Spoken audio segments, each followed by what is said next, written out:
From Dallas, Texas, welcome to Poker House Dallas, Poker House Live, where this Friday, February the 3rd, special game, 5-10-25 Congress, $5,000 buy-in, in tribute and honor and memorial to Bugsy, Bobby Slagle, who unexpectedly passed away about a week ago. So, gonna have a nice little action-packed game this evening. I'm Eddie, the Asian sensation, in the booth. Guest commentator, Mr. Greg Vail, the author of Big O and PLO 8 himself. Let's welcome Greg here in the booth. Greg, thank you very much for joining in this evening. Thanks for having me. There you go. Thanks for having me. So, I've already let people know over the past few days, I've played this game on limited occasion. So, I'm definitely not the expert on this game. My game is mostly Hold'em Cash tournament. Sure. This is obviously your wheelhouse. It is, yep. And so tell us a little bit about your background here in this game. You know, how you got into it, how you transitioned over to it, you know, why you wrote the book on the specific games, PLO 8 and Big O itself. Sure. Started playing cards in college in 2003 when I went to Arizona State. Started out like everybody else, playing Hold'em, you know, watching poker on TV and, you know, the typical poker boom route. And probably around 2007, 2008, I started to realize that the need for bigger edges was important in poker. Right. And I found mixed games. I found other games other than Hold'em and realized that there was an edge. I didn't know it at the time. I didn't know what it was. I didn't know how to articulate it, but I found out there was a bigger edge in other games, and that I found Omaha High-Low. Okay. And that naturally transitioned into other games, you know, where and then about 2008, I think I played Big O for the first time, and just caught on. And when I was playing it at a private game on the East Coast around 2013, somewhere in there, just realized that there was quite an edge and set out to quantify it. And that led to my first book. Awesome. So tell us a little bit about the book and, you know, why you decided to write the book and what kind of feedback you've gotten in terms of coaching, people buying your book, picking out this game specifically. Sure. Well, I never intended on writing a book. I had some friends in North Carolina that needed my help playing. They were great Hold'em players, but couldn't quite figure out the high-low aspect. And I just wrote a little paper, you know, this is the difference between the two minds, you know, a split pot mind and a Hold'em mind. That led to a pretty long paper that Powers that Be got hold of, and I was asked to publish it. And then I was with Red Chip Poker back, you know, probably 6-7 years ago. And yeah, I just set out to publish just a book. The first book is just a book of basics. It's just teaching Hold'em players what you need to know. And explaining it in ways that Hold'em players can understand, because almost everybody that plays Big O can understand Hold'em, because that's where we all started. Awesome. So, get something situated here really quickly.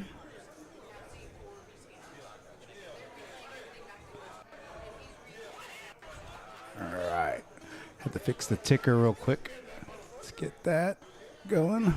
Perfect. So, here we are. So we are on a 15-minute delay here in the booth. Again, I have guest co-commentator Greg Vail, the author of Scoop, 3 volumes, correct? 3. Yeah, there will be 4. 4th will be out this year. Oh, interesting. So from a progression standpoint, 1, 2, 3, and 4, I'm assuming the 4th is just more comprehensive, more advanced players? For the most part, yes. It can be, you know, you can divide it up, beginner, intermediate, advanced, and professional if you choose to.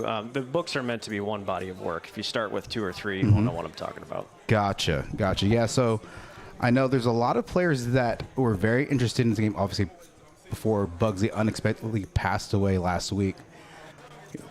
The interest list for this game was pretty significant. Yeah, I saw that, 23 people. Yeah, 23, and I would venture to, I think, you know, due to just travel and whatnot, I think it got as high as a 30. So, you know, when Eric and I were down in Daytona, they had flown us down there to live stream their final table for a tournament. Okay. We had talked to Bugsy Friday. He said he was going to get us the list on Monday, and we'd work out the kinks when we got back this Tuesday. Obviously, with him passing and the unexpected weather issues here at DFW, prohibited that. So, I gave it a couple days. I got in contact with Rebecca Monday, and I said, hey, are we still going to do this or not? And she's like, I've talked to everybody. Everyone wants to do this. I said, okay, perfect. Like, we wanted to be conscientious. So give me a second. That's actually me in the background asking for a moment of silence. All right. Thank you, ladies and gentlemen. Go ahead and do this. All right. So that was me in the background asking for a moment of silence. So we're going to get started here pretty quickly. Again, we have Eric Anderson running Action Tracker for us. T, one of our new dealers here, he was supposed to train with us on Tuesday or Wednesday, and obviously we were stuck in Atlanta for a couple days. And so we got him crash course dealing on our live stream table about 2 hours ago. So he was highly recommended amongst the Congress community. So that is who Bugsy had recommended when we talked to him last Friday. So it's going to be an interesting night. And again, I am not, for those of you, if you want to explain just the basics of the high-low, like 5 cards, split pot game, and whatnot. So yeah, sure. It's a it's a variation of pot limit Omaha. 2 pots, a high and a low. The low is nothing more complicated than just your 5 lowest cards. It's not nearly as complicated as people seem to make it. Just your 5 best lowest cards. Wheel is obviously the best possible low you can make. There must be 3 on the board, 2 in your hand, no other combination, just like any other Omaha game. The differences between split pot and regular pot poker, single pot, is that the split pot offers a increased dynamic of complexity. right. Generally speaking, it adds more variables. It's more complicated. It's like chess to checkers. Or in this case, you have, I don't think that guy looked at his cards. Yeah, so this is the first hand of the stream, and this is, well, you guys will see it. It's going to be a fun first hand. The guy in the white hat did not look. That is Wes Cooper. So, again, the only person I'm familiar with on this table is Rebecca Thompson. Yes. She played some of our PLO streams in the past here at Poker House. Yeah. So, well, Mert, looks like Greg's got a pretty big one-way hand. Unfortunately, he can't really improve any other way for the low pot. I mean, he could play a 7-4 low, I guess, in theory, but that's going to be tough to do. Right. Since any qualifying low will be better than that. Oh, look at this. So you're going to see the stats. The first stat is for the high. The second stat is for the low. Again, this is a split pot game. In Texas, Oklahoma, we call it Congress. Everywhere else is called. It's called Big O. It's called Big O. The entire world calls it Big O. Congress is only a Dallas thing. I refuse to capitulate. Right. Just letting you know. But yeah, it looks like we're just going to rip it all in. And this pot is pretty much going to be chopped unless a deuce shows up. But that's going to be about it. This is kind of locked in. This result's not going to change. Yeah. Greg flopping the straight. Also the set. Yeah, that's going to be a split pot here.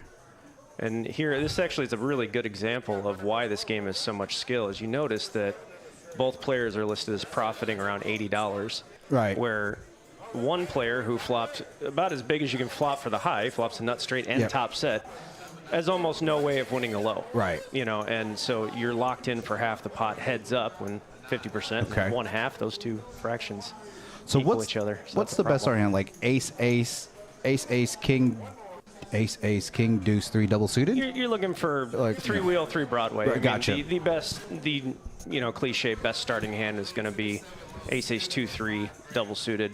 There is a debate whether or not a paint card or another wheel card would be advantageous. I'd prefer the extra wheel card. Yeah.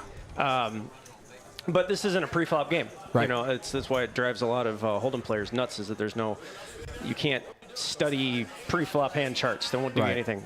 This game is a post-flop game. The skill is added at the end. The later you delay your aggression, sometimes the more advantageous it can be.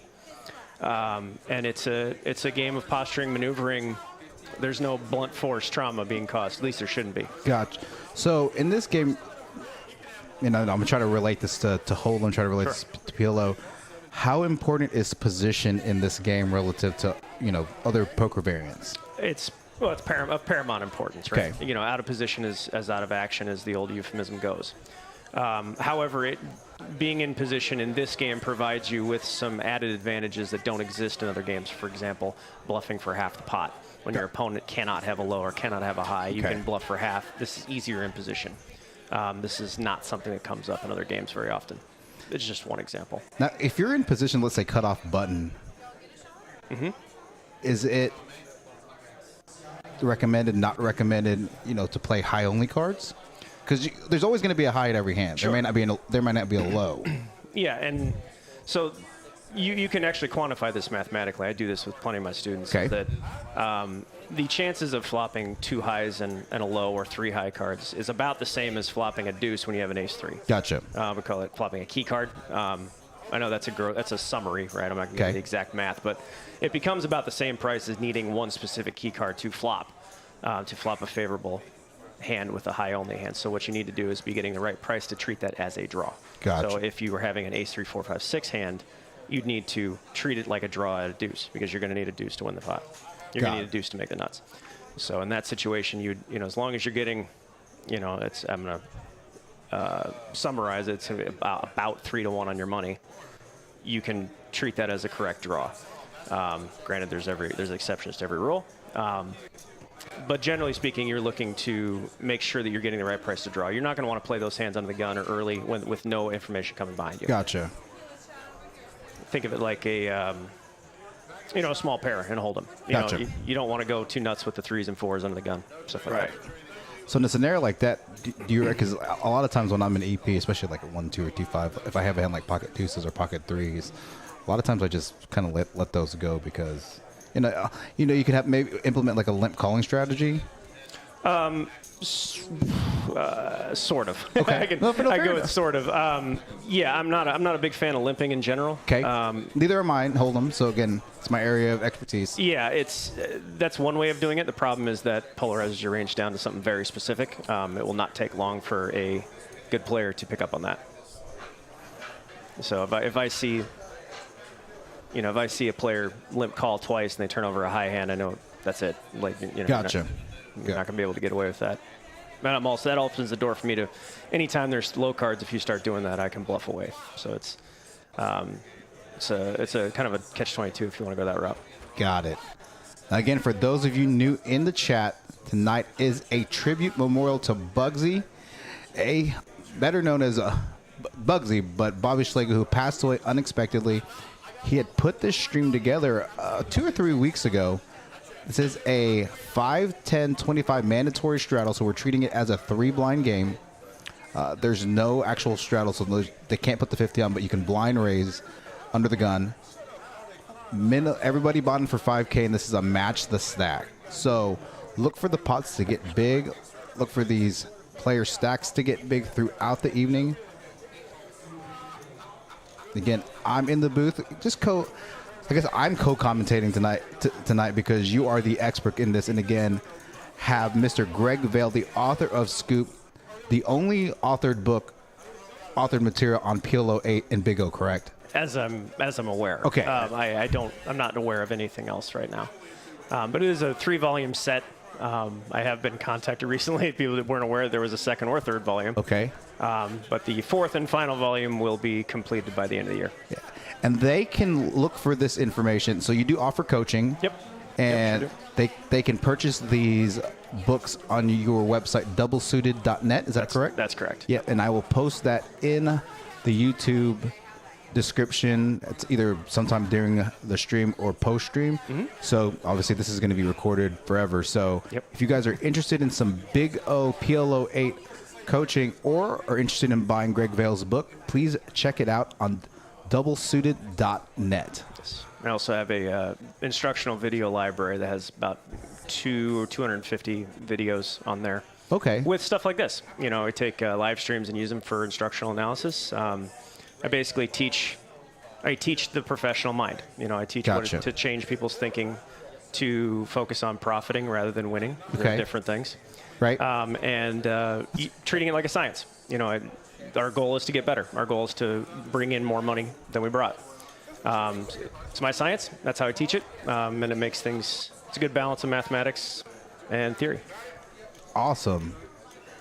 I was actually very excited because Bugsy was like, hey, I usually need to be in the booth because I know the production side and whatnot. I was like, I know absolutely nothing. I probably paid maybe 30, 40 hands of Congress Big O, and that's because on a dealer's choice on the button type thing, and somebody picks it, or we're playing like a mixed type game, and sure, a player will specifically pick this game. So very, very novice in this area. Well, this is Big O is a game that is very difficult to learn, but easy to master, whereas Hold'em is the opposite. Right, fair enough. Very easy to learn and difficult, to play well. But Big O's the exact opposite. There's a high barrier to entry because it appears very complicated, and it is. It is very complicated. However, the more variables involved in solving anything, the more skill is required. Therefore, for everybody who thinks they're better than everybody else, right? Here's your skill game. Here's your chance to prove it. Awesome. And 65 viewers in the chat. I know a lot of you are new to this chat. Very, very excited for this. We got Jen Key saying howdy. Thank you for streaming Big O. Thank you for tuning in. Also, like, share, and subscribe our YouTube channel, Poker House Live, when you can. And if this goes as well as it does, I wouldn't be surprised if we stream future games. This has got a lot of traction, a lot of excitement specifically in the DFW area. So it's a popular game in Texas, just in Texas overall. Yeah. In San Antonio, this game runs every day, all day. Yeah, I remember that when I went down to Rounders and visited down there, and I was like, okay, I didn't realize they had 2 or 3 tables going. Yep, every day. Down there for this. So is this a popular game in Arizona where you're from? It's played in the mixed games. Gotcha. They play it fixed limit, 20-40, 40-80 every day. Okay. In a 3-game mix. There's also a pot limit, 5-10-20 pot limit mix I play once in a while. Okay. Where it's part of the mix. I've been trying to get a pot limit game going for a long time, but they won't let me do it for whatever reason. I know Arizona, they used to be spread limits, so now it's no limit. So how does that correlate to like PLO or? Well, they allow for PLO now. Okay. They allow for pot limit now. Okay. So they changed it. I think it was December of 21. I want to say when they changed the rules down there. But yeah, it's just opening it up. Opening up the betting just like it should be. Yeah. So today's lineup includes, we got Miss Rebecca Thompson, we got Greg Merkel, I believe is in the 2 seat, Rex Benson in the 4 seat, Big Larry Cornoya, I believe is in the 7 seat. Again, I'm very unfamiliar with these players. Wes Cooper, who's Wes Cooper? Wes Cooper is... That would be the gentleman in the white hat, right? Yes. Didn't look firsthand? Yeah, 8 seat, Michael Carter. That's Michael right there. Yep. In the 6 seat. Yep. In the 6 seat, we have Rob Dreyfus, who was in the, and I apologize, I really don't know these players. So Rob Dreyfus is maybe a later position. I do know Michael Cooper. He did tell me to come on the stream and say. Michael Carter? Yeah. Oh, Michael Cooper. Oh, Wes Cooper. Yeah. Well, we have a Michael Cooper, Wes Cooper, and a Michael Carter. Oh, yes, we do. Yeah. Sorry, I don't know people's last names. Yeah. I'm sorry. I do. Michael Cooper is MJ in the 9 seat, and he wanted me to make sure that on the stream, he wanted me to let everybody know that he was the greatest. Okay. So the 9 seat, that's the only person I know. 9 seat MJ is the greatest. So, again, as the stream goes on, I will familiarize myself with the players. Again, the only one that I know on a first name basis is Rebecca in the 3 seat. So, okay. I've actually played at least one session with most of the stable. Okay. I've never seen the gentleman in the white hat before. Okay. He's the one person I've yet to meet. And Rex, I've never met him before. Okay. But otherwise, I've played cards with everybody here. Now, I know Rex knows Bugsy because Rex is the owner of Old South Pancake House. He's got 2 locations in Fort Worth.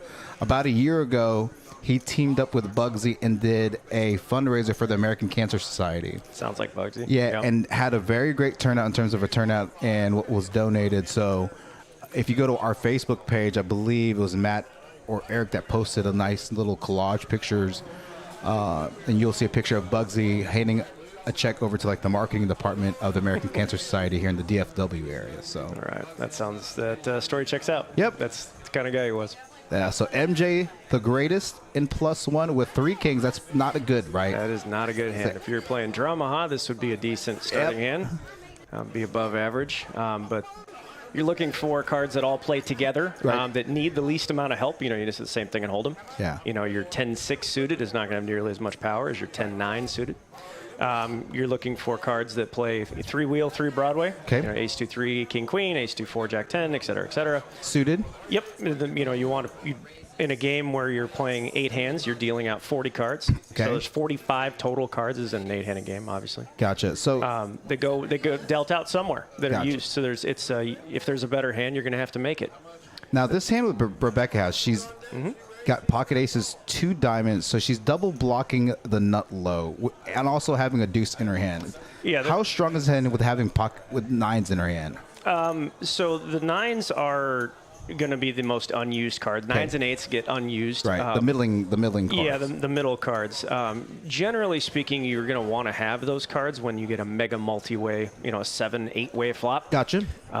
They're not going to be very helpful in a heads-up pot. You're generally looking to not flop a pair with a hand like this or a set. If you flop a set of aces or 9s, you're generally going to have a one-way hand. Gotcha. So this is kind of it would be in Becca's best interest to make a nut low and a flush, or flop top set and 2 low cards, which is exactly what just happened. So the chances of that happening are pretty thin. That's not a normal flop for this hand, but that is the best. And no one with hearts. No one with really a great straight draw either. So, you know, again, she definitely has a draw to. So if you look at her percentages, the 80%, she has top set and 51% for the low. Yeah, and those percentages are a little bit deceiving because she's not going to know that she's an 80% favorite to win the high with a set of 9s. In fact, she probably thinks that she's going to be an underdog to finish with the best hand. Okay. Which would be true most of the time. The chances that 3 9s are going to finish with the best hand are pretty small. All right. So this would end up being a push where we're going to be trying to thin the field and push a little bit harder to get action. We're going to get action from ace 2 of hearts. We're going to get action from ace 2 3 5. You don't have to worry about that. All of those hands are not in great shape. But we don't want somebody drawing like at a 7-8 of hearts, stuff like that. So we have to put in a decent amount of money there. So last night, you know, we ran a 5-10 25 no limit hold round of each. The PLO side was 5-5-10. And the Hold'em side was 5-10 25. And we talked about kind of the importance of blockers, like having the ace of X that blocks the nut flush. Right. I'm assuming that's just as important in Big O, or is it not? In the context of that question, yes, Okay. it is important. There are a lot of misconceptions about blockers in a 5-card game. Okay. Just because you have 2 deuces does not mean that you are entitled to the only nut low. Okay. Just for reference, if you have 3 deuces and 1 ace, and you happen to have one single opponent that plays about 25% of their hands, the chances that you'll share the nut low with them, even with those 4 cards, is still 37.5%. Oh, wow. Okay. So it's not that big of an advantage. It's a big misconception. It's actually one of the ways that players like I do use to determine whether or not this person is well studied in math or not. Gotcha. If they think of blockers, they're like, I had 2 deuces or I had 2 3s, I didn't think you have a nut low. I know you don't know anything about math in this game. Because it's really a lot more common than you think. You're dealing out most of the deck anyway. It's already out there. The real blockers are when you have, like, you know, ace 9 of hearts and the 9 plays for the straight flush. That's a blocker. Gotcha. You know, or like I have the nut flush, but I'm blocking the straight flush. Or I have the only ace that makes a flush. Gotcha. That's important. Or I have, you know, king 5 and on a board of king 5-5. Gotcha. That's a blocker. That's going to help. But it's a big misconception, and it's pretty indicative of who is well studied in math. Interesting. Yeah. So you're probably going to see some fireworks on this hand right here. Okay, so let's see what we got here. So Mike with the best hand on the high side, just with pocket kings. Rex currently with the nut low draw with ace deuce in his hand. And that's the best hand by a mile. You see 44 and 0, and you see, you know, the combined equity of both the high and the low potential is going to make that the best hand, even though he doesn't know he has 1 pair. And now 2. So this could cause some damage right here. Yeah. Now with the ace coming up and him having ace deuce. Yep. He does, and then no one with clubs. So the current high is still Rex with top 2. He's gonna have aces and deuces with a 2-4. Yeah. This is still a powerful hand. This is still strong. But actually, Murkow turned him in pretty bad shape. Yeah. So he turned his key card. We mentioned that earlier. All 5 of his wheel cards are present. That means he has a safety net in play. Greg is going to get a piece of this pot no matter what the river card is. Right. And he cannot be scooped where the other player can. Gotcha. This is called a safety net. This is a really powerful advantage here. Now, Greg having 4 diamonds in his hand, even though he has all low cards, that's not a hand you traditionally play, correct? Not traditionally, no. Okay. He needs an ace to make this hand powerful. Drawing at your key card post-flop is a very common intermediate mistake. Okay. Here is he, peeled off a draw looking at the ace. And here come the fireworks we talked about, but it's not going to matter. Yeah, Rex with the lock on the high with aces full of jacks. Yep. And then Greg with the nut low with, well, not the, I guess that's the nut low. It's a nut low. Ace, deuce. It's a 7. Yeah, 7-5 smooth. It's a 7-5 smooth. 2-3 is the nut low. Yeah. And this is unfortunate.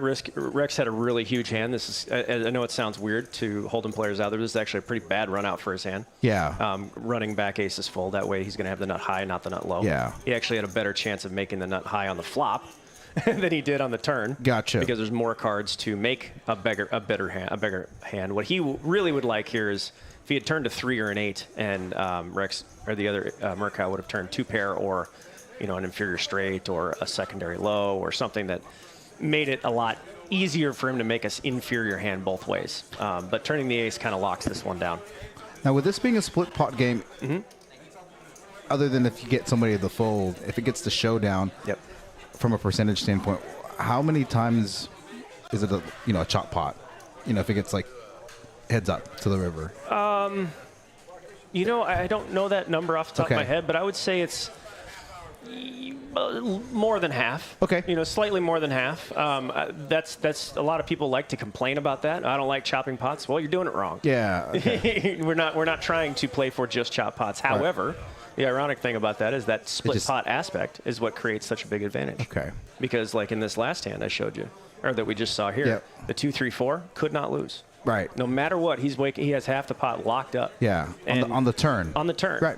And that's actually the best hand because he's going to win the high. I'm sorry, he's going to win the low. 19 times out of 20, I think it'd be right there. Okay. He's only going to share it the other time when a 3 pops off. Gotcha. So he's going to have 50% of the pot a vast majority of the time, actually every time. And then therefore he's going to have more equity because he already has 50% locked up. Interesting. So it seems like, this guy with the ace-2-4 jack, ace-2-4-6 jack has got such a huge hand. Right. On the turn, he was actually in pretty rough shape. Gotcha. So in my mind, I was like, he's in pretty decent shape because,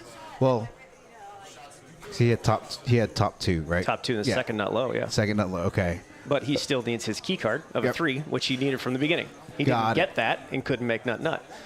Greg did get his key card, which is an ace. Right, to get to the 2-3. Correct. Therefore, he couldn't be scooped. It's a really powerful concept of drawing at safety nets, or in this case, not drawing at them. That was, I didn't see the bet sizing. That is actually a pretty big mistake, drawing at 2 or 3 cards. We all know that from Hold'em. Right. So I talked about implementing a limping strategy. So we had Rob and Greg under the gun +1. Yeah. Limp. Actually, Rex limps as well. It's going to be. It looks like it's going to be a pretty limp pot all the way around. Yeah. This is MJ is actually opting to raise out of the third blind to 55. Yeah. Yeah, this would be a typical example of, quote, punishing the limpers. You've heard that before. However, in this game, limpers don't fold, right? When you limp it. So sometimes it's not a good thing to lower our stacked pot ratio post-flop just because nobody's folding. Whether or not this is the case would not be a correct time to talk about that argument. Now, I was going to say, with him raising out of the third blind, this flop is generally not a good flop for him after he raised out. Okay. And therein lies the problem with doing this against a mega multi-way limp pot, is that your hand will be extremely transparent the second the flop comes out. And that's not always a good thing from out of position. It's not necessarily always a bad thing. It always depends, but it's not a very helpful thing in a game where nobody's folding after a limp. A lot of times it's better to just under-rep your hand and just take the flop for the price it is. Now, if you're 1,000 big blinds deep, that's different. But everybody here is 200 big blinds deep. Right. So it can create some problems if he happens to catch a good flop, bet, get called, and now he's at a 1-to-1 stacked pot ratio on the turn without a hand. Gotcha. That can be a problem. And that's what we're trying to avoid by not raising in that spot. I would have just checked my option in that spot, not because of the strength of my hand, but because of the situation that was presented in front of me. All right, so here on the turn, obviously he rivers a full house. There is no low on this. So there was a raise by Rex, and then Mike made it 300 on the button. Okay. With him having the 10 of hearts, it reduces combinations of Jack 10, correct, for a straight? Because there's no really flush draws. It's a Badoogie flop turn. Well, there's one of 4. Right. I mean, there's 4 ways to make a straight. Right. You know, that you can share a straight 4 different ways. Gotcha. We try not to put too much value into hands that can be split 4 different ways. Gotcha. If you can avoid it. In this case, it's unavoidable. Okay. You're just going to make the nuts. You're going to bet. Or Right. No, there was no straight on the turn. No, I'm saying with him having, so he turned 2 pair. He turned top 2 pair. Oh, top 2. Yeah, and then obviously rivered the boat. But so on the turn, when the king peeled off, Rex made it 100, and then Mike on the button re-raised to 300. So obviously with top 2 pair there, he probably thought his hand was good. But with him having the 10 there, in his mind, is he thinking, well, since I have a 10, I do have top 2 pair, and I have a 10, I'm blocking Jack 10. Does that make sense? He may think that. That would be incorrect. That would be a misconception. Gotcha. Along the lines we talked about the earlier. blockers. Okay. Just because you have 1 doesn't mean it's not impressively easy to find the other 3. Now, if he had 2 10s, then it makes same concept. Same concept. Okay. Yeah, it's keep in mind you're dealing out most of the deck. It's 45 cards get dealt out. Gotcha. What are the chances that all 4 10s will be, or all 4 jacks will be in that 45 cards? Right. Pretty good. Okay. It's pretty likely. So for whether or not it gets played is the problem, or is the thing to concern yourself with. Yes. So for those of you in the chat, again, I'm Eddie, the Asian sensation. You want me at your big O table because I don't know what the hell I'm doing. So, trying to ask relevant questions for those of you that are not as novice as I am in this game. Absolutely. So, and that's what I may have to buy your book. Yeah, when that's what my actual expertise is explaining this game in terms that Hold'em players can understand, and walking somebody through the escalation of knowledge and their escalation of learning. And I've taught probably over 100 people at this point. I mean, you got it down to a process where I can take people who don't know certain concepts, fill in the blanks, and then move them right along and teach them to be a pro. Now it sounds like they're having a little bit of fun up there. I'm going to turn us down here. We got some strategy questions. I'm going to turn us down a little bit. I'm going to turn up the table a little bit. Let you guys in the chat hear what's going on.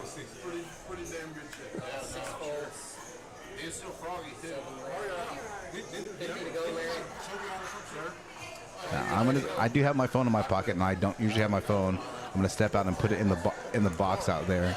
Yeah, we can't have any questions.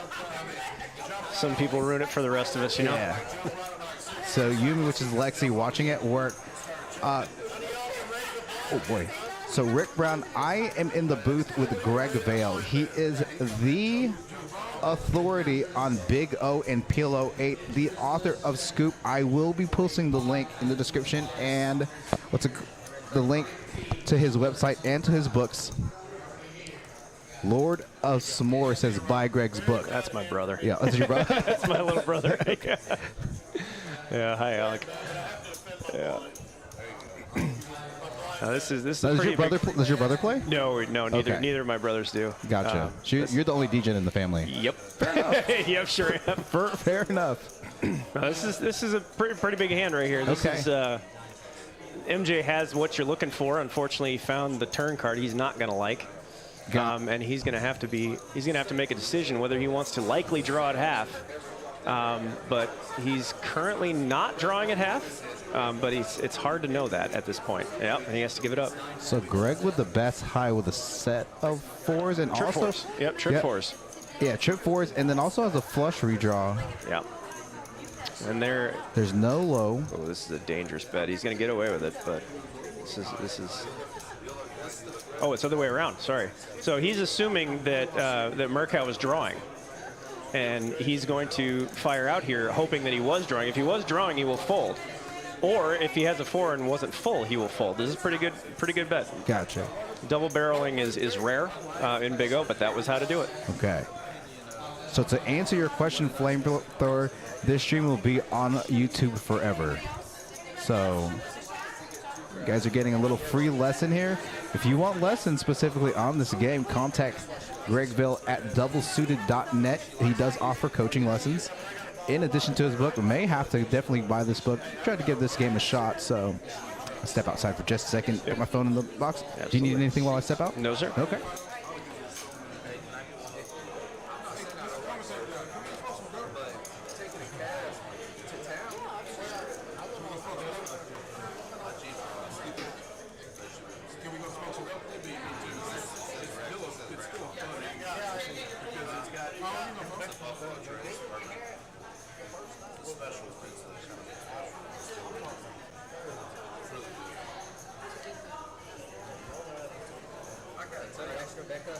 All right, here we go.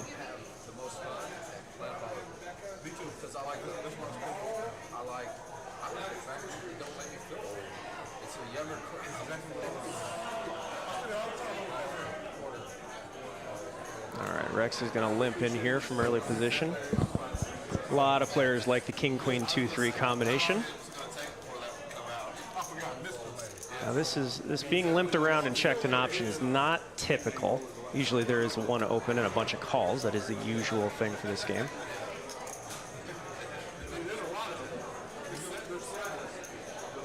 All right, Rex does flop his key card of an ace. He needs one to make a hand. However, he also paired his 3. And pretty much makes this hand worthless. Unlikely to see a bet go in here and get called by anybody. It's usually, this is a situation that gets bet and taken down immediately.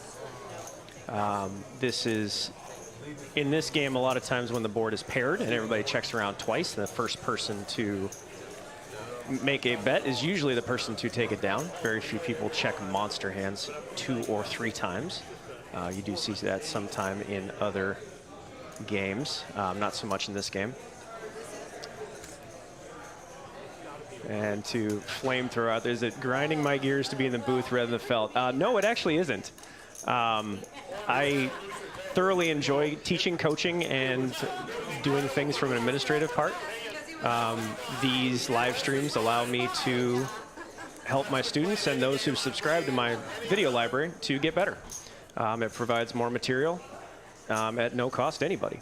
So if I can help in any way, it actually helps everybody involved. So no, it doesn't bother me. I do prefer to play. Obviously, I'm still that internal degen we all are at heart, but I do enjoy teaching the game, and this does help me do that.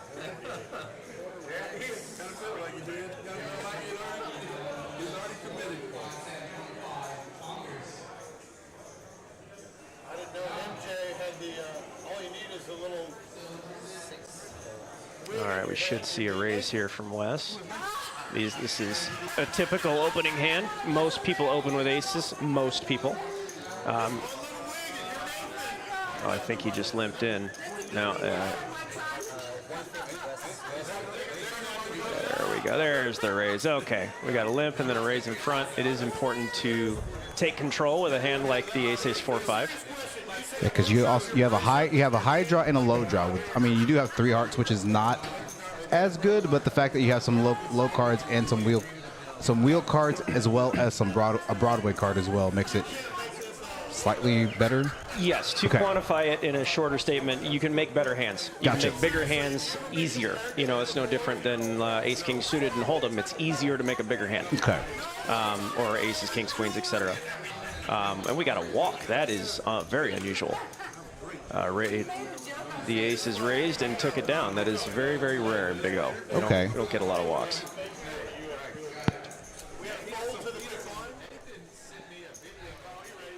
But usually this is actually quite normal for a stream right at the start. Every stream I've played on and been in the booth for, it's a little bit slow to start. I mean, obviously minus the 5K dark shenanigans. Yeah, in the first hand. Yeah.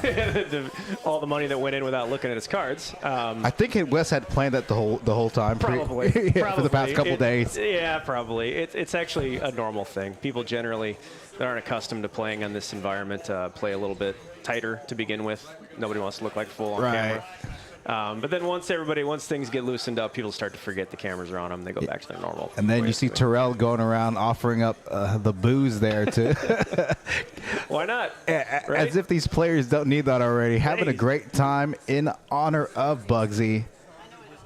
Now, throughout the evening, we're going to do something neat. You know, as a player gets in a hand, we're going to have them come in here. Obviously, if they're later position, we're going to have them come in here. You're going to kind of analyze the hand a little bit for them, giving them a quote-unquote free lesson. Yep. A, and then B, just kind of give a little memory of Bugsy. So, gonna look to do that, maybe within the next 15 minutes or so. So again, we are on a 15-minute delay here in the booth. Again, for those of you new to the chat, Eddie, the Asian sensation in the booth, along with author of Scoop, the expert on PLO 8 and Big O, Greg Vale from Arizona, visiting. So how long have you been here in town, and how long are you going to plan on being here? I got in on Wednesday, or Gotcha. last Tuesday night. That's right. You flew down to Houston, and then you drove I got up. stuck in the storm. I couldn't get into Dallas, but I had to go into Houston and drive up, and then everything was closed anyway. So I've been sitting on my hands for the last 2 days. Now, with Rebecca having this strong of a hand here, yeah, she's going to flat here. This is a common thing. Okay. I know this will drive anybody, any GTO following Hold'em player crazy. Not 3-betting a hand this strong pre-flop. However, this is not a pre-flop game. Gotcha. It is quite advantageous to take the hand further on. Okay. And because if you did that, you're going to turn this into a high variance shenanigans show. Gotcha. Because if Becca had 3-bet and found a bad flop, she is forced to continue. Right. Rather than risking flatting and playing the turn or the river perfectly. Getting aggressive early is going to deny her options here of playing the hand correctly. She's going to end up being forced into a c-betting situation, right, which almost never gets through, especially out of position. So it's kind of a problem. So that's why Becca is going to flat here. Becca is a proficient player. She's probably going to go to check call mode here. Rob Drive is flopping top set, but she still has aces. She has some backdoor draws, some backdoor lows, backdoor hearts, backdoor Broadway draws. But yeah, this is what just happened here. There we go. That wasn't supposed to happen. All right, well, Becca is going to drill what she was looking for. The perfect card, in fact, if she could have pulled it out of the deck, would be the 10 of diamonds. There it is. Now, you saw the equity shift significantly in Rebecca's favor. Yep, it's going to flip-flop, actually. Yeah. The problem with this line is that she's forced to change momentum. Right. She's forced to take control of this hand and fire out. There's almost no way of doing that without the actual hand. The player with top set knew that immediately and got out of the way. The problem with taking low variance lines is that you generally have issues with transparency on the turn. Gotcha. And you just saw that exact situation. So in that position, in that scenario, with him having top set there, even though the wheel got there. Broadway got there. Yeah, Broadway got there. Do you ever float the river to try and vote up? Well, you can quantify this. You have to pair the board. You're going to, and obviously it'll be anywhere between 4 or 5 to 1, depending on what cards are available, what you have. If your opponent gives you, 3.5, 4.5 to 1, then maybe sometimes, I have to determine if that player is going to pay off if I get there, or if they're going to, if there's a chance that they're misrepresenting their hand. Right. It depends, but generally speaking, no. Okay. It's harder to bluff in this game than for other players. It doesn't mean it doesn't happen. Right. I do it all the time. I have a chapter in each book about bluffing. Okay. From a beginner, intermediate, and advanced perspective. But there are times to do it, and that was not one of them. Gotcha. Which you saw how fast the set of queens folded, that there's almost no chance that Becca doesn't have a straight there. Got it. Yep. It makes things really easy to play pretty perfectly. Now, if that happened on the flop relative to the turn, since there's 2 cards to come, would you then potentially float the turn to see if you can vote up? Well, if flop comes Queen Jack 10. There's a good chance that Becca's going to lead. Okay. In which case, I'd be probably calling, depending on the action. Gotcha. If there were calls in the middle, sure. But if it was heads up, may not, because Becca's not going to pay off if the board pairs. She's just not. There's not going to be any implied odds there. That brings in that you have to get creative. You have to get creative, and you have to do things like down bets. You have to bet an absurdly small amount to get people to pay off. Yeah, giving them too good of a price to call. Yep, you have to force a payoff, and that requires some creative thinking that I usually get laughed at for. I find it kind of amusing. When there's, a $2,000 pot and you end up betting like $140 to force them to pay off. Yeah, sometimes, I don't even like paying out those bets in Hold'em. They try to, quote-unquote, block bet river.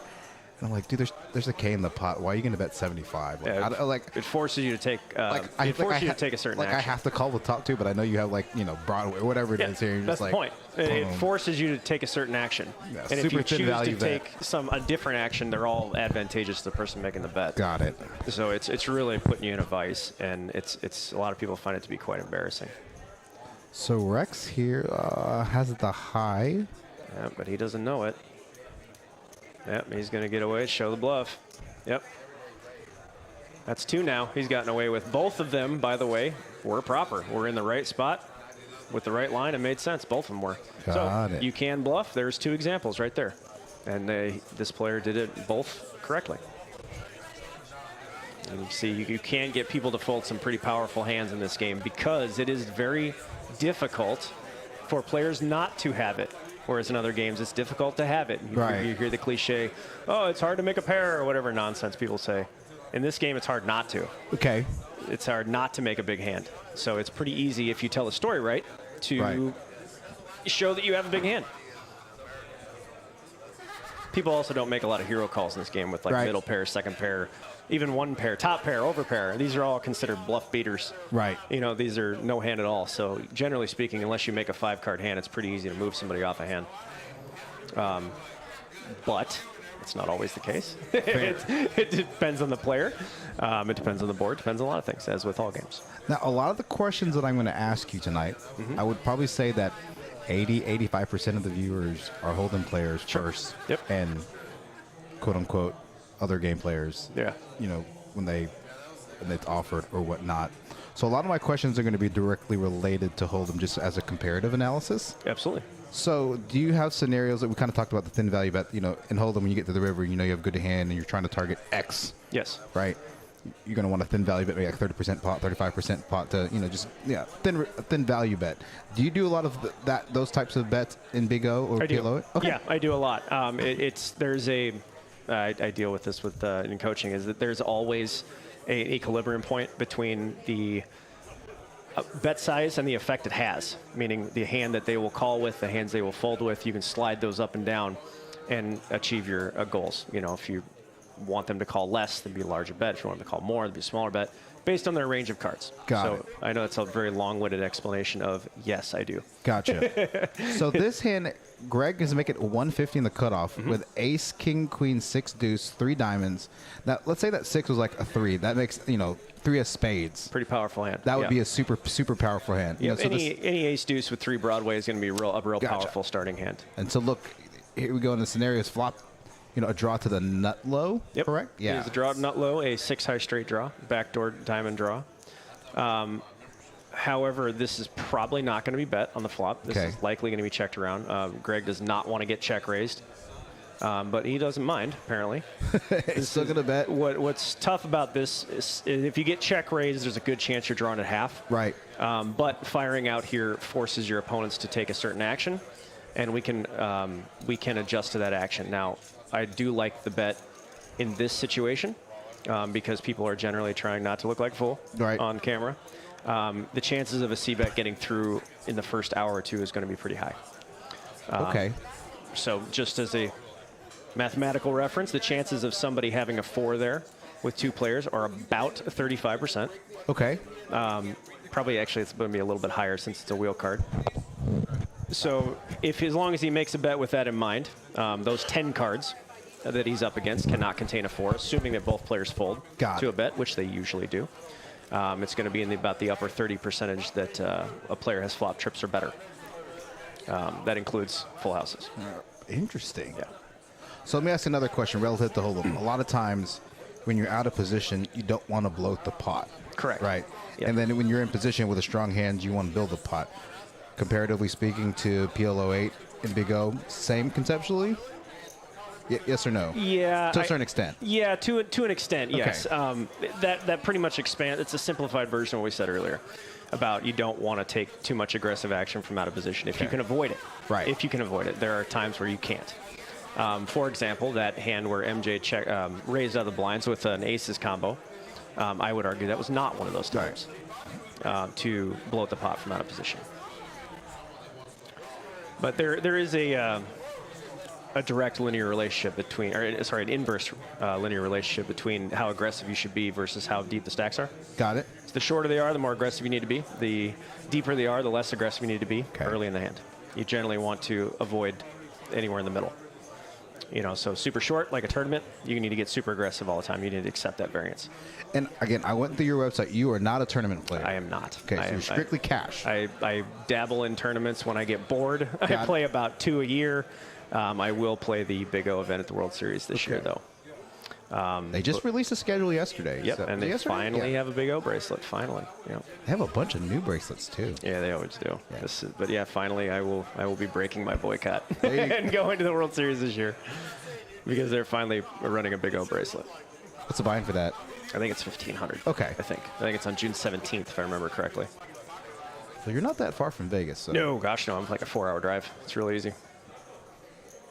Real easy. Oh gosh. Oh, we have to raise this hand on the button. If you're have to. With the ace 9 and then like a super strong wheel cards. Yep, ace 2 4 5 9. This is any low cards. You're pretty great shape. It's a premium hand. His key card's a 3. Obviously, Yeah. he needs a 3 to make a real strong hand. But this is a premium hand. This has got to get raised from the button. Okay. So who we had? Wes looked like he made the raise. Okay.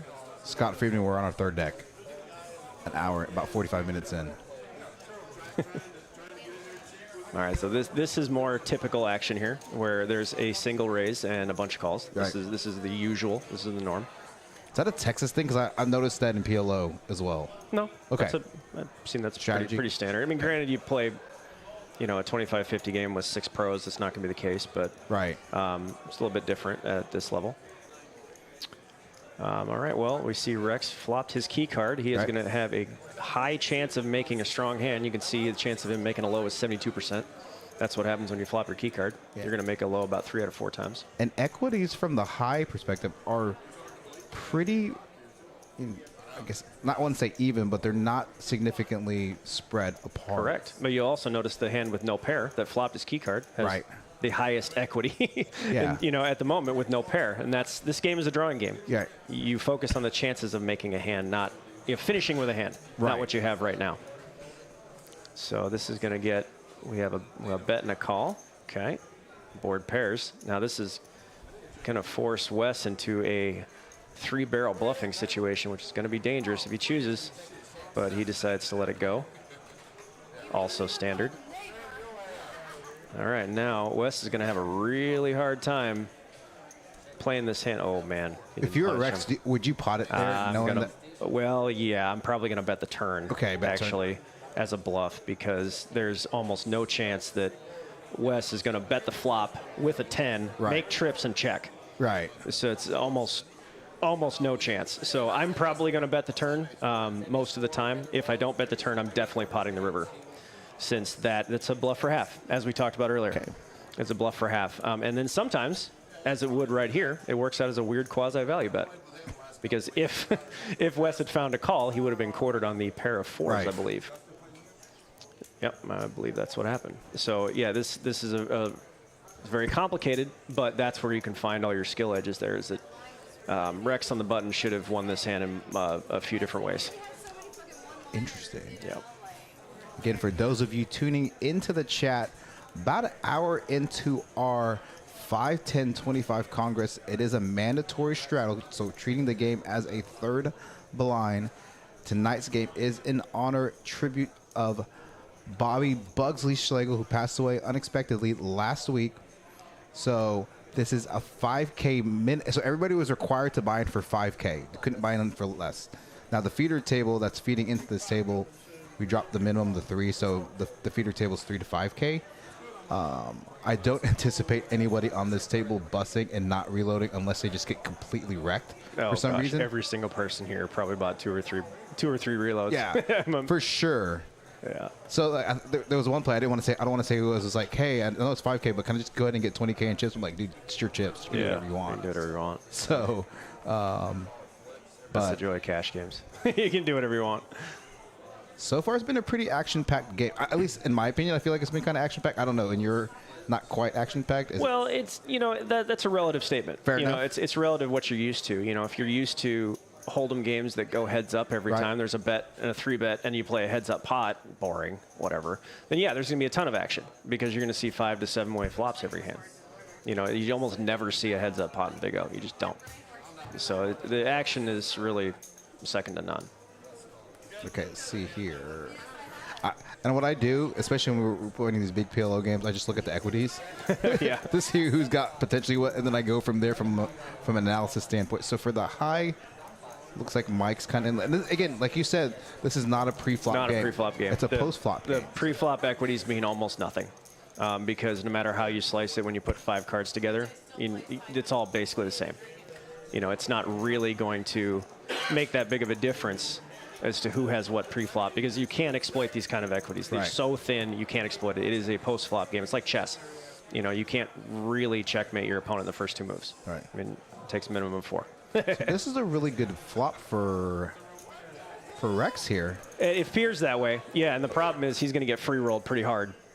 So this is a pretty deceptive pot where Rex is going to have nut second nut here, and he's actually in really bad shape. So he he turns the straight, but also turns the nut flush draw and doesn't a 2 if he has a 2, right? He needs a 2 for nut or the 2 of hearts. It's busy, but the West actually has 2 hearts. The West is going to have him in pretty bad shape here. So whether or not he's going to exploit this or not is going to depend on the river. The problem is with this straight is that if the board pairs and he can easily get bluffed off this hand.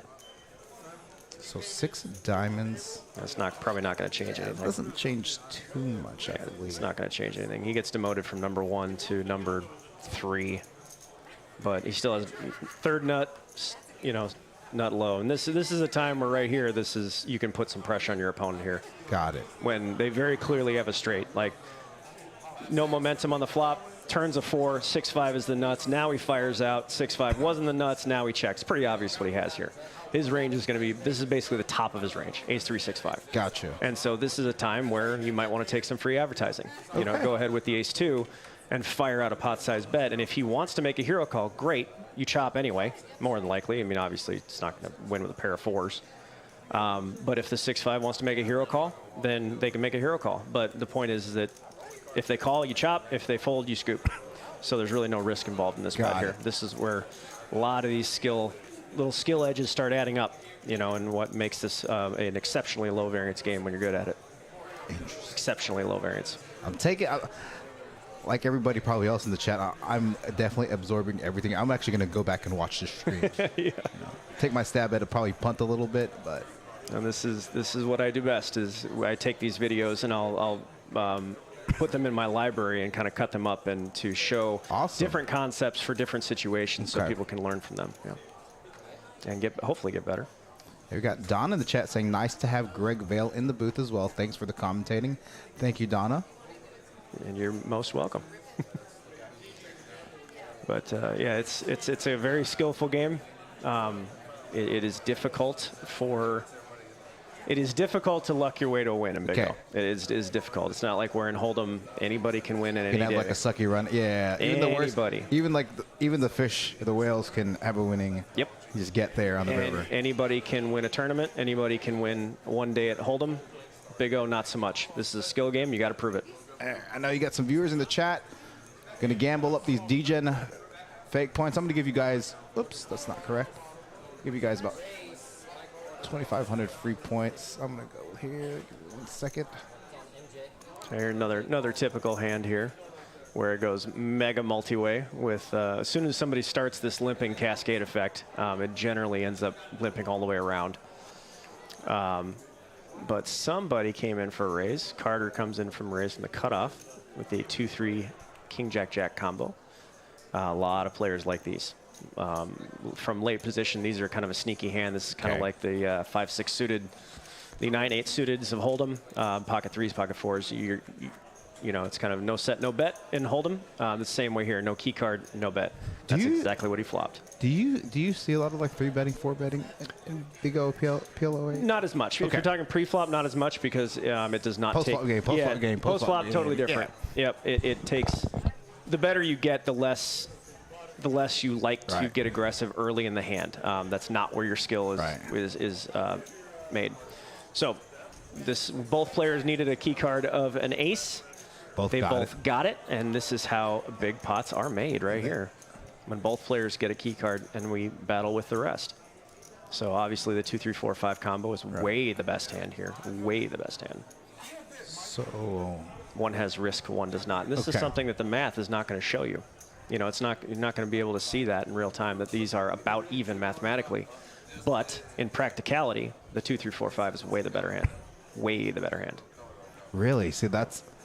Yep. The 2, 3, 4, 5 cannot be scooped. Okay. The 2, 3 Jack Jack can. 2, 3 Jack Jack can potentially get 3/4 of the pot, potentially, but it needs a lot of things to go right. And he's only going to be playing a pair of jacks unless the jack hits the river or he hits a 5. That's his best possible scenario, and Mike knows that. That's why he folded. So Carter he'll try to convince you he's not a real astute player, but he is. Again? He tries his best to tell everybody he's not, but that was a disciplined, smart, good fold. That was absolutely the right play. And MJ taking that pot down. Yep. He did want me to let everybody know in the chat that he is the greatest. So I told him I'd give him a few shout outs here in the stream. Just to appease him a little bit. Yeah.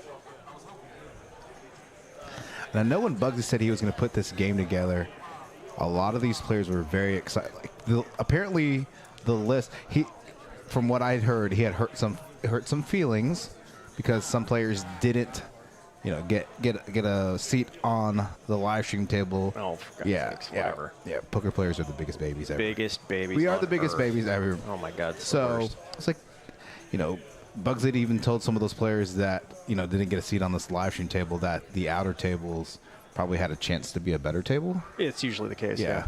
That's and most must moves are that way. You see that in Hold'em, and if you run a 5-10 or 10-1/4 game with 2 tables, the must move is always the better game.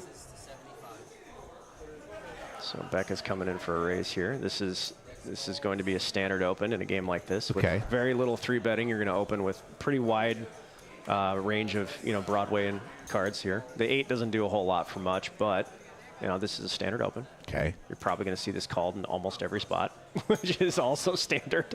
So what's a better card for her on the 8? Obviously, like a deuce would be deuce great. or a 5. Deuce or 5. Okay. Yeah. Because then if she hits that key card on the flop, as you said, she needs a deuce. Yeah, she needs a deuce to make the nuts on the low side, and that is the chance of that happening is about 23%. Yeah.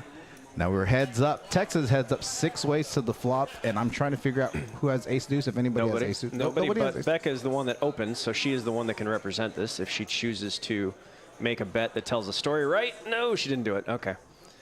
Is this if she throws in a pot size bet here, she's only getting called by wheels and 6 high straight, 7 high straight, stuff like that. If they don't exist, she takes down the pot. This is generally a hand you're going to need to represent. Okay. This is a advisable bluff to make here, but doesn't get done. She's going to take her free shot at improving. She does improve. Sort of. Yeah, kind she of. Does Yeah. Sort of improve. Now she's playing a live ace, which is not even near the nut low. But once this gets checked around twice, obviously nobody has a straight, nobody has a nobody has a wheel. I think Becca needed to take this pot down at least at some point in time. And, well, she backdoored nut though. Got her key card on the river there. That was the card she's missing from the beginning, right? It was the deuce of diamonds. Yeah, that's and the she key had card. So she has the nut high with the ace high flush. Yep. And then the wheel. She has nut here. Yeah. And but the point is that she needed that deuce from the beginning. Right. She finally got it. That's how powerful key cards are. And probably not gonna get any calls. Nope. Nobody else has a hand that can call. She has the only wheel actually of the group, I do believe. No one with 6-8. Nobody has a pair and a piece. Nobody has a straight. Nobody has anything. This is generally going to just get walked around. This is how you can tell that a mistake was made on the flop. Is it when she makes this bet and it does not get called? Yeah, it checks, and then all of a sudden bets river. Oh, it shouldn't get called. And he does. Because Becca's going to have a wheel 100% of the time. I don't know why this would get called. What is he bluff catching with? Nothing. Okay. He has a pair of queens. Fair enough. Oh, yeah, I'm sorry. He has a flush. He has a queen high flush. Oh, okay. So, yeah, this is going to be... and then she's going to get called twice, actually. This is not supposed to happen. This is, for those of you that are going to go back and watch this, timestamp 1 hour and 11 minutes. This is what not to do. This is not supposed to happen. If you were in the 1 seat and the 8 seat. Okay. Yeah, this is... Becca's scooping up. It's small pot, but still scoops a pot nonetheless. She's going to take this. This is the benefit of taking the lines she did. Is that if she happens to hit the perfect card, she's going to get paid off by weaker flushes. Gotcha. I don't remember the bet size. I don't think it was pot, but 250 into. I don't remember what the bet size was, but if it was small enough, which I believe it was, you can get called by lesser flushes. But if she had potted it, she's only getting called by a wheel and a flush. Got it. Since she has the ace of diamonds, that's a hard thing to do. So that's the cool part about Big O is that I really like the aspect of it. There's a high and a low variance option for everything, right? Each has their own benefit, each has their own downside. The high variance option, Becca could have made the bluff on the flop, taken it down with no risk. Or it's the low variance option of seeing what happens, letting the hand play out, and then getting there. Potentially, if you improve, getting value on your hand. Both are acceptable. It just depends on what makes sense in the game. Becca chose the low variance option, got paid. Yeah, I got value from 2 players on that river when the deuces diamond hits. She rivers the nut with an ace high flush and the wheel for the low. Yep. And, you know, if that hand had gotten checked around a 3rd time, Becca would have been able to realize that the high variance option of representing the wheel, because she opened under the gun. Right. Opened it from early position. She's going to have an ace-2 most times. Most players are going to know that. Right. So she could have, I'd like to see a bet there on the flop most of the time. It's no different than flopping like, you know, ace, king, queen in Hold'em after opening pre-flop. Got it. Probably got a piece of that. Right. You know, right, so right. It makes sense to represent it. All right, so let's see what we got here. Race to 75 from Wes Cooper in the 8th seat in the cutoff. MJ should be calling this, yep. Okay. I would imagine this is a hand you would open. Or is it? It can be. In late position, though. In late position, it really helps when you flop. They just flop their key card left and right of the deuce. Right. But yeah, it can be. You know, having Jack 10-9 in a multi-way pot is advantageous. Now, if you are going to open this hand, you'd rather open it up like in the cutoff or the button versus like under the gun +1 middle position. Yes. Okay. Yes. You'd want to play. You don't really want to play these types of hands in early position. Gotcha. Especially in wild games. But this is the advantage here of opening and then betting the flop when he just had 1 pair, because he likes his hand. It's strong. It takes a pretty significant hand to stand up to that action. So pretty good. But yeah, you generally want to take hands that need something, right? Need a key card. You generally don't want to play those in early position. You don't want to play the all high hands if you can avoid it. The only exception would be in a game where nobody 3-bets ever. And you can pretty much play anything for any direction. Makes sense.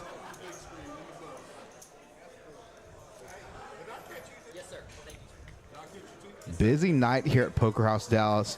When we first started the stream, we had, including these outer tables in the feature, when we first started this, I think we had about 13 or 14 cash tables going. There were a bunch. Yeah, there was a bunch. And then we had strategically planned to move tonight's $300 black chip bounty tournament into the front room, which is, for this Friday tournament, we usually have it, 11, 12. So that feeder table is 11, 12, 13, 14. Usually it's there. Right behind the stream table. Yeah. So on Friday nights, we usually stream a 5, 10, 25 Hold'em game. Really action-packed, but, Bugsy really wanted to have this. So based off everybody's schedule, Friday was the only we could do it. So we're like, hey, That's what the man wanted. That's what he got, This is a premium hand by any definition. Yeah, okay. This is going to get played from any spot, anywhere. For pots it for 125, okay. Yep. Starting to get the hang of it. I'm still not going to go out there and play, but... Okay. This is also a standard call. This is a bit loose for my taste from Murkow's position. Being first to act, he has to draw out a key card. Yeah, super key card. This is going to be... And since there's an open and a call from a player who's generally on the tighter side, the 1 seat, one of those aces is accounted for. And we obviously, on our end, we know that the aces are all accounted for. So. We do. Yeah, but you don't know that in real time. Right. So Rex Benson flops the nut flush draw. Mm-hmm. Let's see. This is a lot weaker than it looks. The nut flush draw on an all low board only is worth half the pot. Right. So this, we're probably not going to see too heavy of action here, because nobody really got what they wanted, except for the 9-7 here. Might like his hand a little bit. You might choose to make a bet here to take control of the action, check back the turn. That's the line I would take here. He's going to go ahead and take his free shot of improving. 79% on the low. Okay, ace, deuce, 6-8. Oh, ace. Well, the ace-7 is currently, ace-7 is currently the best low, but he's going to have a hard time knowing that in real time. But now that there's been a change in momentum, the initial raiser raised up and checked. That's going to be a bricked out deuce every time. $200 deck, Wes. $200 deck in the 8 seat. It like gives me a heart attack when I see these players. We've already burned through 3 decks. Yep. And so since you saw that once the nut flush bet, the best low of the ace-7 had to fold because it's just a 3-5 scoops him. Well, he had a 9-high flush, but a 3-5 scoops the low. Yeah, and generally a 9-high flush is never good. Well, it can be, right? It's good when you're checked too. It's stuff like that. Right. It can be. I've bet a lot more with a lot less, but every situation is different. However, in that one, he has no reason to believe his flush is good since there was a change in momentum from right. Okay, awesome. So we have a Maureen Orenado saying commentary is great as always, Greg. Special nod to Eddie, one of the better hosts I've heard you pair with. Thank you very much, Maureen. I don't know what I'm talking about. I'm just asking questions to make it seem like I know what I'm talking about and get Greg to. That is my wonderfully better half. That is Mo. Yes, so Rick Kacha, we did leave a seat for Bugsy in the 5-seat. When it rotates around to seats 4 and 6, okay, 4 and 6, you will see a cowboy hat, little jacket, and a picture of Bugsy there. So give me 1 second. You're being summoned. I am being summoned. I will hold down the fort. I got it. Don't worry. All right.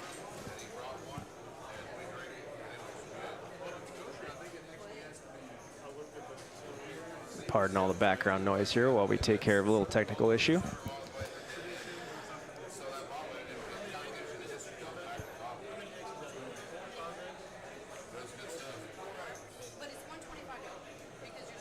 We should be coming in for a raise here with the ace-deuce combo under the gun. He's going to go ahead and limp under the gun, starting what will likely be a limping cascade effect here. This can be advantageous. I'm not really a fan of it. It allows players to make a move here, like is what we're seeing. It allows players to increase the size of the betting, which increases the size of the pot later, which can be a problem. All right, so we have Murkow raising from the button.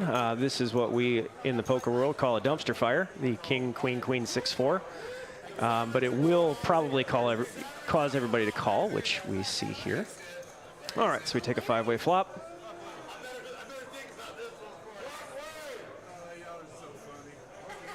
Jack 9X. That is going to look good for the mirror that Wes has flopped, as mirror being 3-pair. So he's going to go ahead and fire this out here. Mirrors are impressively difficult to play. Anybody who plays PLO, regular 4-card PLO, is going to know what I'm talking about here. With 5 cards, this is usually a 2-out draw at the nuts. That would be to pair the top card. It gets impressively difficult if you pair anything else and get action. But it usually looks like it is worthy of a stab. That will depend on the situation of the player. I do expect Murkow to fold this, just having a gutter and a pair of queens.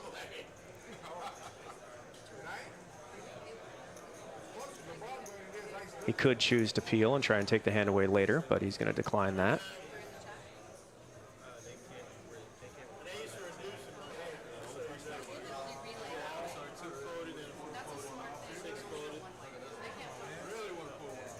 All right, that's going to take it down.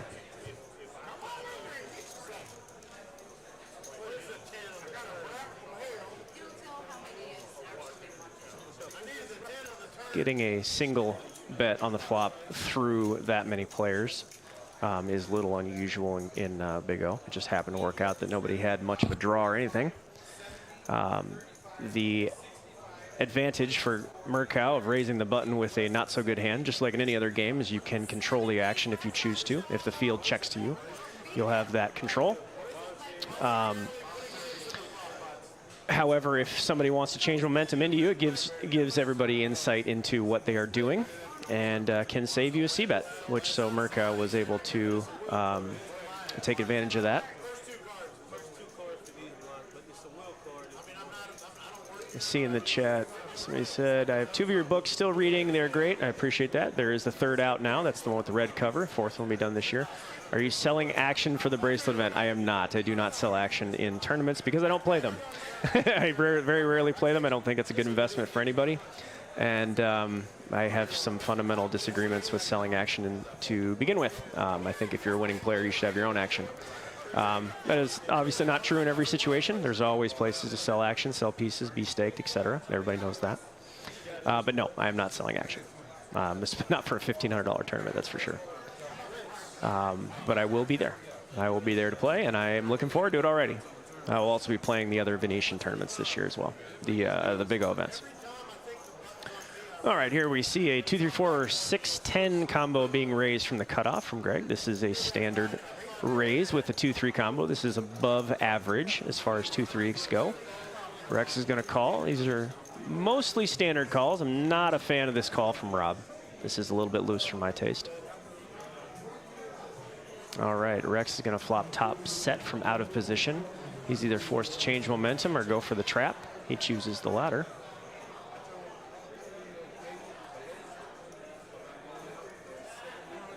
All right, there's a $400 bet on the come here. He's going to head and bet with his double gutter here. The Rob's betting with his 10-9. He does have a backdoor diamond draw that will be good if it gets there.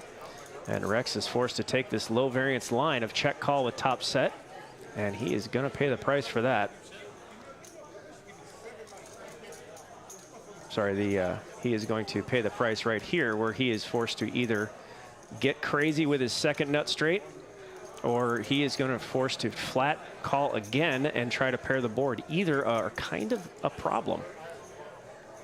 So this is the downside from playing taking this low variance line of check calling. It is the common line, by the way. This is the usual preferred line. Is to check call with top set and see what happens. He's going to do the same thing twice. Now, the problem he'll have is if he improves, which he does, he's going to have a hard time getting paid by less. So if he checks, this is going to go check, check. His best option is to bet out an amount he thinks can be called by less. That number is 1,000. I think that's too much. I think that is way too much. Even though he's given his opponent 4.3 to 1, that's too much. He is probably not going to get this called. You have to target your opponents here. You have to target if he has an ace-high straight, what's the most he'd be comfortable calling. Maybe that's where he got this number from. But I think it's pretty good. It's close. It is close. And he's going to get paid off. That's good. That means it's at the top of his range. That was probably the biggest number he can get called. Pretty good. Pretty good bet there. That is the better option, is leading out and betting there for a number you think you can get called. If you pots it, he's not getting called by anything. Because it's going to either be a bluff, the nuts or nothing. It is a tough situation that reinforces the conversation we were having earlier about position being power. These hands, as with that one you just saw, can be pretty tricky from out of position. Forced to check call to see a pot or see a turn, didn't work out well. Then being forced to check call again, and then when something changed, you have to change momentum. It can be kind of difficult. The other option is to check raise the flop and then risk flipping a coin against the ace-queen 10. If he runs into a hand like ace-queen 10-9 there, which we'll be more than happy to gamble for heaps, he will not be a favorite. That will be about a dead-even coin flip. And that is not how we like to play poker. We don't make money flipping coins, at least not here anyway. So just one of the subtle nuances of this game that I very much enjoy. And trying to navigate situations like that can go a lot of different ways.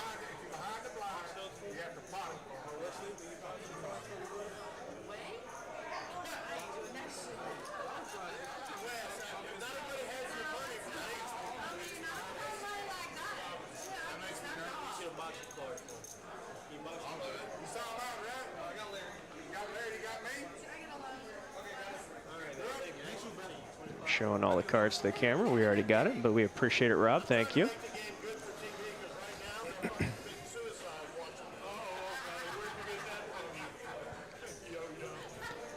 All right. Becca, I expect to be happy to play this hand for free here. Carter's going to go ahead and put the squeeze on from the small blind.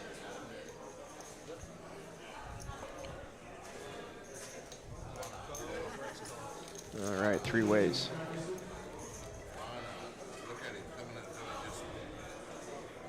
Okay, this is going to be a good spot for Carter to fire out right here because he has the king of spades in his hand.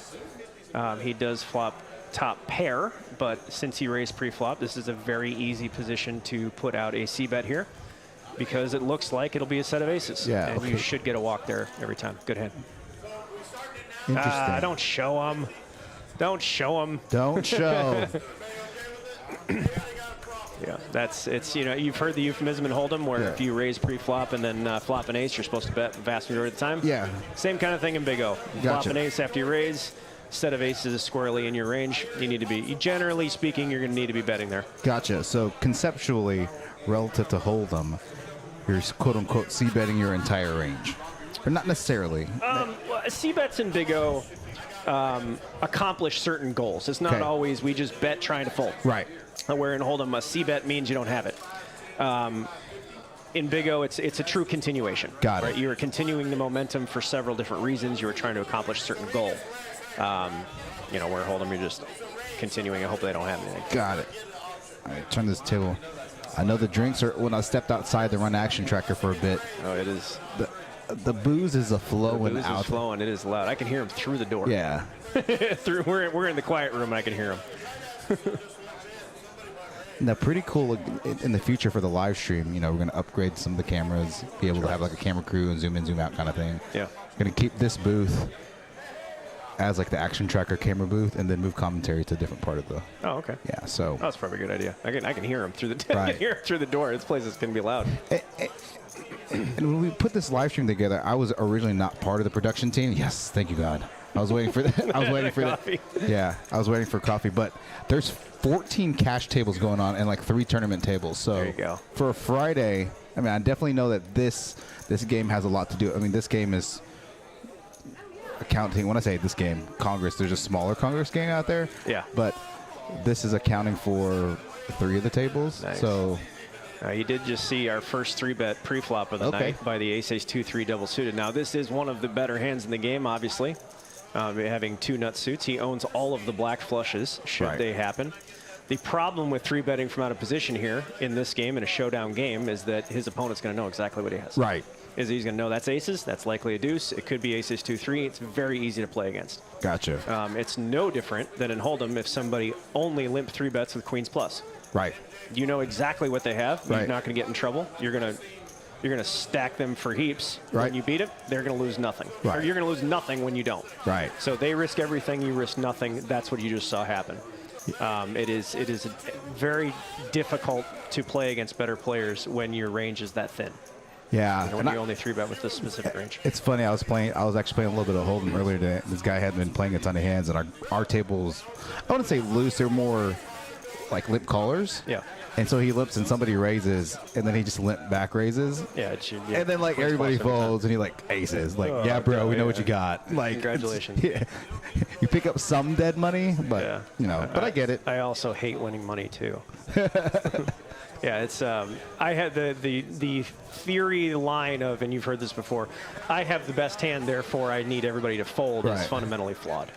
Yeah, and it's hilarious because I see some of these guys, some of these quote unquote old man coffee players. Yep. Like under the gun, they're gonna raise 50 on a 1-2 game. I'm like, bro, I'm never calling you with 10s or Yeah, that's jacks. the point. You basically turn your hand into a bluff. You might as well have nothing. Like, I got 10s, jacks. You're only gonna get I'm just gonna fold. better. I'm folding. You limp ace king suited, and you just called with queens, and I'm like, you have aces. I know. So we just saw it again. And the second 3-bet of the night by Larry, and look what he has. He has a double suited aces combo. You cannot only 3-bet with a super strong combination like this. You Gotcha. just can't do it. If you're either doing it a lot or you're doing it never. There really shouldn't be that many times in the middle. It's really difficult to play when people know exactly what you have in a 5-card game. So I was talking with another fellow player who was actually guest commentating last night, a guy named Danny Marks. Okay. Tournament crusher, cash crusher. In the past we talked about using solvers for Hold'em, and 3-betting out of position, or 3-bet bluffing sometimes with a hand like 7-8 suited, because you have board coverage, right? So if if flop an ace or king, you can represent ace or king, but if let's say you hit 8-8 jack, no one's going to put you on your base. Put you on that. Right. Yeah. So you 3-bet bluff with those kinds of hands on occasion, right? for board coverage and what's it called. So in a scenario like this, like what's a potentially good hand in Big O to do that with? Potentially. The hand that Wes has right now. Gotcha. So the hand has King, Queen, Jack, 10-9, a wrap with a single suited. Yep. It's, gotcha. The hands that, like you said, in Hold'em, the 7-8 suited you never expect with a 3-bet. Right. The hands like Queen, Queen, Jack, 10-9, I'm not going to see that coming. Got it. I'm not, but it's dangerous. It's really, really dangerous. And when it hits, it's very deceptive and it's very hidden. Okay. Yeah, it can be very hidden. If you have Queen, Queen, Jack, 10-9, and you 3-bet me from out of position, I'm going to instinctively put you on aces, like immediately. I mean, this may not be the case, but, the flop comes Queen 10X, I'm not really going to be like, oh, that's a set of queens. Right. But the problem with that is that a lot of times like that you can either flop a wrap or a half wrap or a set. You flop a set like Queen 5-4.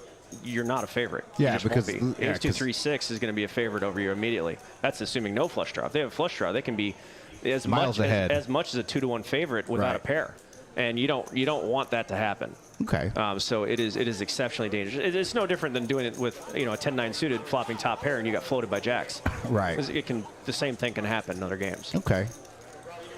Somebody flats your 3-bet with queens and you're just piling in with top pair and they just call you down. That can happen in this game too. So you try not to do that. If you do it, you try to do it from in position. You try not to ever get out of line from out of position. You get punished pretty easily in this game. Gotcha. Is the second somebody checks after showing aggressive. Super gonna buy your books now. I don't get into a lot of this stuff in the first one. The first one's just basics. It's the first one. I make a point. I speak very clearly. I speak very bluntly. I even get insulting when the point needs to be made. Right. That this is wrong and this is what most people think. Your Hold'em mind tells you this is right, this is wrong. Here's why. But then I kind of soften out and get more mathematical and scientific towards the second, third, fourth one. It's funny sometimes, like we're not, afraid to talk about local rooms. So a lot of times I'll go play 2-5 at Texas Card House. Sure. And by no means am I saying I'm a great PLO player, but I think I'm better than the average Hold'em player. Yep. So like I make like 30 to 40% of my win rate at 2-5 over there. Is like the double board PLO bomb bots because like these guys just play them piss poor. Well, and you're describing what you're saying is there is an inherent advantage in split pot poker. It's because you take single pot poker players and put them in a split pot game, they're lost. And you're seeing that, and that's probably why, even if it's not articulated that way. It's the split pot is the skill player's game. It really is. There's so much more skill involved.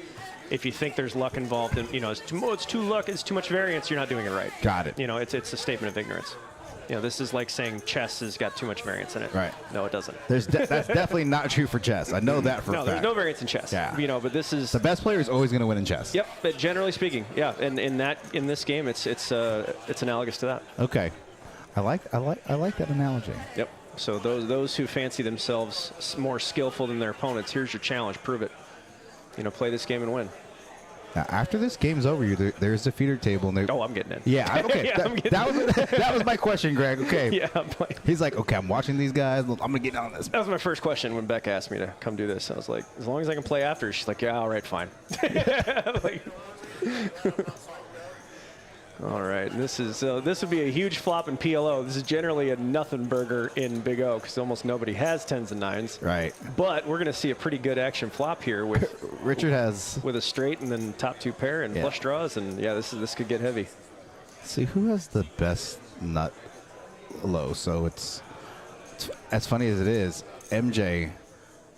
Yeah, the ace 8 currently plays for the low, but that is not something you're going to know in real time. What's really funny is, here's what, Becca has the straight here. She did have the straight, and she's been checked too, and without getting check raised, it's pretty safe to assume that her second nut straight is the best hand, and she correctly assumed that. Actually, I'm running Action Tracker for this hand. I didn't know what they had, but. Yep, she's going to get the call, and now that check call tells her that her hand is likely the winning hand if nothing changes. Right. So here, I would like to see a smaller bet.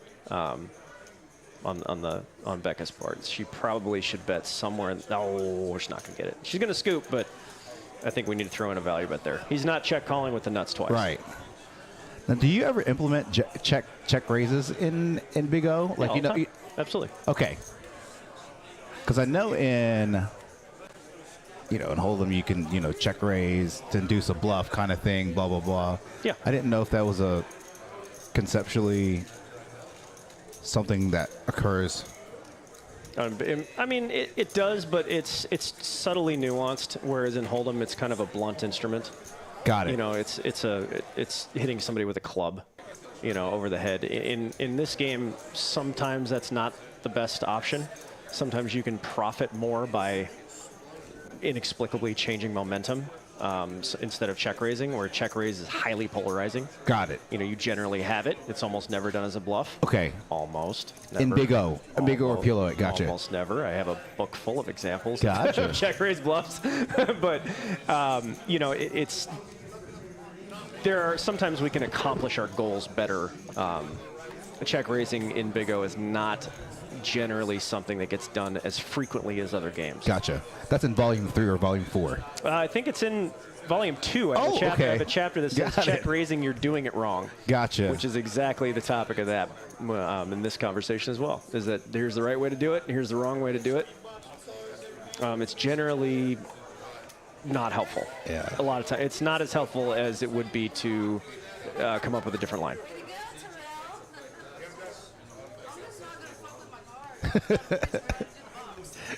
All right, so we got Rex with the 50 under the gun. Are they put a double straddle on? Is that what's going on? No, so it's a blind raise. A blind raise. Okay. This round is going to be a round of blind raises. Okay. So all right. So it's a good thing you brought that up. Effectively a straddle, but no option. Okay. Now, for those of you in the chat, you heard some explicit words. We did let YouTube know that this is not made for children.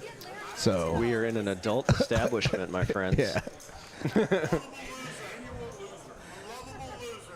All right. I've never understood the need for censorship in a gambling establishment. I've never quite understood that. I got to tell you a really funny story. All right. Who threw that bet in? Where'd that bet come from? I don't know. Come from Mike? Yeah, so you got check too. When you can take control on a 9-9-10 board, this is the deuce 3 flop of Hold'em, right? Gotcha. Where almost nobody's going to be. There's the flop that the least likely is to hit is pair of eights, right? 8-8x, but 10-10x, 9-9x. These are the nothing burger flops. They rarely have a huge amount of action. Right. If you're going to get a c-bet through, a paired board is the one to do it. Okay, so here we go here with until the Queen Gin card Jack gets turned. Wait, hold on. Oh. Yeah, Rex turned King's Full. Oh, he hit King's Gin. Full. Yeah, see. And the cool part is that that's actually the card that Carter does not mind there. Makes him a straight, gives him a straight flush redraw. He is going to continue here. I do expect him to get raised. So this is a scenario where you check raise when you know there's no low. No. Not necessarily? This would be something you would... A check raise would be advisable with like 2 10s here. I gotcha. Because if you get check raised when you have quads here, it's likely King's Full. I gotcha. So you can get the check raise there. But if you have a hand like King 10, you're not going to get... The check raise is a really bad idea because you're only going to get action from better. Got it. So this is, I mean, if he gets flatted here, he's going to get tricky on the river. Oh, that went check call. That's dangerous on the King's Full. Because now he's going to run into the same problem he had last time he had King's Full. It's either change momentum and fire right into him, and Mike will not pay this off. Or it's go for a check raise, which he's also not going to fall for. Yeah, because he already, did he check? He check called the turn with King's Full, and that's the problem here, is that he went for the check raise, but now he abandoned ship, did not check raise, and is going to be forced to lead. Looks like he's going to bet for value here, maybe 600, 700? Carter's not going to, there's no chance he's going to fall for this. That's a full house every time. Yeah, on that specific run out. He knows what this is. He knows that check call is with King 10 at a minimum. And then a lead on the river. Yep, for value. You have to ask yourself. Pot. And see, almost no thought. Yeah. Mike knows what he's doing. Almost no thought. You have to ask yourself, is this player check calling twice and then changing momentum on a brick that didn't change anything? 5 of hearts does nothing on that board. Is this ever a bluff? Yeah. And the answer is almost never. Almost never. I mean, maybe a pro, maybe. But I can count the number of times I do that in a year on one hand. Okay. So it's very, very rare that somebody check calls twice, leads out in a blank, and it's not a big hand. Now, I just told you a value bluff to take with it. Everybody can run that line if they want, and I'm going to fall for it. But the problem is if you run that line and your opponent's full, you're just getting snapped off every time. Got it. So that's where the draw is, that people don't want to take that line because you're just going to get owned for heaps most of the time. Got it. Because if Carter has king 10, you go, all right, thanks, raise. You know? Looks like you have one of your students in the chat. We got a Blake Luco saying, as a longtime tournament chess player and playing a lot of years in No Limit Hold'em, I can say Big O is the chess of poker, and I've shortened my learning curve by getting coaching with Greg Will. I've cut out years. So Blake took some time. Got some time from these several years ago. It's been a long time, but yeah, he's one of the people that I helped get better, and even after 8 hours, it was a huge difference. Yeah. Blake, these points in the chat are people that are degens gambling free points for nothing. So I was wondering what that was. Who's spamming your chat, dude? We have degens that are degens on the felt, but also degens in the chat betting fake points. I tease my viewers, so right, just for that, I'm going to give you guys free points here in a bit. All right, another 5-way flop. So to answer your question earlier, the action, right. Like mega multi-way almost every hand. You don't see Hold'em games that take 5 or 6 ways every hand. Yeah. Now 1-2 in Texas, you see a lot of 5 or 6. Yeah. Low stakes Hold'em, yeah, sure. For sure, That's always going to be the case. And not in Vegas. Yeah, and this is a very typical situation. Somebody flops trips on a paired board. The chances of somebody flopping trips on a paired board 5-handed is about 72%. Right. Okay. So trips or better, by the way. So it's almost a foregone conclusion. Got it. So whoever takes the betting league is pretty much representing a 10. Yep, and it's hard to, you can't really do it without it, unless you're aware of these statistics. I do outline that entire thing of what I just said. The chances of somebody flopping trips are better in my upcoming 4th volume. Got it. But, these are the kind of things you can answer for yourself if you're good with arithmetic. Okay. You can run this through Odds Oracle. You can run this through, you can do it, by hand if you want.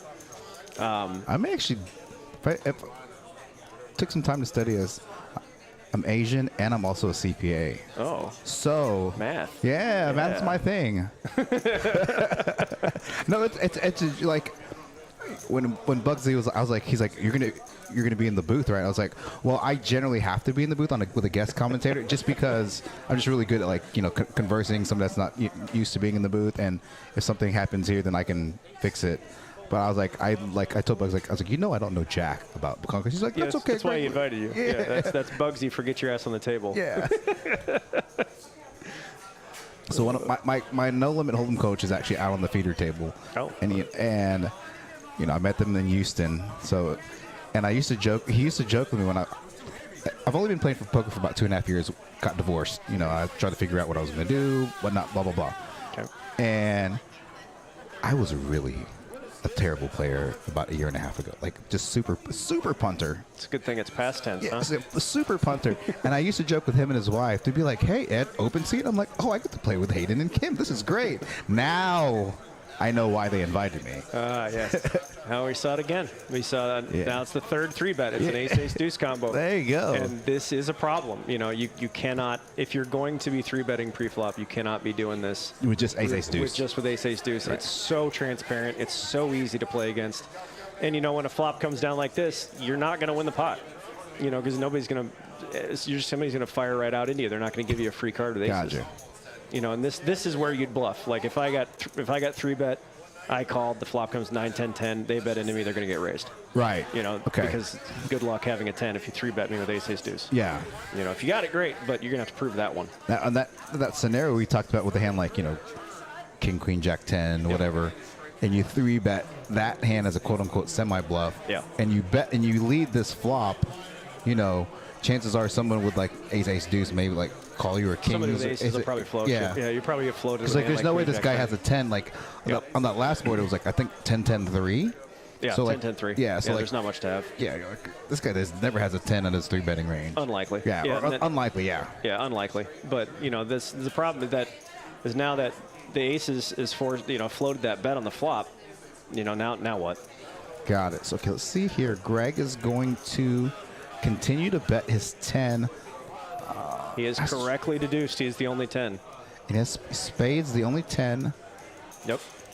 And he does have spades. If he does run into a bigger hand, it's got to be 10s full or queens full. He's going to get played back at if he does. There's a pretty low risk bet here. It's pretty good play on his part. He's correctly deduced that he was the only 10. Very rarely is somebody going to check call twice with just a 10. Now we're about 28 hands into the stream. About hour 45. Let's take a look at these stacks. Cumulative winnings. We got Rex and Rebecca towards the top 78, 8K, 7,600. Now, this buy-in was a mandatory 5K buy-in, so not a lot of chips have been shifting so far into this stream. Let's take a look at these cumulative winnings. Two biggest winners, as obviously makes sense with the two big chip stacks. Yep. Rex and Rebecca up both about 2,600. Biggest losers so far, Rob Dreyfus down about 3,700. All the other players are up, down, anywhere between up as high as 500, down to 700. So, we're playing 8-handed here. This is a Memorial $5,000 5-10-25 Congress game in tribute, in memorial of Bobby Bugsy Slagle, who unexpectedly passed away last week. So, I think Greg is. I guess you know Michael Kahn. I do know. Got it. He is also an Arizonan. Gotcha. Is this big game? Is it big OPLO big out there? No, not really. We just happen to live in the same place. Got it. I used to work with Michael there a long time ago when he was playing online. A long time ago. There's a couple years ago actually, before COVID. Ugh, it's been a while. Thank God it's over. Ugh, yeah. Ugh. Now, I promised you guys, players in the booth, no super significant hands. So I think what I'm going to do here in the next 15 minutes or so is bring in players kind of one by one every few minutes, just to say, hey, talk about how the stream's been going. If you want to specifically talk about a hand or remember a hand they played, you can talk about that. And then kind of just talk about why they're here in honor of Bugsy. I thought I had a pin here, but I don't. Let's see here. This desk is new. Because we used to have one of these up. Let me sneak in here for just a second.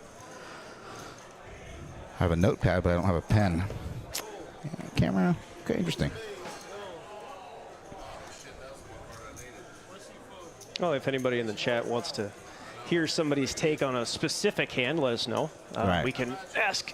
Not me. I ain't giving you guys nothing. Whatever questions. We haven't seen too many significant situations. Here's a 3-bet hand. But there, and Ace, King, King, Deuce. The lightest hand to 3-bet so far. Okay. is Ace, Deuce, King, King, which is, not very light. But he's going to take it down. This situation was a little bit different than the ones we've seen previously. Right.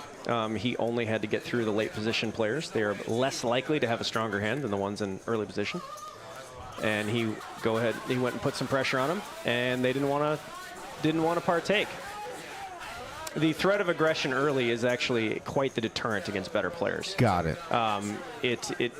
Knowing how advantageous it is for the players in position. Okay. A better player can use that as a significant threat. Is that I'm willing to take a high variance from out of position. Therefore, if you want to play a pot, it's going to be a big one. So that alone can be a deterrent and can force people to fold. Assuming that person's paying attention. Got it. Of course. He hated that. Oh, man. He was so mad. So when before every stream, I go with the players that have never played on our stream before. I go over our live stream rules. One of our main live stream rules is no phones. No phones of any kind. No phones in the booth. No phones in the table. Yep. And like half of these guys freaked out. They freaked. He said he's going to start twitching. He's like, if I start twitching, that's my drug. It's over there. I'm like, dude, you're ridiculous. You can be off your phone for 4 hours, you goofball. So. But yeah, nobody's got a phone. So we made sure that there's no shenanigans because, one person ruins it for one or two people ruin it for everybody. So we got Rex Benson. I'm going to go through some of these names and a little bit of their background. So, Rex Benson in the 4th seat, the owner of Old South Pancake House, 2 locations in the Fort Worth. Been playing poker about 25 years. So his greatest poker accomplishment, winning Tunica main event. Oh, yeah, winning the Tunica main event. I remember looking this up for about $560,000. I think it was early 2000, mid 2000. So very cool. Nice. Pretty cool for him. You did have everybody take the live stream and TV table standard over here by Right. answer. About half of these answers are completely sarcastic. Yeah. Which is about standard. Because Yeah. what did Carter say he did for a living? A lion trainer? No, it's MJ. Lion tamer. Here's a joke. Lion But tamer? Is that Mike Carter in the seat and the sixth seat here. You know, in this hand, he is an owner of Texas Business Parks in the DFW area. That's an honest statement. Yeah. Yeah, been playing poker about 30 years. So I asked, you know, what's your favorite best poker variant? He's like, enjoy the conversations. I'm not even sure what this means. So he didn't actually get. Yeah, that's standard for TV. About half the answers are going to be serious. The other half are going to be sarcastic. His greatest poker accomplishment, never having to use the ATM in the last 20 years. That's a pretty good accomplishment. Yeah, because he's got a mattress full of cash. Right. Yeah, no, Mike's a good dude. He's about as secure as it gets, you know, on the finances side. Yeah. All right, so we got a question from Blake. One of your students says, I have a question. Let's say a player has top set with a possible low out there. And like 2, 6, 8 jack, for example, and it's three-handed and it's pot and repot to the top set. And he has no possible low. Do you call? This is situationally dependent. Okay. Because that top set of jacks would be a draw at half. And Right. so you'd have to analyze the power of the draw at half, the likelihood that you're supposed to finish with the winning high hand. But in this situation, as John Anderson says, the top set is most likely a dog in most hands. In this case, it would be. If there's two players that have a made low and a bunch of draws, the top set's going to be a significant underdog. So Gotcha. do I call? Rarely. Rarely. If Gotcha. I have a hand like ace 4, 5, jack, maybe. Okay. You know, because I would have Some low a outs. double gutter at a straight in that situation too. Gotcha. So, but if I have a hand like king, queen, jack, no, I'm probably folding. Fair enough. More than likely, because over half the remaining cards will beat me, just by default. So it's about profiting rather than winning. They're different, you know. And just because you have the best hand right now doesn't mean you're a favorite to finish with the best hand. Now, just for the record, everybody in the chat, these guys are blind raising because it's a 5, 10, 25. So this is not a typical hand that you raise with under the gun. Yeah, that's a So blind these are raise. blind raises. So from Rob Dreyfus. Rob Dreyfus is retired. Been playing since he was 10 years old. Favorite game is PLO. And no poker accomplishments based off the answer in his questionnaire. That's what he's in. Yeah. Nothing. All right. That's the way some people like it. All right, Wes is gonna 3-bet. probably find himself in a really weird spot. Yeah. He got this is definitely on a line. Ace 4, 4, 5, raising from the blinds. And then with ace, kings. Okay, so if Rex Benson's in the Oh same. my gosh. Sorry. Yeah, the chances of him flopping a deuce and a 3 with an ace 4 is about 4%, by the way. Oh wow. So that was the chances of him flopping a favorable flop, and he just drilled it. Yeah, but Doogie board though. Yep. So chance of flopping one key card is about 25%. The chances of flopping two simultaneously is about 4%. Oh. Roughly, give or take. So Wes, if you guys don't remember, if you guys weren't here in the chat for the beginning of the stream, went all in the dark. The dark. In the dark blind for 5K. I think on the flop. And he's going to go ahead and fire this out. This is going to probably get through. Yeah. The cool part about flopping a wheel wrap right here is you don't care what gives you action. Right. You'd actually prefer to run into a top set of kings here. Right. If somebody has a set of kings and like, yeah. you know, ace 3, 6, king, they're going to get in trouble. Right. You'd really like that hand because you're going to beat that hand the vast majority of the time. Yeah, and Wes Cooper owns a marble and granite company in Fort Worth. Been playing poker for 30-plus years, and this is his specific favorite game, 5, 10, 25 Congress. So, greatest poker accomplishment. Went heads up twice for a World Series of Poker circuit ring, one in Choctaw, New Orleans, but came up short, finished second both times. A few final tables in Congress, and over 100K in tournament cashes. So that is Wes, who was in that hand, took that in that pot. Yep. 3-betting that hand. Yeah, that was, yeah, it's a tough thing to make an ace 4 5 combo work from out of position. It's quite another thing to raise a bunch of people and then hope for, you know, flopping a 2, 3x flop. Like I said, about 4%. It's not something we want to plan on. Right. A vast majority of the time, like an ace 4 5 is going to make the second nut something. Okay. And that gets really hard to play from out of position. most of the time. That totally makes sense. All right, let's go to Larry Vincent Cornor. Big Larry nickname, owns a small vending company. Congress is his favorite game. And let me make sure. Oops, I take that back. I actually messed that up. He was the one that went up twice for a ring event, has over 100K. Oh, cool. Wes Cooper was the one that actually won a Congress ring event. Didn't say what specifically it was, so.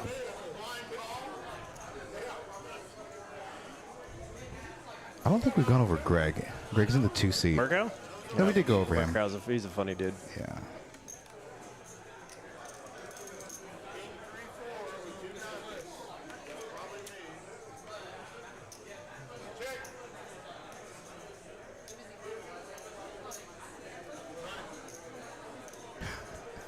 Okay, I'm just gonna go ahead and bet here on the come here with the ace 2-6 combo. Now this is kind of cool. He does have the naked ace, so he is betting with the ability to bluff later. If should a diamond peel off, that's actually one of the better cards in the deck for his hand. For Wes. For Rob. For Rob. Okay. Yeah, because he has the naked ace. However, if somebody runs into a wheel and a flush, he's never getting away with this, which is exactly what's about to happen. Right. So it's that you would think with the ace of diamonds there that the deuce of diamonds is a perfect card to bluff, but he can't account for the 5 of diamonds. Right. So if anybody makes a wheel, there is an increased chance of a wheel and a flush, meaning he is never folding. So this is going to be painful. But the reason he took this line is that if his opponent has an ace deuce, he's going to get him to fold here. Do you ever check raise in this spot if you're Wes? Sometimes. Okay. Sometimes. It depends on the stack size. It depends on. I might check min click him to see if he has a wheel, because if he has a wheel, he's never folding, and I can pot the river and quarter that. But as far as a huge check raise, no. Got it. No, because if I can easily walk into a wheel and nut flush, because again, can't account for the 5. One player is the 5, one person is the ace. So both of them should be worried about the other. Got it. At this point. Okay, perfect. And John Anderson, Congress it's Big O. We just call it Congress in Texas. Yeah, John lives in San Antonio. Okay. Congress is a Dallas thing. That is only a Dallas Literally thing. Dallas. The entire rest of the world, Australia, England, in the Czech Republic, they call it Italy. They call it Big O. That is only a Dallas, Texas thing. It is Big O. So this is not going to get through. Did this go check? Is that what happened? Yeah. So got 2 players left remaining to go over. We have Michael Cooper in the 9th seat. Again, that's the player that said to call him MJ the Great. He says he's a lion tamer. I don't think that's true, but it's kind of funny. Yeah, but let's go. We'll file that into the sarcastic answers. Yeah, but he says his poker variant stud 8. That sounds like a potential relatively serious answer. So. That one is, yeah. And best poker accomplishment, finished 4th in a bracelet event for 155K after Fat Larry took a hot dog break. Mad face. Okay. So maybe that's true. Or, I don't know what that means. Yeah, I don't either. For the record, I'm just reading what they typed in our questionnaire. No, so don't worry. I do the same thing. Yeah, if I offend anybody, if I offend anybody in the chat, just for the record, I'm just going by what's being read. Yeah, once you've done this about 2 or 3 times, you start answering with pretty shenanigans. Fair enough. You start doing as funny as you can make it. Now, last player, Rebecca Thompson, who's kind of taken over the lineup, after Bugsy's passing and the game in the live stream. Plays poker for profession, been playing 20 years. Favorite game, Big O. Yep. Biggest poker accomplishment achievement, back-to-back first place wins in Big O/Congress. Yep. In the Choctaw Series. Yeah, she won. There were 2 events. She won them both. Yeah. I will say my first and only, again, I've only been playing poker for 2.5 years. Mm-hmm. My only circuit win event was against Rebecca in Badoogie. Oh. Yeah. And our heads up went almost 2 hours. Badoogi's a fun game. Yeah. I enjoy Badoogie variants. So, I actually almost made it because, I have 3-bet and then she 4-bets. I was like, man, like, she hasn't 4-bet all night. Let me go look at my card. And I was just so tired. I had a Badoogie. I had ace deuce, but I had pocket 6s. And I was like, oh, I got to fold because I'm in bad shape. And I had like 3 or 4 big bets. Oh, yeah. I was just so tired. I was trying to get up to Chocolate in time to play. I think it was the Classic. Mm-hmm. And I didn't get there in time. I was like, let me just jump in Badoogie just for fun. There you go. All right, we should see some a decent amount of pressure here put on by Greg if there is a bet. He chooses to let this one go. If that's the case, checked around to the button.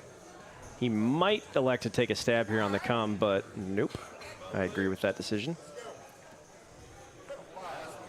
All right, one player turns a straight. I see Wes is going to have the 9-6 straight here, and looks like MJ is going to have the nut straight with a couple of redraws. This is standard. He leads out into the field. This is pretty standard. Murkow's going to give it a call. This is perfectly acceptable. Rex with the king, queen, jack is probably going to peel with his diamond draw. Yep.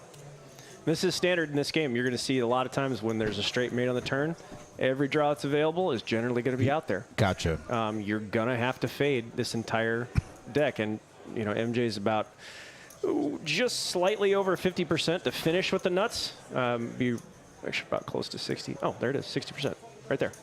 But he has to finish with the nuts to win the hand. And if he does finish with the nuts, there's going to be a low available. That's the problem with it. If you play a 9 in your hand for the straight, you're going to have to chop the pot if you finish with the nuts. Now, with him not having any diamonds, is this a board that you would quote-unquote mandatory bet on the turn, or he's like check call, go to check call mode? Depends on the table. If I'm never getting raised, then I'm going to go ahead and lead. Right. But if I don't have any redraws, I'm probably just going to go into damage control mode here. Okay. I do not want to get exploited. Or bet out and then be forced to tell the field exactly what I'm doing on the next card, which is exactly what just happened. Because he bet the turn, check the river. Anybody left with a flush knows they have the best hand. Now, based off action, we see that Greg has the best low. Can you call here with 3-4, or do you not feel it's comfortable? You know, like if you have maybe 2-4, or obviously 2-3 you're calling, right? But like, well, he can because he's utilizing what I call relative position. So he's going to check.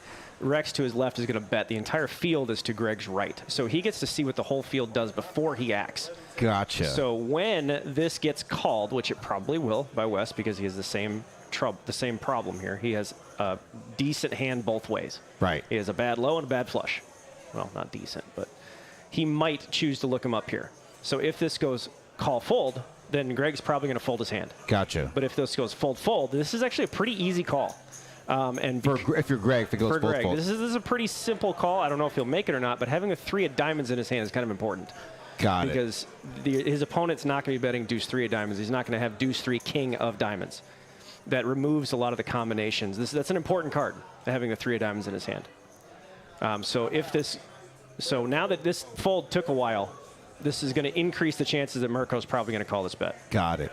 I don't know if he will or not, but this is a perfectly reasonable call. After this next, he got rid of it. Okay, he got rid of it. I think not just because I can see the cards, but that is a call that you can make. Got it. That is a perfectly acceptable call for F. That very much looks like the nut flush.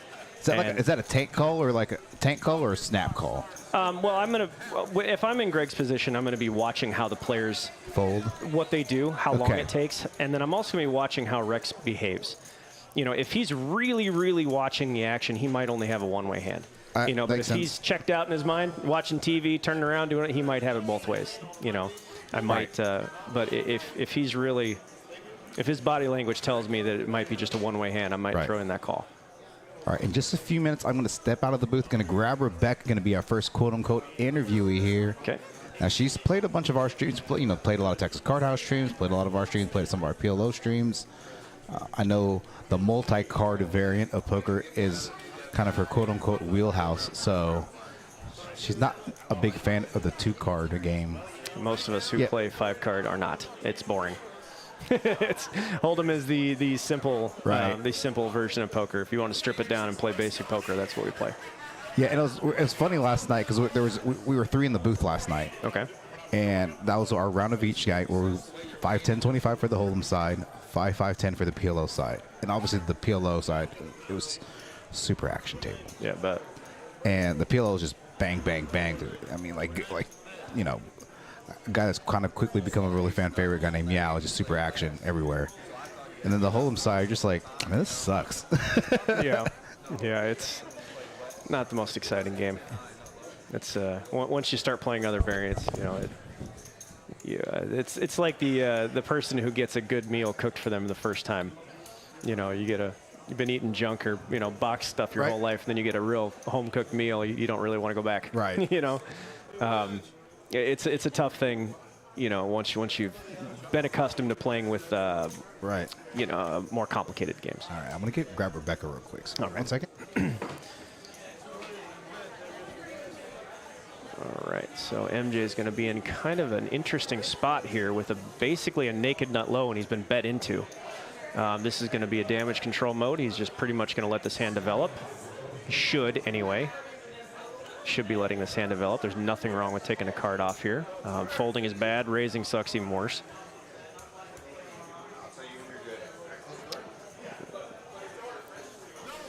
All right.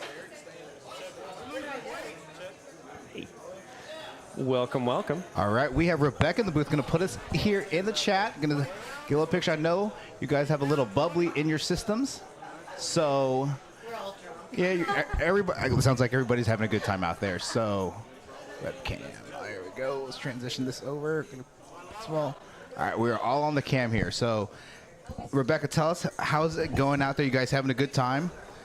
Y'all need Sit table here. chat. We need some table chat.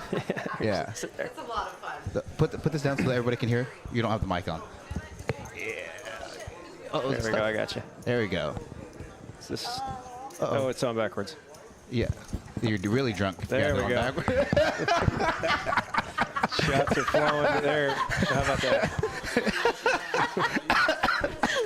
I'm going to start coughing too. All right. So you guys having a good time in there? We're having a blast. Great.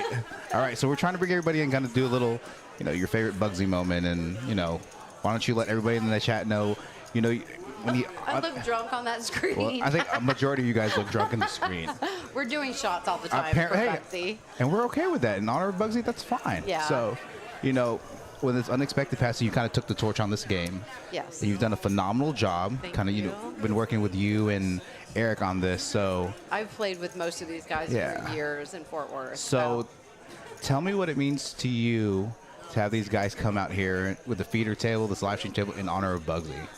I mean, it's what Bugsy would have wanted. Yeah. I know he would have wanted this game to continue and us to play and have fun and just celebrate his life. Yeah. So tell everybody's wanting to hear Bugsy stories. What is Okay. your favorite Bugsy? I know what it is So because my you. favorite Bugsy story. Okay. Can you hear me too much? Yep. Is No, this you're good, you're like good. really close? No, you're good. So Bugsy has been taking care of my pest control at my house Okay. for many years. Okay. And the very first time he came out, he pet my cats. He knows I'm a cat lover. Okay. And he's petting my cats, and he goes, I don't know if you know this or not, but I beat cats. And I'm like, my jaw dropped. Like beat, as in like abuse. I beat cats. Okay. And I'm like, I'm thinking in my head, I don't think we can be friends Right. here because I'm a cat lover. And he's like, yeah, I've fed a feral community for 20 plus years. And I'm like, did you say feed or beat? He was like, I have fed cats, not beat cats. That's pretty. So, like, we just kind of bonded over the fact that he is, like, in his heart, he was such a good person. Yeah. Like, he took care of this community for years, and he would have taken the shirt off his back for anybody. Yeah. So, he's just a great guy. Well, we've been getting a lot of positive feedback for this game. Whenever you guys want to run this back, you let us know. Would Over love 100 viewers on most occasions, so Awesome. a lot of people are very excited to have this game, especially with this guy in the booth. Ain't Well, we're nobody. giving everybody a hard time that's like folding hands and, like knit players and stuff. We're like you got to let loose. Yeah. Well, I'm pretty sure pretty soon we're halfway through the stream, so get a little more bubbly in the stomach and We take all some are. more take some more shots. And so, we've already let the viewers know that this is a explicit stream, so whatever you want to Have say. at it. Yeah, have at it. Have a well, good time. the fact that we did the 5, 10, 25, now 50. So is it now a mandatory blind raise? It's kind of like we all agreed to a 50, a So 25, 50. For the And then we're talking about 25, 50, 100 This right is now. so gangster. Let's yeah, go. Yeah. Let's go. All right, we're gonna let you step back in game. We don't want to miss Okay. we don't want you to miss too much. I will go out there and grab another player here in a few minutes. Kind of just rotate right, it in and out. thanks, So guys. thanks for coming Good in the luck. booth. Have All a right. good time out there and good luck. Good luck. Good luck. And that was inebriated Rebecca Thompson in the booth. Yeah, she's walking and I can smell like tequila. I'm like, God, Jesus. I was like, what's wrong with the headset? And you're like, it's backwards. I'm like, backwards and oh my upside God. down. Oh, goodness. Now we're good. We're in good shape now. So get us back. Poker is great. Poker is great. Now, I will go back and make a good video out of that last hand. That was actually a really well-played hand by ace deuce MJ. hand. Yeah. There's a lot of nuanced dynamics I'm not going to get into, but that was, you can rewind that, that was an excellently played hand. Timestamp, 2 hours Yep. and 12 minutes. That was a pretty good one, especially the bet size on the river. I can go into the math later. I will make a video out of that one. I can just let you know that was actually well played. Now, I'm obviously on this side. You know, I have a normal quote-unquote job, but, you know, I'm playing and commentating, help running production, the other, you know, singles, so I can do kind of whatever I want, Sure. whenever I want. A part of the reason my game has improved so much over the past, like, 6 months is because I'm on this side of the booth. So I get to see a lot of... Hold on. Yes. Hold on. Yeah. So I see a lot of general tendencies across different stakes. You know, like, there's still some general tendencies that I'll see at 520, 1025 that I'll see at 1-2. Yes. Sizing mistakes, you know...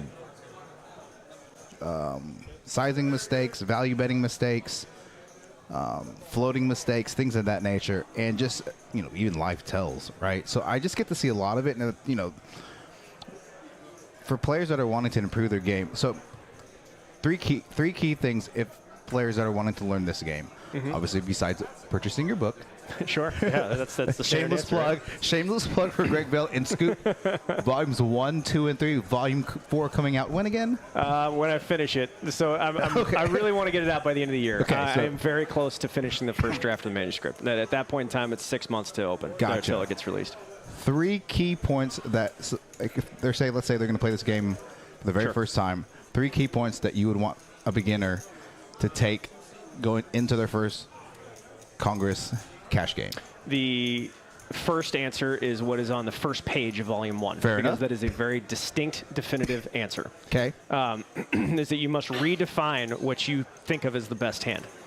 And so Hold'em players are very accustomed to what is the best hand right now being the best hand overall. Right. They're used to that, right?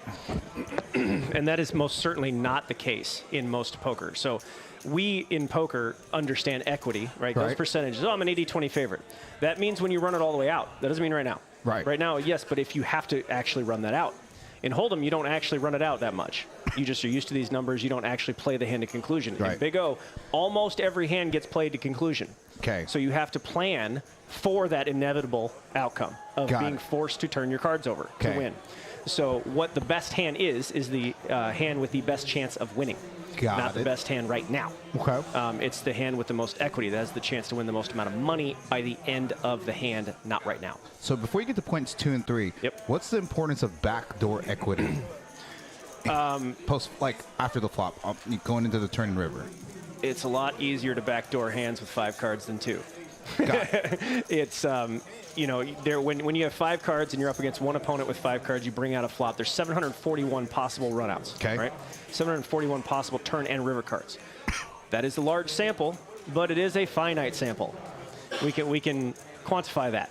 In PLO 8, it's 820 runouts. Okay. Sounds like a lot, but it's not nearly as many as in Hold'em, right? So if you take the number of combinations, you run a simulator from my 2 cards versus your 2 cards on the flop, how many wildly different combinations of cards there can be. Well, that's because we don't have to play the hand at conclusion most of the time. We're worrying about their range, not playing the hand at conclusion. So reformulating your brain to worry about the showdown early in the hand will help you plan better for this game. Okay, so point number 2. Point number 2, this is a skill game. Get over it. I like it. Short and sweet and to the point. Yep. This is not a gambler's game. This is a skill game. This is the chess of poker. Get used to it. Okay. All that nonsense about there's so much variance, it's a high variance game. This is all false information. This is nonsense. That is what people who do not understand the game say to justify their losses. Got it. So it is what it is. You are dealing with a variation that I can treat as a science. It is a tough skill game. Get used to it. Third point. Third point is that if you can learn to learn, I know that's kind of weird to say, but if you can learn to learn this game at a constant speed. Okay. Continue learning at all times. You will do well for yourself. Treat this like the science that it can be, and take an objective stance. And that's probably good advice for most games. Look at it from another's point of view, from a coach's point of view, from a scientific point of view, and remove the ego and the emotions from the equation. If you can do that, you have a chance of understanding the subtle nuances of this game. Now, okay, going perfect beginner strategy. Now, we talk about this hand like A754. Greg Merkel actually 3-bit this hand. Yeah, that's not good. Okay, so this is not a Yeah, that would be that kind of the equivalent of, say, 9-6 offsuit and hold'em. Got it. Okay. The chances of him making a wheel with this hand are less than 4%. Got it. The chances of him holding a nut straight that he flops is about 10 to 1 against. If he were to flop an 8 high straight or a 7 high straight, the chances that it finishes with the nut straight are less than 10%. And you're going to make the second nut hand a lot here. You're going to make inferior draws, inferior straights, inferior 2 pairs, bad full houses, overcoated, all the bad things. And second nuts are never good, usually. Hey. You don't want to make it your first plan. Right. The second nut hand can be. You don't want to rely. You don't want to rely on it, and if you just get lucky, you get lucky. Number 2 shouldn't be plan A. We'll put it that way. I like that. But thankfully, he's in position, and the quality of his cards and the power of his position don't have to match up here. The power of position can make up for that, just like in any other game, which we might see here. A second bet here from Greg could get this all the way through. Nice. He's not going to. Generally, people don't take that long to bet a straight if they had it. So it's pretty safe to assume that West did not have a straight on the turn. He could have taken this down with a bluff on the turn. Or, plan B, just make the best hand. So he did make a small flush. This will be a tough call if he's bet into, but if he's not, it is pretty safe to assume that a flush, any flush, is the best hand. All right. So I would like to see a small bet here to be called by less. 750, pretty good, pretty good. A little more than 1/3 pot, pretty good. Good size for value there. Yep, pretty good. This can be called by all sorts of things. It can be called by a straight. The only problem I have with this bet is that it can be called by a 9 or a 6 high flush pretty easily. But you're not going to get check raised by that hand, so there's no risk of that. So I want to go grab another player real quick. I'm going to kind of float him in here. So this is going to be a tough call. If Wes wants to get away with this pot, he's probably just posturing here.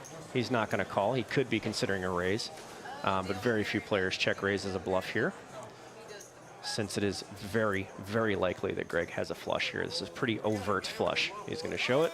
You're not gambling. That wasn't gambling. You know better than that. We call that false advertising, ladies and gentlemen. He knew exactly that was the best hand. He knew it was the best hand, and he tried to pretend it wasn't. All right, we have Michael Carter in the booth, seat 6. So, Michael, let us know how it's going out. You guys having a good time? Well, I'm card dead. We still got 2 hours left in the stream. Waiting for somebody to make a mistake. Okay. Now, besides me. So tell us about kind of your relationship with Bugsy, and tell us your favorite Bugsy memory story. Well, Bugsy tried to say 2 weeks ago that he played with me for 3 decades, but in the count that I'm 43, that's not accurate. Yeah, story checks out. But I've played with him since I was about 16, 17. Okay. I did take him out in the last tournament that he played in Choctaw. Okay. And it was a really weird event because I went up there randomly with my wife to gamble, and get you back Bugsy walks by, and he says something to me. I find out about the tournament. Well, I was trying to save money by not gambling at the pit. I go up and play this little PLO game with Bugsy, get him at the table. At that time, Greg here, we become friends over the years through cards and seeing each other in Vegas and other card games. And he sends me a text asking about a game coming up in this game, excited about it. And he brings up Bugsy's name. I sent him a screenshot of Bugsy. That was the last picture I took of Bugsy. Yep, I have that picture. He took it right at the table. He said, I'm actually playing a tournament with the man right now, and at the same table. That's right. 5 minutes later, I take him out. He gives me his little speech that his hand was better than me, and he walked off. And, and The truth was, I was supposed to be at Keith Urban tonight, and I did not have the heart to tell him that I wanted to cancel on this event because he was so excited about it. My wife's like, I know you want to play. I know you want to play. And I was like, no, honey, I play cards all the time. I'll come, let's go to this Keith Urban. And she's like, no, I know you want to play. Just tell me you want to play. And, then after this, horrible circumstance, there's no way I was going to miss it. I've had a lot of fun with him over the years, and he was always a joy to be at the table. He actually did our exterminating at our home as well, so he was a kick to be around, and got to know his girlfriend quite well as well, and throughout the years. So I actually have a question for you on one of these hands that we were talking about, the hand where the flop was 10-10-9 and you'd bet the flop on the turn with the ace-queen-jack combo. Walk us through why you folded so quickly on the river. What about Rex's line told you that you wanted to come to a fold there with a king high straight? Well, I didn't know.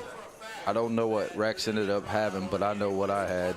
and there's I didn't think that there was an opportunity to dump off any chips right there. I was thinking maybe if I could hit an ace or a club, that maybe my hand would improve a little bit better than the straight. And I didn't get there with any outs that I was looking for, so I thought the laydown was the right move. I guess we'll see. It was. Yeah, we were talking about how his line of check call twice and then leading out on a blank wasn't going to fool you with a straight.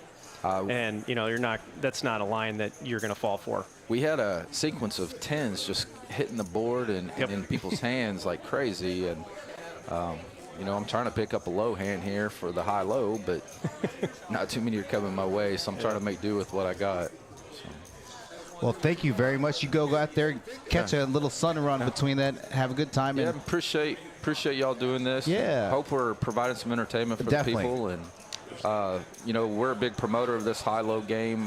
It's a lot of fun, and I've met a lot of people over the years doing it. And I know y'all are helping with that promotion of it, too, with Bugsy. It was his favorite game, He loved it. Yeah, He was the first person. He was more adamant about it than I am. He loved it. Yeah. Well, thank you very much. Thank Go you. out there, hit the felt, get some of those chips back. Thank you very much.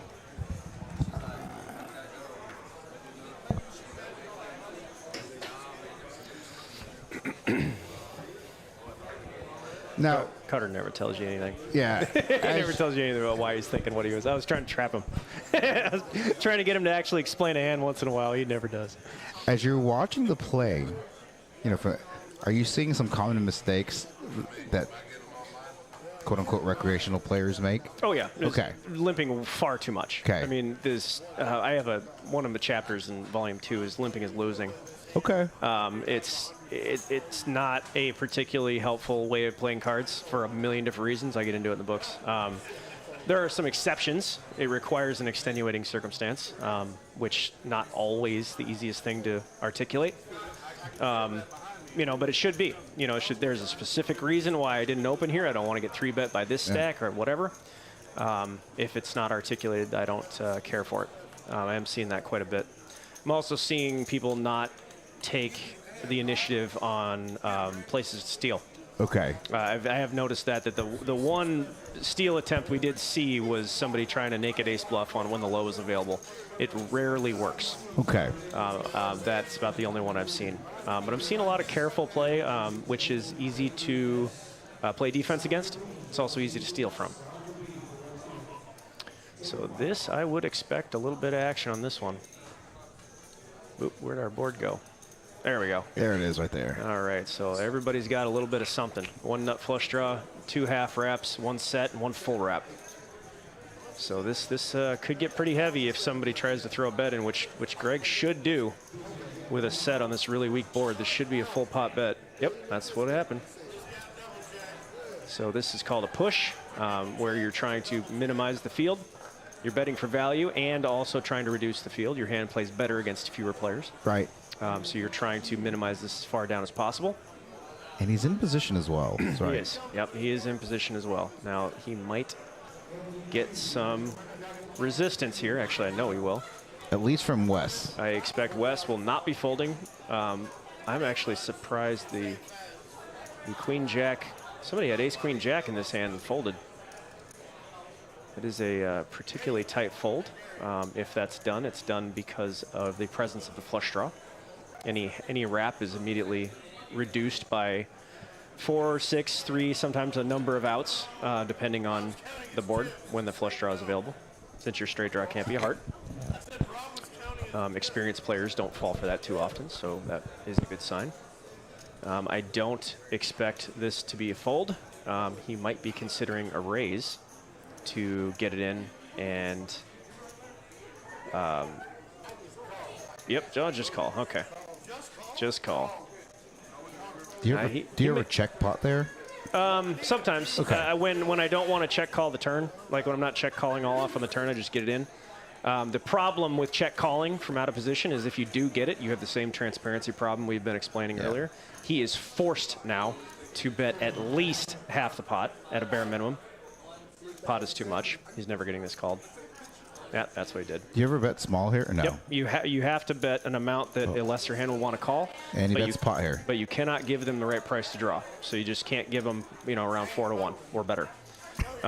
Betting about usually 55, 66% pot, somewhere in that neighborhood, is usually enticing enough.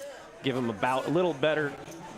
Give them a little better than 3 to 1 to call. They might take that as the right price, which it wouldn't be.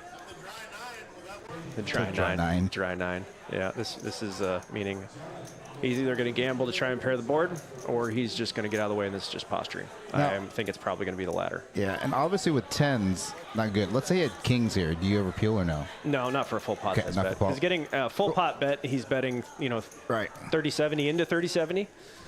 That is, he's getting exactly 2 to 1. Right. If you need to pair the board, this could be anywhere from 5.5 to 1 down to 3 to 1, depending on what cards are in play. It can be a lot of things.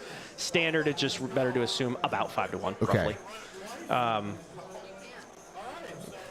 Yeah, we're not running it twice because it's a split pot game. Well, and there won't be a low here, so Right. this actually would be, there is no low in this hand. There won't be a low. You could run it twice here if you wanted to. But I think we decided, at least Rebecca had informed everybody that irrespective of just don't do it. Board texture, just no running it twice. Yep, and if Murkow, For the stream. Yeah, if Murkow were to ship this in here and try to run it twice, that would still be a mistake. It does not make it better or worse. Right. You're just trying to control the variance a little bit. But I expect this will be a long fold eventually. If Murkow decides to go with it, he's doing this knowing he needs to pair the board to win, knowing he's behind. He should know better. He should.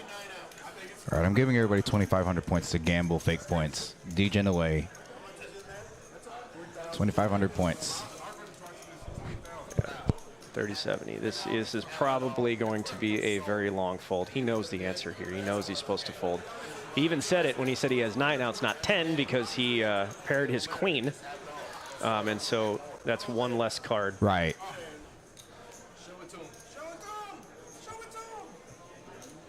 Yep, he came to the correct decision. He knows this. It just took a little longer than necessary. And let's say that was like the 8 of hearts. Oh, no, okay, it can't be the 8 of hearts. Let's say it was like the 6 of hearts or something like that. Yep. And not a queen because now, he has more quote-unquote, he has, couple percentage points more equity, right? Mm-hmm. You still make the fold there on the turn. Yeah, you need 5 to 1. He's getting 2 to 1. Gotcha. It's really as simple as that. Oh, yeah, gotcha. This is a. I'm thinking I'm overthinking it because I'm forgetting about like getting pot odds. And this. So like, so if we're talking about pot odds here, right?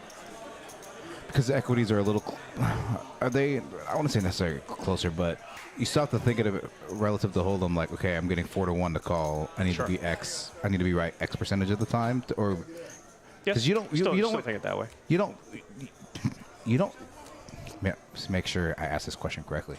You don't want to make a call to try to chop the pot, correct? No. You generally want to avoid that. Okay, that's what I thought. You prefer to put pressure on players to call for half the pot.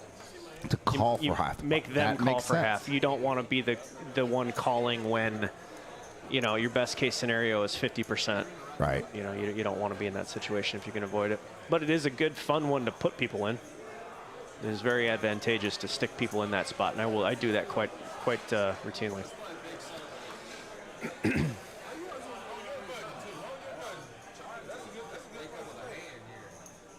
think you got more point gamblers than you do people actually paying attention. Right. always joke with the viewers. We have a lot of dedicated viewers that, enjoy just the chat and, the ROE game yesterday. It's something a little different for them. Right. 'Cause, here, unlike a lot of other rooms where they just, it's all hold'em, cash, right? Yeah. We're not afraid to mix it up. Sure.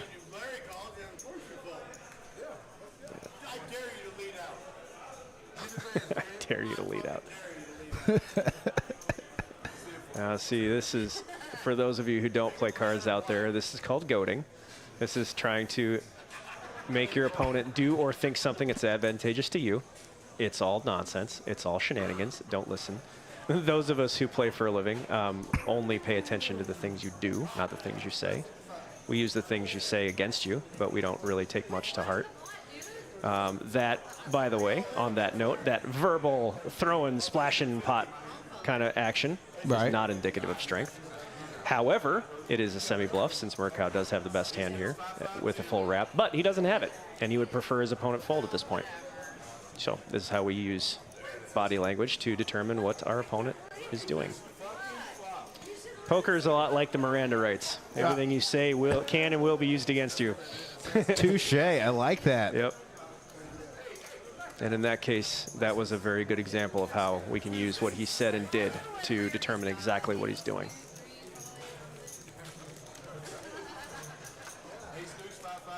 Got Brian Dowd in the chat saying, hey, what's Brian, up, Greg? What's up, Brian? How you doing? Known Brian for quite a while. He's down in Florida.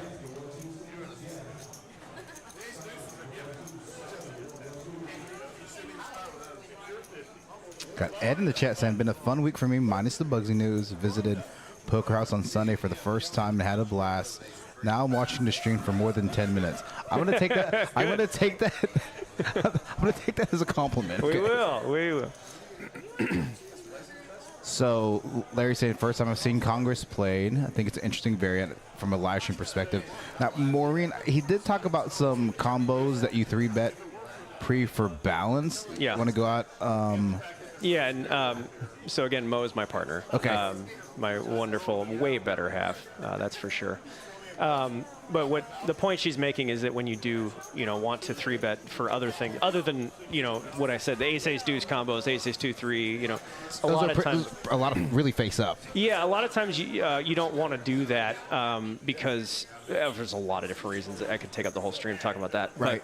But, you do want to balance these, but you do want to balance them with the situations that you're in. Okay. You don't want to only 3-bet from the blinds. You don't want to only 3-bet from late position. Sometimes you make a 3-bet that's a pull.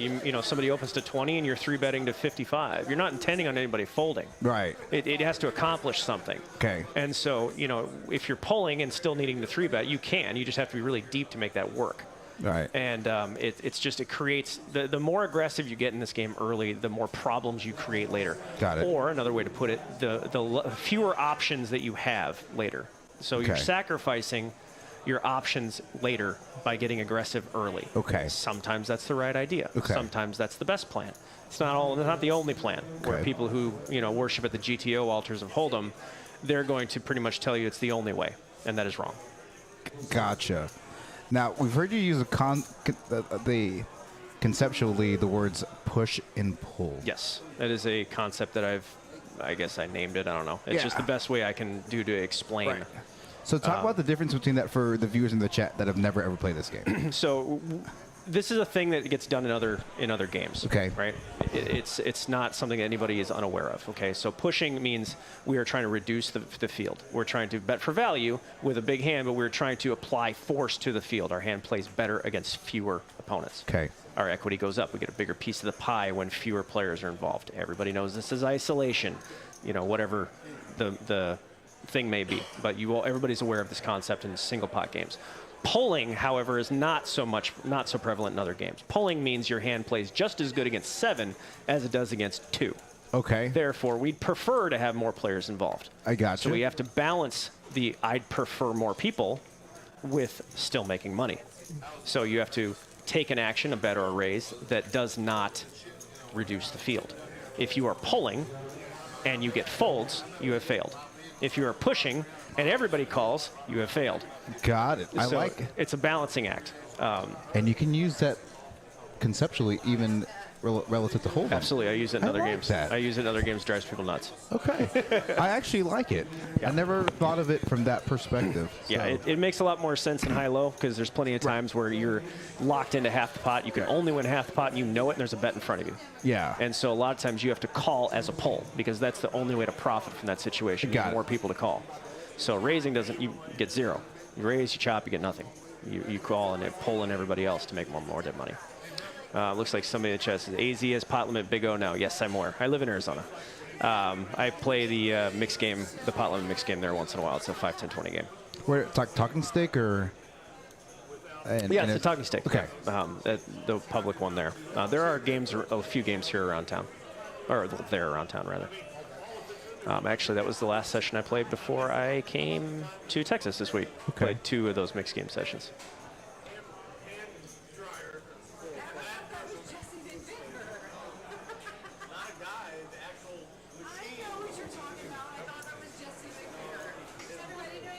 All right, he's going to go grab somebody else here to bring him in to talk to us a little bit.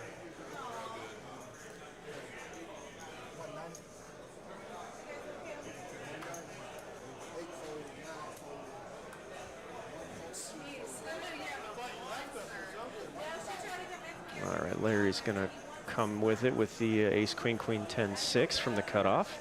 This is probably going to get through. The cool part about playing hands like these from late position is that they are a little well disguised.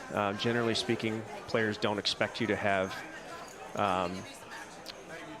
this kind of a makeup. Becca is going to take a relatively strong high-only hand. Going to go ahead and make the call here. This is a hand that has some potential for some fireworks because their hands balance well together. When one flops a set or 2 pair, the other will flop a big draw. So this is a common situation in Big O. And that is not what happened. This is probably going to get shut down pretty quick with a bet and a fold, depending on who does it. So if Larry decides to go with a C-bet, which he should, goodness, that was a chance to take the pot down. You really need to, when you flop an ace in these situations and you're the one that opened heads up, you're going to have to take a bet here. Now he's potting a delayed C-bet. No, Becca's going to get away with it. See, if Becca had checked, that's an easy steal. But since Becca wants to take control and go ahead and fire the turn, she's too weak to check call and strong enough to lead out and bet.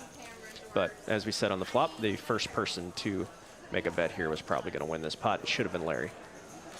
You can bluff in Big O, people. You can bluff in Big O.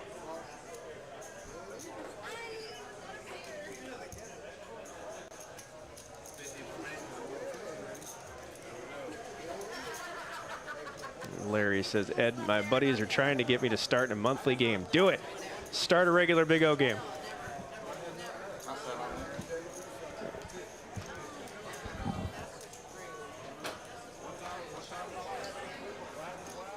All right, we have MJ. I have told everybody that you told me to call you the Great. Also, you are a lion tamer based off your responses. You understand me. Yeah. So, tell us how it's going out there. Oh, I'm sucking it up. Okay, that's all right. No problem there. Yeah, they fucking me up pretty good. Touche. Now, I keep bluffing. I can't quit bluffing. I'm bored. fair enough. Now, we're asking everybody to come in here, because so the family and friends can have this, forever. Tell us your favorite Bugsy memory that you can tell us. Could be more than one. More than one? Yeah, if you have more than one. One of my favorite memories is a long time ago. I used to run a little poker game in Fort Worth. Okay. And we ended the game, and Bugsy really didn't go to titty bars. Okay. Yeah, we got out and got drunk, had some few drinks. Okay. Went out and had a good little old time, man. It's one of my favorite guys, loud and obnoxious. Yep. But he likes to party. Good-hearted guy, man. Yeah. Yeah, I like that motherfucker. Touche. So we got a little over an hour and 15 minutes left in the chat. We just want to have everybody come in at some point during the stream, tell them their favorite Bugsy memory, get back out there, and light it up. I am, man. I don't even play poker no more. But he called me a little while ago and asked me to come play this big game if he hosted. So I came back out. I only play it home games, coin, emo out, and motherfuckers free. Yeah. Yeah, man. Bugsy liked to play at the bingo hall a lot, so I used to go there. Good guy, man. I'm gonna miss him. Yeah. We had a little group chat, me, him, and Rex. Yep. Talk about politics. I knew absolutely nothing about politics, but somehow I was included in the group, which was 150 text messages a day, but it was cool, man. It was a good guy. MJ the Great, thanks for joining us in the booth. Man, no problem. You understand me? I'm about to go get busy. Go get that. Go get it back. Get those chips back. Have a good time out there. Thank you very much. All right. As you guys can tell, MJ the Great, quite the character here in the booth. No holds barred. Guys having a good time out there, so. Yeah, we actually had a real interesting hand develop here while we were. Oh gosh, goes check on the river. Oh, oh no, they were all in. Never mind. Okay. Yeah, they're all in. Becca's going to end up quartering him here. half the table can't count. Seeing that a 1 and a 4 makes the low. And they both have it there. This is a standard situation in Big O where both players make the nut low and then you battle it out for the high. Generally in this situation, you want to have a safety net on the low, and you want to make something like 2 pair or better for the high in this situation. But because these stacks got a little short at the time, that was just not going to happen. It's just going to get in. Becca had 2 pair and the nut low. That's what took 3/4 of the pot.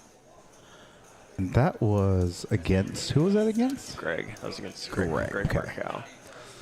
Let's give you some updated chip stacks. Got Rebecca over 10K now. Only player in 5 digits. Yeah, Over 5. She's up almost 5, over 5K now. Yeah. 52. Mike, Rob, and Greg and Larry all below 4K. Wouldn't be surprised to see Greg or Rob add on here at some point later in the stream. Let's take a look at cumulative winnings for the night. Yeah, he's going to want to do that. Short stacking in Big O is a nightmare. The reason why short stacking is not advantageous is because we talked about it earlier. The equities are so thin earlier in the hand that if you short stack a vast majority of the time, your money's going in and not really going to be that far ahead or behind anybody. It turns into a gamble. It's not the anti-skill, really. It's it's no different than a hold'em tournament. If you got 8 big blinds, there's not a whole lot you can do. You're going to get it in. You hope you're just going to have to gamble. But in Big O, it's even worse because you're not going to be a significant favorite over anybody early in the hand. And there's a good chance that if you get a short stack in on the flop, you might get it all in against 5 people. And that is not a good way to win. That is a very tough way to come away with a win. So this is not a game you want to play short stacked. I know there are some purists out there who believe it is. I can prove that you're wrong mathematically. This is a game we lean on the skill advantages. We try to avoid the ones that are, let the cards speak. Right. We try to avoid that if we can. Short stacking generally means that your cards are going to have to speak, and that's not in anybody's control. Right. And I feel like this game, if you were to ask me 2 or 3 hours ago, obviously before sitting in this, in my head, I would never ever call this game a luck game, but in my head, I felt like this was a quote-unquote face-up game. Yep, not so much. Yeah, and I'm like, hi-ya. No, it's, and I really enjoy that about this game, and that's one of the reasons why, I agree to commentate when I'm asked, is that I can pull back the veil of this. Right. And that it looks like just chaos. You got 20 cards scattered around the table. And there is madness in this, but there is a method to it, There's a big method.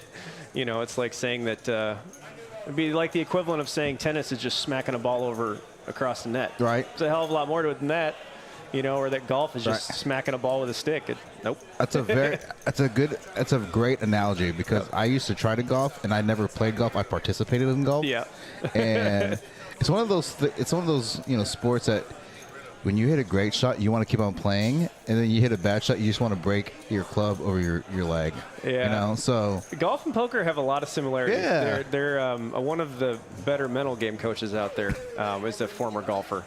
And I am too. I spent a lot of my time as a kid playing golf and was I had was in the golf program at Arizona State for a while, the professional golf management program for a while. What? Arizona State? Nice. Yeah. Sun Devils, right? Well, yeah, I was in the business side of it, not the playing, but Fair. the business side of the whole thing. How many times are we going to see this flop tonight? Yeah, 10, 10, 9. 10, 10, 9, 9, 9, 10. Now, here we go. Thankfully, everybody's got it here. Yeah. So this will be a race. This will be a race to fill up for the other two that aren't the nines full. This is a tough situation for MJ. Let's see if he navigates this properly. This is a tough one. Because the chances of the other two players filling up are pretty high. They are exceptionally high. I don't know. Now, they have a lot of outs that block each other, though, right? They do, and in this situation, Ace, they do. seven. They're sharing the ace and the 7, but that is usually not the case. Right. And yeah, the cool part is MJ does have has a redraw to a queen. Right. So if he hits a queen, was there a queen from any other players? I can't remember. I'm not sure. I'm not really sure, but it is tough. He's going to get a call from both players, and this means that both of them are going to have a 10. And that is a tough place to be with Right. nines full. The chances of both of them filling up are well north of 50%. Somebody filling up. There it is. They both, Rex and Mike, Yep. both have 10-7. They both do it. And this is a very complicated situation for MJ, and he's going to have to earn his name right here by pulling this one off, by earning his self-imposed nickname. He's going to have to earn this by not doing this. He should be checking this back and waiting to see how they react the river. That's the best play here. You check this back, see how they react, because if you bet twice, get called twice, you're getting called by 10s full. Yeah. This, I'd like to see a check back, not happening. Yeah, that's not a good bet. He might actually get called in both spots. 20% pot bet there. Interesting sizing. So I'll give him credit for that one. That one's actually pretty good. He's begging to get check raised. He's leaving himself the ability to fold here. This is either a bet with 10-9 or 9s full. Right. But since both players called, both other players should know that the 10s full is not in the 9 seat because of that. So 10s full of 7 should be considered the nuts at this point. So Mike might actually figure this one out. He might check raise right here. I would be pretty impressed by this one. Yes, sir. Yeah, buddy. That's what I like to see. Mike tries to pretend he's not very good, but he is. He figured it out. That's Now, if MJ here, you're folding. He should, yes, Yeah. and that was his plan. That was his plan and that is an overt thing. I'm probably going to pick this one up too. That is a very transparent line to take, meaning he's leaving himself room to fold. Yeah, and Rex probably not liking this hand because, Yep, and this it could be 10. It could be 10-9 here. easily. Right. Easily. He's representing 10-9, but Mike Carter was able to deduce exactly what I said, the exact situation. That is why he's pulling the check raise here, is that neither player can have 10-9. The bet was leaving himself a way to fold, and 10-7 should be considered the nuts. And that's exactly what's going on here. I fully expect Check pot. Or, check pot, or it's going to go if well, the Mike Carter's SPR is really low. Oh, it is low, but Yeah. this should be. 1/3. Check all in. I think both players are going to showdown, but Carter should either check this back because He now. actually has more than. It looks like 2 yellow birds, so it looks like. Yeah, he's correctly deduced that 10-7 is the nuts. Correctly. And now he's going for value. He is trying to bet a smaller amount that less than 10-7 can call, or to trigger a very easy call by the same hand. Well played, Carter. That was very well done. You got all of you at home can book. That is exactly how you play this hand. And here comes the complaint that they both sucked out. They both have. But that was very perceptive. That was very well played on Carter's part. Yeah, let me make sure the chip counts are correct. Look at it. Now, this is a new feature, as a result of the Hustler the casino side. I can see, it's on a 1 minute delay, but I can't ever see the cards. But I can kind of check the chip stacks. Oh, sure. Yeah. Looks off. It's got to be on delay. Yeah. It's the only way to keep it honest. Since a couple of people out there like to ruin it for everybody. Yeah. Boo. Sometimes, when I'm on the production side of things, I'll look at the chip counts, on the 15-minute delay, and I'm like, Right. I don't think it's right. So, Oh, I see what you mean. We have, for those of you who can't see what we can see in the booth here, we have 2 screens. Yeah. One with the delay, the stream everybody can see, and then the live one that's happening right this second. We can't. it's actually, it's not live. It's actually on a it's actually on a 2-minute delay, minute. but I We can't see the whole cards. Yeah, I can't see the whole cards, but I can check their chip stack. So Yeah, that's great. It's another security measure to know that it can never be compromised because we can't actually see the cards in real time. We see them on the delay like everybody else can, but we can't in real time. And we're behind a locked door that's clearly not soundproof. Yeah. Well, These guys are loud. Yeah. So what's really funny was we've had this live stream about a year, right? Yeah. And it used to be in this other. It used to be in the high stakes room. Sure. And this used to be in the back, but it was actually next to the restroom, so you could hear the toilet in the. Oh no! you could hear the toilets, that's bad. and you could hear like the sinks, and then apparently there was like a leak one day, and so like all the equipment got wet. Luckily, everything was salvaged, and so. Oh wow! You know, leak is supposed to be a figurative thing Right. in poker, not a literal. Touche. And so they said, okay, let's move the live stream. We're going to hire Eric, who's the running action tracker. He goes around and does these live streams, for a living. And like, let's put it out on the quote unquote the floor so people can walk by and just see how it goes. And it's just a kind of a cool job. So I like it. Oh, Murkow, what is this? Murkow limped the button with an ace-4-5 combo. That's I do not care for that. now here goes Rebecca with the 3-bet here. Yep, and with a full wheel. well, it's actually a raise because the first raise That's is right. all You're voluntary. right. So That's right. It's a mandatory because we're not allowing a straddle, so it's an automatic blind raise. right, So because theoretically, it's a three strip. blinds are not good enough. We have to have half the table putting blinds in. So this is a raise. This is not a blind raise. Yeah, and this is one of the reasons why I wanted Greg to raise on the button here, because Becca's going to flat with this hand out of the blind. Right. And then the field could check, and he's going to get that hand to fold. Right. However, by limping, and now he has to deal with this change of momentum from Rex with another set of kings, and he's going to be forced to fold here. So he limp called and then just got out of the way. I'd prefer a much more aggressive line here. Just leaves him with more options. When you take a passive line, or just not peel with the pair, but the more passive lines you take, the more you have to win with your cards. Right. The more your cards actually have the value. Right. Now that's probably the best card in the deck from Murkow, but Becca's going to like that one too. Yeah. And so does the set of kings. So be ready. Here comes. This could be a pot-sized bet and called, and this actually might get called in all three places. Because he's going to pot it here because his hand is vulnerable, and everybody is not going to mind. Just say pot. Uh-oh. That's going to be a mistake. 2/3. Yep, that's going to be a mistake. It's not a mistake right here. Carter is making a mistake by calling, but everybody else now is going to be getting the right price because now, he's going to... Oh, boy. Yeah, so as this triggers this cascade effect of calls, Becca is actually going to be getting the right price to call it, getting 5.5 or whatever to 1 by the time she calls this. Whatever it might, 4.5 to 1, whatever it ends up being. There's already 44 in the middle, and she's calling 1,000, so she's getting 4.4 to 1 to draw at this, which is the best price. That is the correct price at this point. So these little things make a difference. They make a huge difference. Now. With him betting 2/3 pot rather than full pot, big difference. Now Becca's going to make a wheel and be forced to change the momentum here. How much can she get called by less? How much can a set of kings call if she leads into three people? 2,000, 40% pot? Looks like she's going for the whole thing. 3,000. She bet 3,000. 60%, well, just under 60, 55% pot. That's too much. Yeah, that's way too much. She's going to get snapped off by a wheel. They both pick up some chips, though. Yeah, they both have it. They're both going to chop this pot up. Generally speaking, the bigger the bet, the more likely Becca is to have a 6 in her hand. Okay. So when she makes a small bet, if you make a smaller bet, you reduce the exposure. If you do run into ace 4-6, you also increase the chances of getting called by a lesser hand. Okay. Like a king ace 6, for example. Right.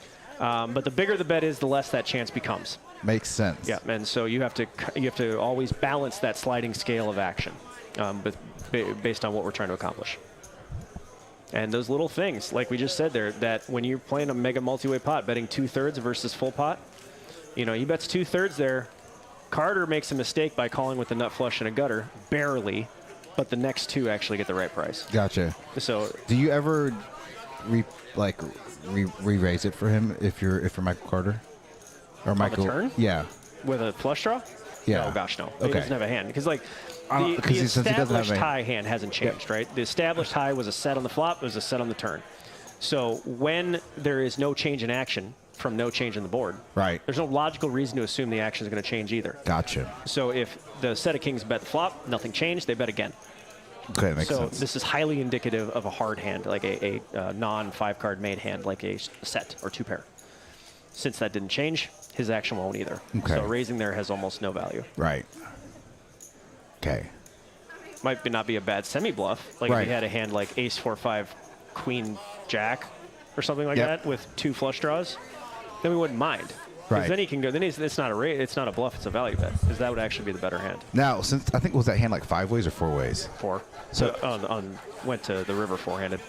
Do you ever like if your head's up maybe does a semi bluff or no? No, I mean, like I said, if I'm making that raise and I'm taking the high variance line, Right. I'm going to have the better hand, which is I will make the nuts if the board doesn't pair. Okay. Ace 4 5 Jack 10, Ace 4 5 Queen Jack, stuff like that with clubs and diamonds. As long as the board doesn't pair, I'm making a hand. Got it. Right. So, with a couple of exceptions in that case, but like if the board is 2 3 King Queen and I have Ace 4 5 Jack 10. Gotcha. That's the best hand because you can pair the board with 10 cards. Everything else makes me not nut. I'm going to be a 3-to-1 favorite. So if I were to make that raise, it would be because I have the better hand. And I don't care about the set of kings calling. Okay. I'm like 2 or 3-to-1 favorite. All right, so Mike Carter here on the turn flops the nut flush. Yeah, right on the flop. Just flops to nut flush. And he's Wes Cooper drawing to a low. he's got got- a second nut low to he's draw. got- This is probably monotone flops are very polarizing in bingo. Right. They generally don't garner a lot of action. Now, in a scenario like this, I mean, he bet pot here. Yep. Because you don't want someone that has like a set of aces or set of tens to like try to potentially boat up, right? Potentially, yeah. Okay. But Greg's gonna call this. This is a float. Right. For the low. Yeah, this is a float. He's trying to let this hand develop, Yeah, and now that's just a bad card. and this is going to So- shut things down. Because Carter's now going to pot this. He's not going to bet anything less. He's going to bet full pot because he knows he has to push. He needs to put some Hey, pressure on. Let's see. Oh, not full pot. Half pot. 500? 475, 475, about okay. half pot. So this should look pretty strong. This should look like I have it both ways. That's what he's intending on saying Okay. right here, and Greg doesn't care. The problem is what Greg's going to do is that if the board pairs, Carter's going to check, and Murkow's going to bomb it, regardless whether he makes the best hand or not. Okay. So it is. Oh, Carter gives up here. He just assumed Murkow's going to have the low every time here. And it might be trying to trigger a bluff, actually. But he's not going to go for it. He's just going to take his free showdown with a 5-3. That is the better play here. Okay. And we're going to chop the pot. Both players picking up small, chopping up the spot, both picking up about $65. That. Yep. And therein lies the proof of when you hear people complain about this game. Okay. I don't like chopping the pot. I made the nuts and I chopped. Well, you still made money. Yeah. It's when things go wrong, you still make money. Right. It'd be like if you played Hold'em. I'll just give you a hypothetical. If you play Hold'em and you got all of the pot every time you were ahead on the turn, right? You Yeah. were ahead on the turn, you won the pot, or every time you got sucked out on, you got half. Right. How often would you lose? Right. Almost never. Right. Right. It would take. You'd have to get it in early, like get it in pre-flop to lose. Yeah. So Same thing. Kind of, conceptually, some players like they'll raise aces, and there's a little bit of dead money, and they'll get players to fold, and they'll Mm-hmm. win like $30, and they're like, man, only won $30. I'm like, dude, winning $30 is better than getting your aces cracked and losing your stack. Kind of. True. Right. But that's focusing on Results oriented. That's right. the person focusing on profiting rather than winning, Right. which I argue is better. When we win, we don't always profit, but when we profit, we always win. Right. It's a good point. I like that. Yeah, it's a little more scientific approach. I've come from a family of microbiologists and virologists by trade and education, so I grew up with the science talk around the dinner table. And I'm not going to be the scientist, doing particle accelerators or blowing things up. Right. But, I can treat poker like a science. That's for sure. It's fun though. It's I really enjoy the never being able to master it thing. It's never perfect. Right. Like in golf, you never play a perfect round ever. But you try. Yeah. We all try. We can't win every time, but we sure try. How about 3/4 of the way done with this 5-10-25. Now pretty much blind race 50 under the gun. This is Congress game. This is asking for trouble right here. So the reason that Greg is going to be raising here is that he assumes that if he does flop a deuce, he will have the only nut low. Okay. Now that is an assumption, and it is an incorrect assumption, because if you have 3 of the cards playing, as we discussed earlier, Right. there can still be a 37% chance that the other guy, if you go down to heads up, that there's still 37% chance the other guy is going to have that the Gotcha. nut low. So it's not, it helps, but it's not a quote blocker. Right. Generally speaking, we don't, as anybody watching that that understands PLO, you do not want the pair at the bottom of your hand. It's really hard to make a tough hand. You want the pair to be the top. King, king, queen, jack. Right. You don't want 10-10, jack, king, queen, etc. And that is the situation that Greg is asking for. And he did hit his card, though. He did. He did. That was a 23-ish% chance in this spot.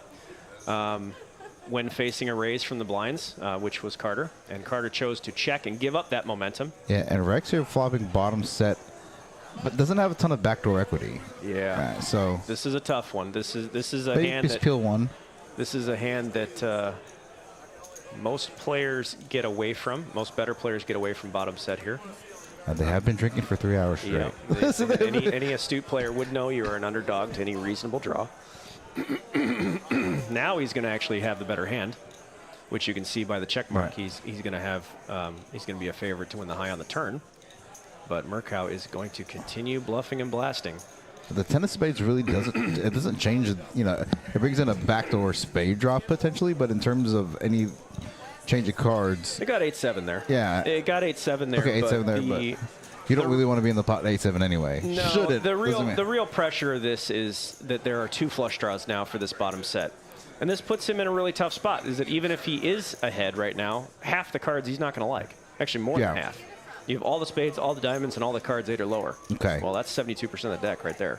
Right. Or more. Might be more. And it's going to work. This bluff is going to work. And don't try that at home, kids. Yeah. Note to self. Note to self, don't try that at home, kids. He's pretty happy with himself. Because he probably knows that's not good. Try not to do that. But it is fun to steal some money from variance once in a while. Steal a hand that's not yours. But bottom set is very, very tough to play in this game. A lot of times it is a one-out draw. And a lot of times you make hands that aren't good. So bottom set is a tricky, tricky proposition in this game. Now, usually by Hold'em, we're at hand at the 3-hour mark, hand 70, between 70 and 75. We just completed a hand 46. Yep, it's a little bit slower. Yeah, The dealer definitely a little bit slower. has to deal Split pot out game. Most of the deck to start. Pots take longer to divide. But the profitability is higher. So it actually, even though you play a few less hands, you make more money per hand. I would have never guessed this is a as profitable game until 3 hours ago. Yep, it sure is. It is a wonderful, wonderful game. I like outcomes that can be predicted. Now, Bruno Lopez in the chat saying nice hand. I believe you've been in our PLO chat, so I don't know if you yourself are a PLO 8 player or a Big O player. In Texas, we call it Congress, but Stop it. I know. Dirty word. Dirty word. When I came up here, and I kind of recently moved here, and I'm like, what the hell is Congress? I don't understand. Why would you name a really good game after a body of government nobody likes? It makes no sense. I was going to ask you, what's the origin of them using I Congress? don't know. Fair enough. A sane asylum, maybe? I don't know. It's nonsense. The whole world calls it Big O. Just call it Big O. Like, for God's sakes. And I asked everyone, like, Big O? They're like, yeah. I'm like, Big okay, O. why don't y'all call it Big O? Yeah, if you went to some place, right, just anywhere, Right. and you said, I'd like to play 2-5 no limit, and they go, oh, no, sir, we call it 2-card Monty here. You'd go, I don't care, you're stupid, don't call it that. They're like, well, that's just how we do it. Yeah. What would you say? You'd be like, you're wrong, Yeah. change it. That's It's how hold I up, feel bro. about the Congress thing. Fair enough. Yeah, it's just like, besides, if you're gonna make up your own name, make it up after something that somebody likes. Nobody likes Congress. Yeah. Nobody. I joke. It used to be a peeve of mine. Now it's just more funny. I just kind of make fun of it now. I'm used to it now being in Dallas. Yeah, it's just more of a semantics joke at this point. I'm not really irritated. I don't really care. Like it's just funny. It's just funny to me. I'm gonna step out because I think some of these stack sizes are incorrect. I'm gonna let you take over. You're doing a good job here in the booth. It's definitely not your first go round. No, it is not.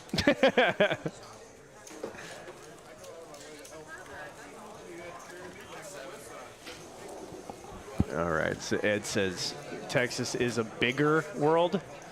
Bro, that's not how geography works. So we had to rename it. I don't think you'd ever call it Big O. Yeah, you can. It's just right. It's a matter of being correct versus the rest of the world. Although it is just kind of funny. I mean, it's more of a joke at this point. I pretend like I'm serious. I don't really care. As long as you play the game, you can call it whatever you want. Bugsy's told me it's called Congress because it has an upper and lower house. That's pretty funny. Yeah, but yeah, let's not name things after bodies that nobody likes. You know, it doesn't make a lot of sense. But anyway, it's just funny at this point. All right, let's see what we got going on here. This is so the lack of total punting craziness is not unusual on streams for those who are not used to seeing Big O streams. Most people kind of get a little more conservative on camera to start, especially if it's their first, second, or third time. They're just, they know the whole world's watching. So it is a typical thing. It's not totally usual to see just stacks just go everywhere all the time. All right, Carter's coming in for a race in the cutoff with a decent ace-deuce combination. This is perfectly standard. You know, this is a polling raise. You're going to want as many people involved as possible, especially with double-suited cards. All right. So 3 regular standard hands. This is, you know, this is a very typical situation. Hands like these, where there are 3 ace-deuces involved, sometimes can get a little crazy. Sometimes everybody makes a hand and things get nuts. Or sometimes you just flop 8, 8, 9. Nobody makes anything. This is generally going to be the first person to throw in a c-bet's going to take this pot down.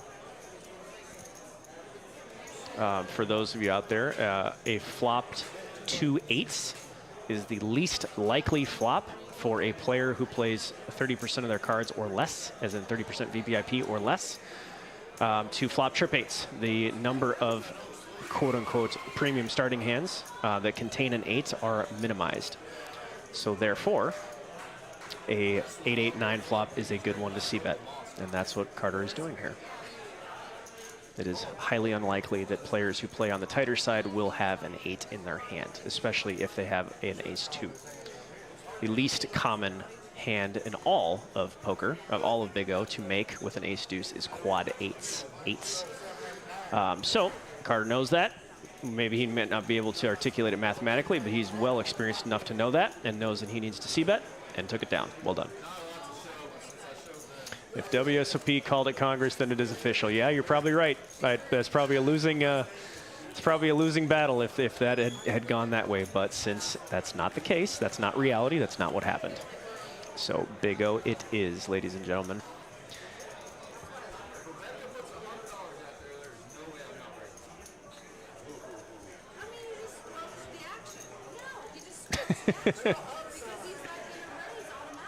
Both players have a point here. Carter is trying to get Becca to put on the double blind raise and saying it will increase action. Sometimes that is the case. Becca is also correct in saying, no, you're not going to raise automatically. It just jacks up the stakes and lowers the stacked pot ratio. Both have valid points. I tend to side with Becca on this. People generally get more out of line when their stacks are deeper and the blinds are shorter, smaller, rather than big blinds and short stacks. Generally equates to some tighter play. So I much prefer, along with most other people who play cash games for a living, we want small blinds and massive stacks. That is advantageous to the better players. And a lot of action pre-flop is not necessarily advantageous to booking a win.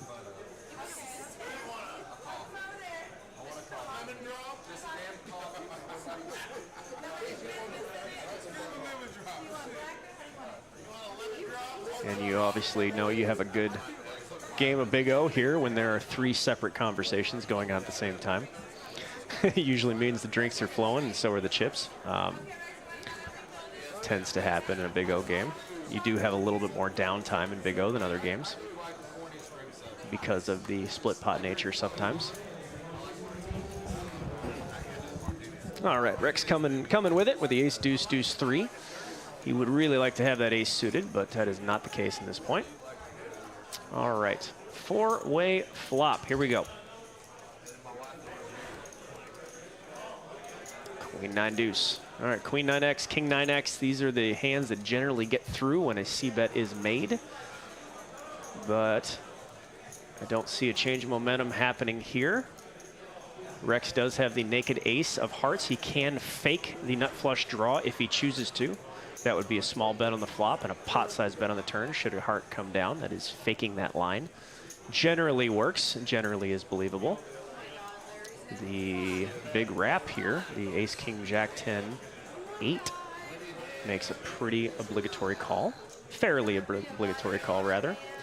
The set of deuces, as we talked about, you notice I did not consider that in the value statement I made earlier about this hand. It is a very tough thing to play. It should not be plan A in this case. It might be in Rex's case. Unless the turn is a low heart, then plan A should be the bluff. But the board cannot pair with a set of deuces because any pair will now beat him. All right, turns an 8. This is an action card. Here we go. Strap in. Larry makes the nuts. I suspect he will probably be putting a big bet in there. Uh-oh. Uh-oh. This could get dangerous. And this is the power of position right here. Set of deuces is going to bet and get raised here. This is a tough one. This is why a bottom set shouldn't be your plan A. And you're seeing why right now.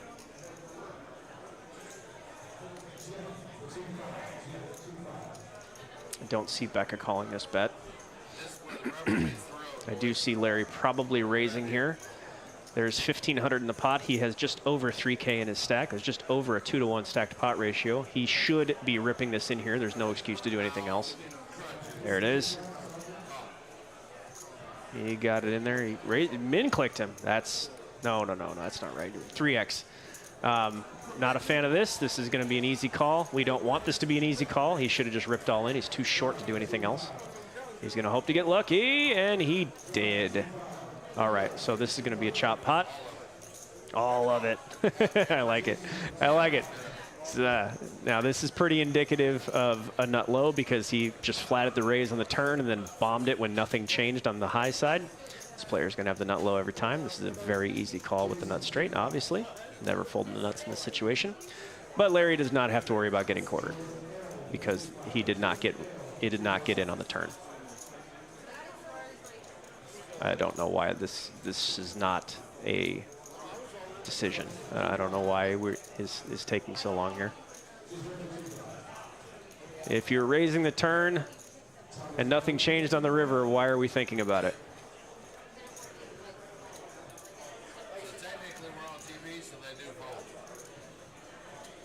Now he only has 1,700 left. There's over 8,000 in the pot. He will actually lose more if he folds here because he is worried about getting quartered. He will lose more if he folds, and you all can check the math on that, but I already know the answer.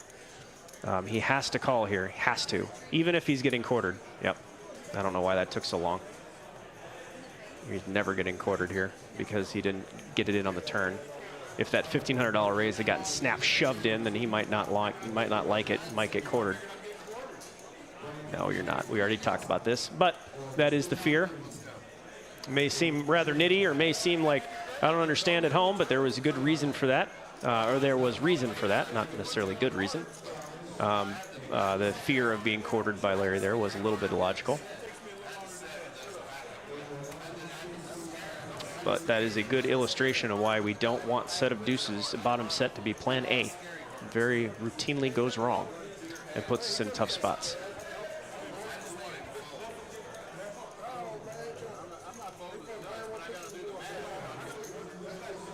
Well, on that note, he said, I got to do the math. If he did, he would come to the conclusion he would lose a hell of a lot more if he folded, because he would lose the 1,500 he wagered on the turn, plus flop and pre-flop, add all that up. It is far less than if he had shipped his whole stack in and gotten quartered. Far less. So we don't want to lose less and win more in those situations. In that case, he's got to ship it in. But the correct answer would be to move all in on the turn, and then it's never a problem. You don't have to worry about it. Sometimes avoiding a bad decision is a lot easier than trying to make a tough decision. Because if he had come to a different decision other than calling there, it would have been a massive mistake. So avoid it by just getting it in on the turn.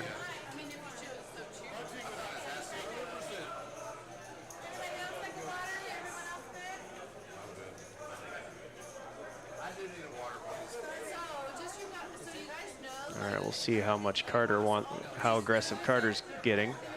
If he opens for a raise here, he is still willing to compete, still trying to get in there. If he throws this in the muck, he is waiting for his cards to win. That's not the Michael Carter I know. Okay. He's going to go ahead and limp to open. It's not really like him. He must really feel card dead if he's limping to open with a hand like that. Larry's going to limp in with the double suited aces. I think he should be coming in for a raise here. He owns all of the black flushes. That is a powerful thing. That is worth a raise. And the value of the things we get by raising are worth far more than the chips we're wagering. All right, and we're allowing some junk hands from the blinds to get in. I'm not a fan of that. Uh-oh, and that's why. Right there is the Jack 973 was allowed to get in that probably shouldn't have. And Larry's going to have a hard time winning this pot without his cards. So therein lies the mistake of not raising here. You're seeing it right in real time. So both players love this flop.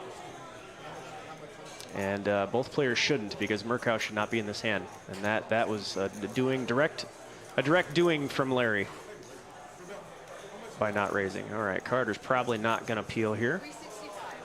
He should be peeling just at a deuce. Yep. Okay. All right. Call. Pretty easy. All right. Turn king. Uh-oh. More fireworks.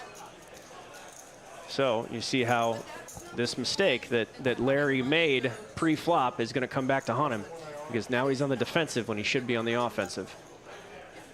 He's going to be forced to call here and trying to make a hand. And the only way he can win is with his cards. And that is not a good way to play poker. Missed. Now this is highly likely going to go check, which means that Larry is going to get bailed out here. He's going to get the low if this goes check, which it probably will. Yep, playing on the defense. Not a good way to play. So all of this could have been solved by him coming in for a raise. That's it. It's that simple. Pre-flop or the flop? Pre-flop. Got it. It is that simple. That is why right there, limping is losing. That is a very, very good example. All right. Over 110 viewers, 15 viewers now in the chat. Thank you for joining in for this special tribute to Bugsy 5-10-25 Congress. Now, I had to go out, step outside, and just kind of get eyeball verification on chip stacks. Got those updated. Ran tracker for a bit. Now so for those of you joining the chat, it's a 5-10-25 3-blind game. Everybody's a mandatory $50 blind raise.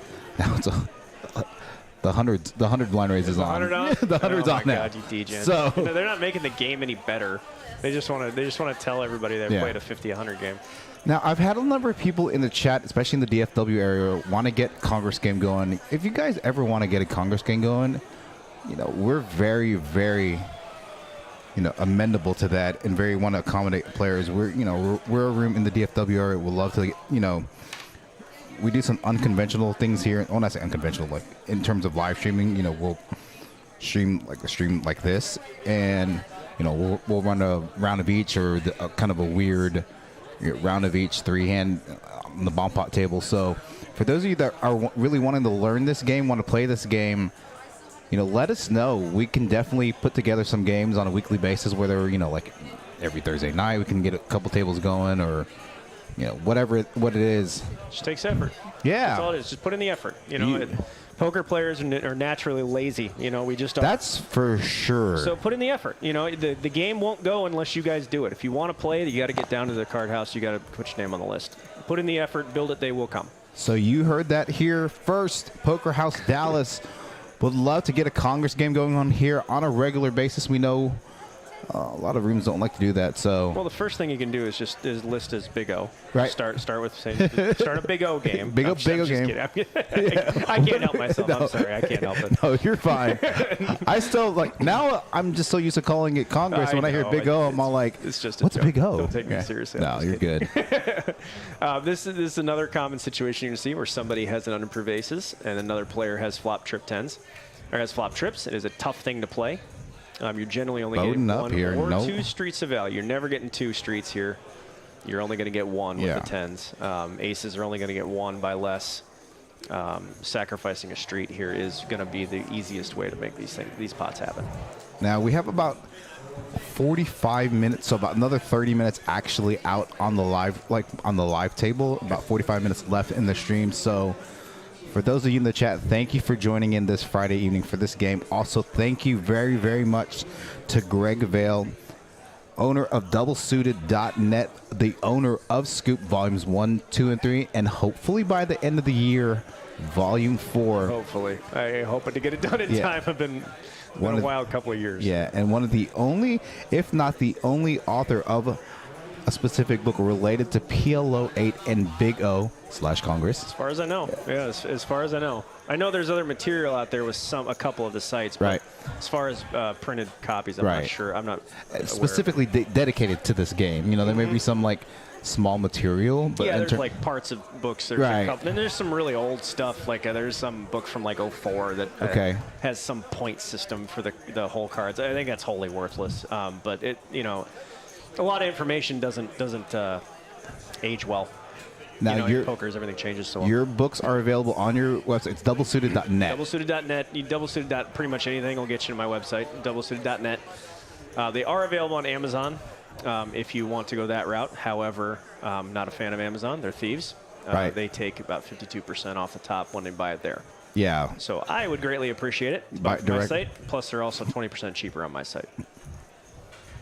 And they come directly from me. Do you self-publish? Yes. Okay. Well, quote unquote self-published. Yeah, I yeah, hired yeah. all my own people. Right. I have my own publishing operation. I can publish other people's books. I have editors. I have ebook Okay. people that I hire. But it's technically self-publishing. Got it. You don't need a publisher anymore. You can do it yourself. There's nothing that a publisher can provide you in this genre of literature Got it. that you can't do yourself if you're astute. If you can edit, if you can read, if you can write, and you can have the know-how to hire people Right. smarter than you. I hired a PhD in English to be my editor. That touche. That's good. She's a hell of a Stay in lot your smarter. lane, right? Yeah, no, well, that's, leadership 101. Surround yourself with people who are smarter than you and listen to their advice. Cup we do not have. And again, after this hand, and at the end of the stream, I'll go over stack sizes. I'll go over winning cumulative. Now, how much weight do you put in? When I do the Hold'em streams, I always bring up people's VPIPs, PFRs, pre-flop, Sure. raises. How important is that in Big O? Vital. Okay, so we're going to pull up those stats after this hand because you can only pull up these stats. I'm actually going to pull up VPIP and PFR first because I haven't done that at all this evening. So It's vital. It tells you the same information it tells you in other games. Yeah. And, knowing somebody's VPIP and Hold'em is vital. Right. You need to know this. because if their VPIP's 80%, but their PFR is 8%, they're doing a lot of limp calling. Correct. Right. Yeah. So that's a lot of flops. In ideal circumstances, your VPIP in Big O should be anywhere from, say, 20% to about 38, maybe 40 on the Okay. highest in certain games. Granted, there are exceptions. There are games where I play a hell of a lot more than that. Right. But they're few and far between. An ideal VPIP is around 25%. Right. Roughly, give or take. Now that's pretty ideal, kind of as well. Yep. In Hold'em. In most games. Yeah. But you will see. Yeah, the crazier the game gets, the lower that number should be. Because keep in mind, in this game, you have to win with your cards most of the time. Right. You can't just run Bluff. people over Yeah. like you can in Hold'em. You can't play 80% and then go to showdown 10% and somehow still win. You just Right. can't do that in this game. So you have to win with your cards. You have to. And that generally leads to you cannot generally win money if your VPIP is over 50%. So what do you think about this bet by Greg here on the button? when the queen's out there. Well, he's trying to represent the hand his opponent has. Right. Which is going to be a tough one to get away with. And Larry, I mean, He's not going to go away. So, oh, he did. Yep, there it is. Just got it in. And he's drawing almost dead. oh, and he's gonna re-rip it. Yeah, this is bad juju. Yeah, This see, is especially with no low draw. This is a mistake, plain and simple, because Greg should have seen. He should have seen. He's trying to fake slow roll. Him says he has quads. Fake slow roll. He should notice that Larry took an inordinate amount of time to call his entire stack off with the nut high. Right. An inordinate amount of time. Therefore, if he check raises him on a paired board, he's going to have it every time. Right. And this is something that you need to see. I even knew that as well. Yeah, you need. If you're I don't sitting at even this play table, this game. Yeah, I got it. There's somebody out there who's like, it's easy in the booth. It's easy at the table too. Right. You know, you have to see this if you want to be, you know, on a higher level than your opponents. You have to see that pattern and not do that. All right, let's take a look at these VPIP percentages real quick. Rex playing a lot of hands pre-flop. That's a lot of hands. 73%. Greg Mirko 65. So again, like you said, ideally, quote unquote, Rebecca and Larry, you know, playing close to, you know, percentage wise. Yeah, the biggest winner is Becca. Yeah, as recommended.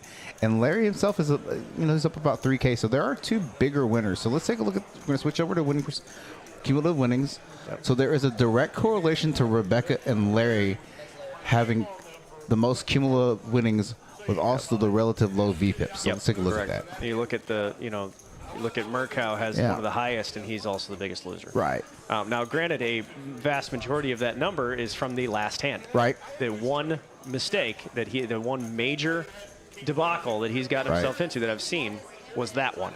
And that's going to be a big chunk of that. This is important. You know, one hand can make or break your whole day. Yeah. Let's take a look at the pre-flop raise percentages. Also bad news. Yeah, Rebecca 13%, Larry 11%. MJ hasn't been playing too many hands. Was figuring, actually, based off talking to some of these players before the live stream, I figured maybe MJ would be the most active player on the table, but nope. He's very, very clearly cares about his reputation. Yeah. So he's going to be on the more passive side, right? Whether he claims to be or not. But he also that's mathematically card dead. That's what we're seeing here. Right. Low pre-flop raising percentage, low VPIP, and not that stuck. That means he's card dead. Yeah. That's what you're seeing right now. And that's, it's not necessarily a bad thing though, right? No. A lot of times in this game, you just bide your time, break even until the cards come your way. A lot of times having a bad day in this game is booking a small win. Now, I have confirmed that after this stream, you guys are going to be moving to one of the outer tables because I'm getting in. Yep, and you're getting, and you're going to play as well. Yep, I'm not missing that. How long are you here for? I got to go down to San Antonio tomorrow. Gotcha. I'm playing a game on Saturday in San Antonio. I'm commentating a live stream at Rounders on Sunday. For Congress? Big O. Big O. Yeah. Yeah. For Big O? Yeah, I don't know what Congress is. Yeah. They're doing a 5-5-10, I believe, live stream on Sunday. That's awesome. On Sunday, I'm going to jump in that chat. So when you see me, my handle is Eddie Bat. So okay. I will say, hey, I know that guy. Yeah. Okay, so what do you think about this 3-bet from Rob in the hijack with aces? Well, it is just a raise because they're doing the double. Yeah. But the computer is going to tell us as a 3 or a 4 bet. Oh crap! I forgot. I'm actually running action track on this. Yeah, we have to kind of adjust here, but keep on saying 3-bet. Yeah, you're right. But this is what he's doing here is he owns all of the red flushes. Right. So anytime there's a red flush, he's going to have the nuts. That's half the deck, right? That's half the flushes. Well, not half the deck, but you know what I mean. And so there is a lot of power in double-suited aces, even if the aces don't make up that great of a low hand. Right. There are plenty of purists out there. Be like, you need to muck this hand. I disagree. I think when you're in position, it's perfectly fine. If you show up with this hand under the gun, we're going to have some problems. Right. This is not a hand you're going to want to take significant action against 4 or 5 players behind you. Right. Oh, look at that. Here's kind of a cool stat. We can pull up individual statistics by player. Okay. So in the 3 seat, one of the things that we need. So Eric's actually really good friends with the person that that wrote the software out of Australia, Andrew. Yep. So we need to add cumulative winnings to this, but you can look at the VPIP, the pre-flop raise percentages, the showdown, aggression frequency. So now, if you broke this all down and you hid the chip count or cumulative wins, I could tell you this person's up. This person is likely winning money right now. Yeah, based off these. And if you look at it like, excuse me, when I break down the players on Hold'em, the more compressed these percentages are, like if you see VPIP at like 80% and PFR is like 8%, it's not good. That's a loser. Yeah. You're going to lose. But when they're very compressed, especially in the quote-unquote recommended percentages, that means they're paying the most quote-unquote ideal, the most optimal, I guess. Yes, so to say. and there is an optimal way of doing things. Now, granted, I take the old school theory of poker way of what is quote-unquote optimal. Right. It means if you could see all of their cards, what would be the action you would take? Right. That would be the most optimal thing, within reason. Right. Obviously, you're not looking at a pair of kings under the gun and going, oh, somebody has aces, I fold. Right. Obviously, that's never happening. Right. But in a general sense, that's what you're looking to do. Okay. So now this is going to get interesting. Now, this is significant. When you have 3 of the aces in your hand, it provides some quirky little advantages in this game. And he also ace of spades, 7 of spades, ace 3. So he owns 2 of the flushes. Yeah. But he also has the ability to fake the heart flushes. So as long as it doesn't flop 3 clubs, he should be able to bluff this hand down. You happen to notice this when it flops 2 clubs. Right. Because if he flops ace of clubs, he's going to be in trouble. So there's really nothing there. Yeah, but it won't. Now you're going to see a bet here. He's probably going to fire this twice into Becca because there's only 1 ace left. Now, he should be aware that if someone's going to have it, it's going to be her. Right. And like we said earlier, of him running into a similar ace-2 or ace-3, it's above 30%. Now, for the record, Rebecca's totally blasted right now because I went out there and I was like, hey, can I just get a chip count? She's like 24K. I'm like, that is not 24K. No, she only takes her cards off the table when she drinks. It's definitely not 24. She's like, wait a minute, it's only like 11.5. I was like, that's okay. That's what we have in the software. You can see it in her body language. She only picks her cards off the table when she drinks. But you can see I don't need to give a body language tutorial on what a drunk. Or her eyes and the face. But the slow motions in the face, the slow wavering movements, generally are indicative of a high blood alcohol content. Yeah. Doug, a couple of your question has been answered. Who's in the booth with me? I have Greg Vale in the booth with me, the author of PLO 8 and Big O Scoop. Check out his website, doublesuited.net. 3 volumes, hopefully volume 4 by the end of the year. If you're looking to learn this game, this is the guy to go to. He is the authority on these games, PLO 8 and Big O. This is what I coach. This is what I focus on. This is my science right here. It's split pot poker. So where is this, besides Texas, where is this game popular? I get asked that every time. Okay. Every single time I'm on a stream. And there are pockets all over the place. Gotcha. So there's some in South Florida, Tampa. There's some in, actually kind of scattered around Florida. Jacksonville, I've heard, Maryland, Maryland Live or MGM, one of those 2. I don't remember where. MGM is in Boston. There's one in D.C. There's an MGM in D.C. And there's one, I think it wins in Boston or something. Yeah. An Encore, something like that. They play, actually, I've just heard that there's a game in Philadelphia that runs every day. Okay. Q2, Pot Limit, Big O. We play it in Arizona. It's all up and down Texas. I mean, a lot of, mostly San Antonio, Dallas, Fort Worth. It's all over the place. I do know of a couple of games in L.A. There's a 5, 10, 20 game that runs 3 or 4 days a week in L.A. One in Palm Springs. It's very popular in the Pacific Northwest. Pacific Northwest. Got it. I was like, the place where it rains all the time. That one. Yeah, it's very popular up there. It's and they play in Colorado, also in Blackhawk. They play at the Monarch 2 or 3 days a week. I think 4 days a week now. It's a nuanced thing. It's kind of a niche market, but where it is popular, it is very popular. Got it. For good reason, for all the reasons that I've explained so far.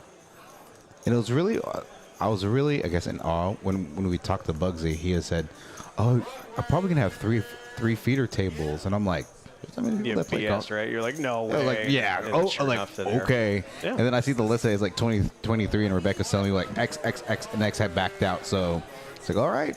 Yep. Yeah, it's a lot more popular, I think, because you can't say no to the action. I mean, how many heads-up pots we've seen all day today? 2? I can think of 2.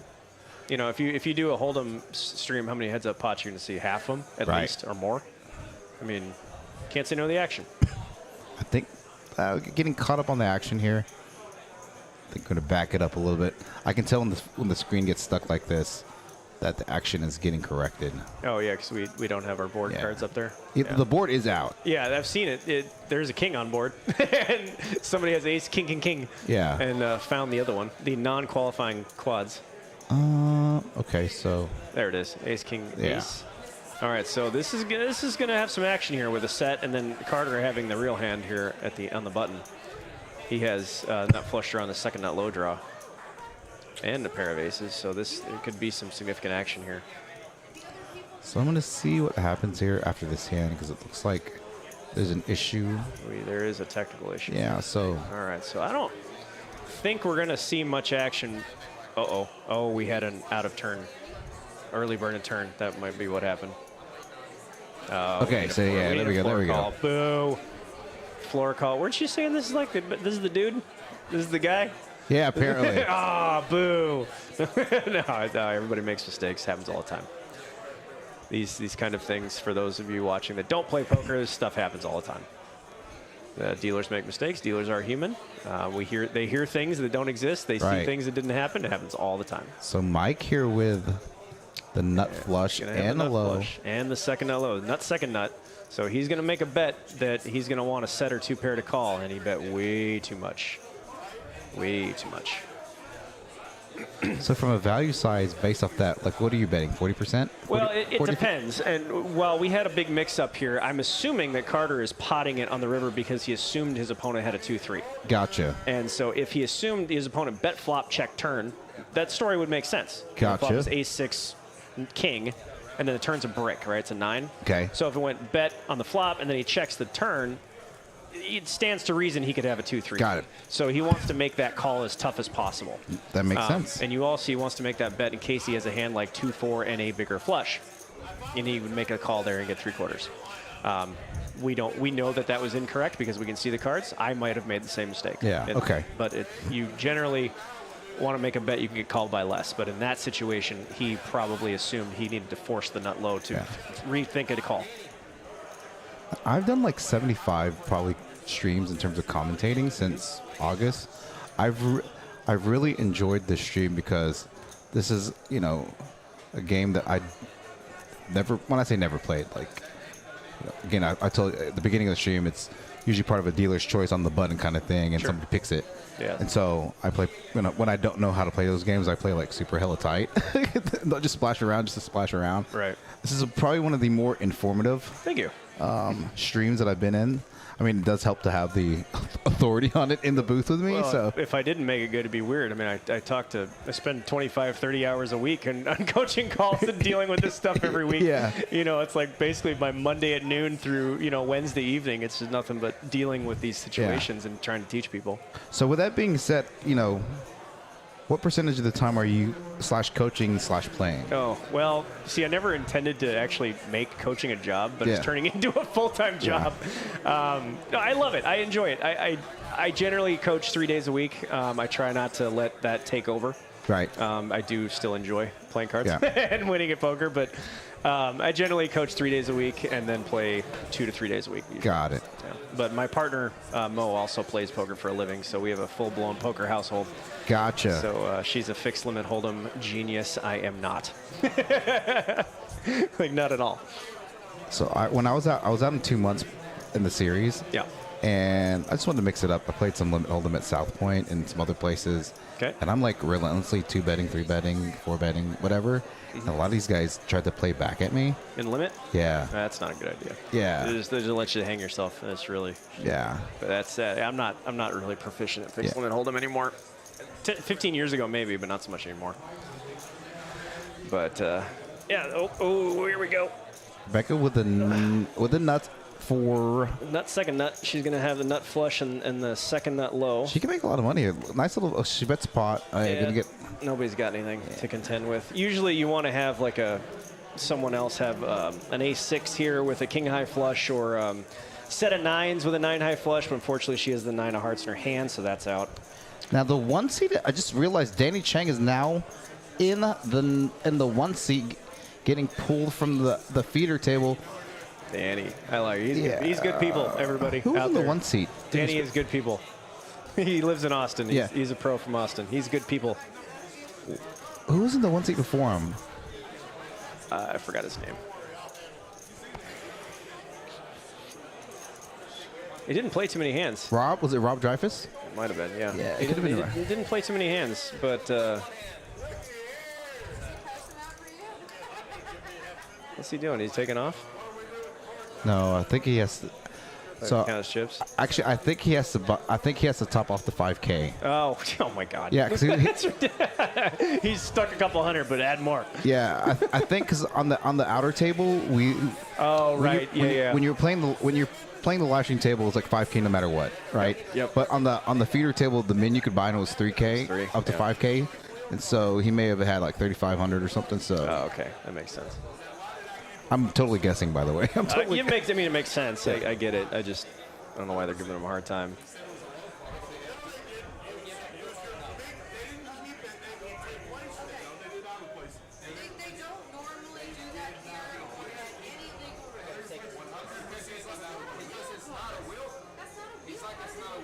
Oh, they're talking about whether you get to keep a card that's flipped over.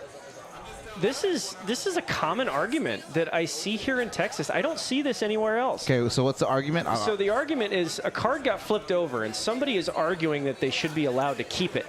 Yeah. And there used to be a rule that you could play a hand face up if it was a wheel card, that you could keep it. If somebody flipped over an ace, you could keep it. Because everybody knows I'm going to have it anyway, or whatever nonsense. But that seems to be kind of an older school rule. That is not a thing in most places around the country. But some people are holding on to that here for some reason. Okay, interesting. A card flips over, it gets taken back. It doesn't matter if it's an ace or a deuce, doesn't matter. I think that was a rule from some home games a long time ago. Got it. Where people had dealers routinely flipping shit over. Interesting. It's never heard that rule. not a rule in mainstream poker where you can keep a card that's flipped over. Gotcha. I mean, hell, I don't care personally. You want to play a card face up, go for it. Yeah. It doesn't matter to me. But obviously, you can't do that in tournament. Can't do that in any real sense. And, Right. It has to go away. Can't do that. So to answer your question, Flamethrower, about 60 hands so far, which is, if we're doing a 4-hour hold'em stream, we're getting about like 85, like anywhere from 85 to 95 hands. So again, with it being 5 card, split pot, by the time the stream is over, maybe just a little north over 60, probably. But I anticipated that. Yeah, there has been lots of 10s. Yeah. Uh-oh. That's the last thing you want to see when you flop aces full. Right? But with aces full going check, check, it's pretty certain that your opponent's not going to check this twice. They're probably going to make at least one stab. So if he checks 3 times, he knows he doesn't have it. But Carter also knows that he's not going to get called by less. Want to come in? Are y'all done? Yeah, it's fine. Yeah, 10 minutes. You need 10 minutes? Yeah. Yeah, of course. Yeah, sure. Yeah, 10 minutes is fine. Give it 10 minutes. Yeah, for sure. It's good. Yeah, have some fun. Hey, whatever works, man. It's 10 minutes. It's 9 minutes longer than I normally go. Yeah. Alcohol does wonders to people sometimes. So we are going to go slightly into overtime, about 10 minutes or so. The stream was supposed to start at 5:45 on the actual felt with a 15-minute delay to start at 6 p.m. for you guys on the viewing side. We got started about 10 minutes late. So in the booth here, we'll probably another half hour or so, give or take. So. Carter says we want Danny. He's talking about Danny. Yeah. The tournament pro out there. Danny's a good dude. Lives in Austin. Runs around the country playing tournaments. Does pretty well, actually. I know he final tabled not last summer. Was last summer? No. When the series was in the fall in 2020 because of COVID. Oh, yeah. I think he finished second against Josh Aria in one of the events. Oh, the mixed turn. Yeah. Yeah. I guess. I'm gonna pull that up. Yeah, he's a good dude. I like Danny. Again, consistently over 100 viewers in this chat, running a 5-10. What's the biggest Congress live stream you've seen or been a part of? I've never been a part of a Congress. I've been a part of Big O stream. Fair enough. What is it? I'm always going to do it. I'm always going to take it. What's the biggest Big O stream you've been a part of? As far as viewers, I don't really. No, I'm talking about like stakes. 2550, I think. What did we play at TCH a year and a half ago? It was either, I don't remember if it was 10 and a quarter or if it was 2550, but yeah, somewhere around this neighborhood. Yeah, with the blind raises, it's definitely playing. Yeah, and that's it. They think it's going to help the game in action, but it's not. It's just going to make people tighten up a little bit pre-flop. It doesn't actually help. You want the action to be later in the hands. For that to occur, you need deeper stacks and shorter blinds. Someone pull up Danny's. I think it was, yeah. He finished second in the 10K PLO high-low 8-handed in November 2021 for about 300K. I believe Josh already won that event. So almost got himself a bracelet. So Danny Chang in the 1 seat taking over. I believe it was Rob Dreyfus, I think. Again, I'm not very familiar with the players, with the exception of Danny Chang and Rebecca in the 3 seat. So I hope you guys are enjoying this live stream. I know I've learned a lot, had a good time with Greg in the booth, learned my Big O game has significantly gotten better, even though I haven't played it. Just strategically, definitely something I want to put together a small Congress game. Now, I don't know what that means. Like 1-2-5 or something like that. I don't know. Or 1-2 Congress.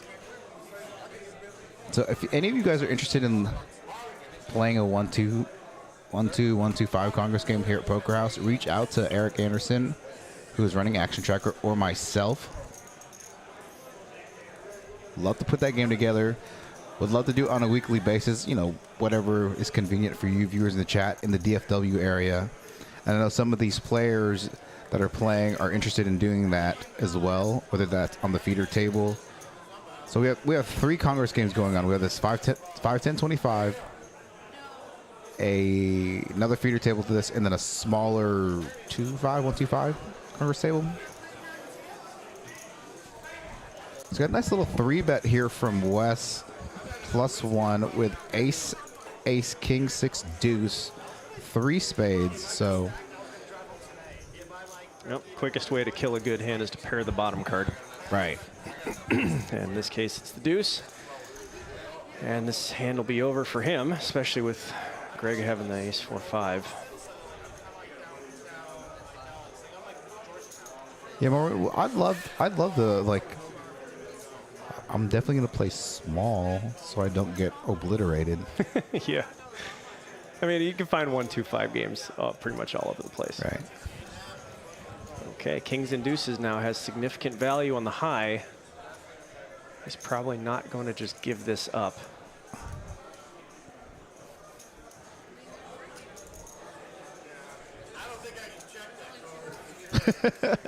No, you cannot. But you can if you choose to. Because if the board pairs, you're going to have a hard time. You have forcing yourself to lock into a bluff line. Bet, snap, call. Bet, snap, call, yep. Because if this board pairs... Yeah, 8 of clubs really doesn't change anything. No, it doesn't, and he's not going to get away with this. It gets a low is like official now. But. Yep, and he's probably not going to get away with this. This is the problem with betting the turn here, is that king's up. If he's calling on the turn with kings up, he should be calling the river because nothing changed. Right. So if he felt that kings and deuces had value now, it still has value. And also keep in mind he has the ace-6 to back it up. So if he's wrong and Murkow has a set, there is significant chance that an ace-6 could theoretically play for the high. Got.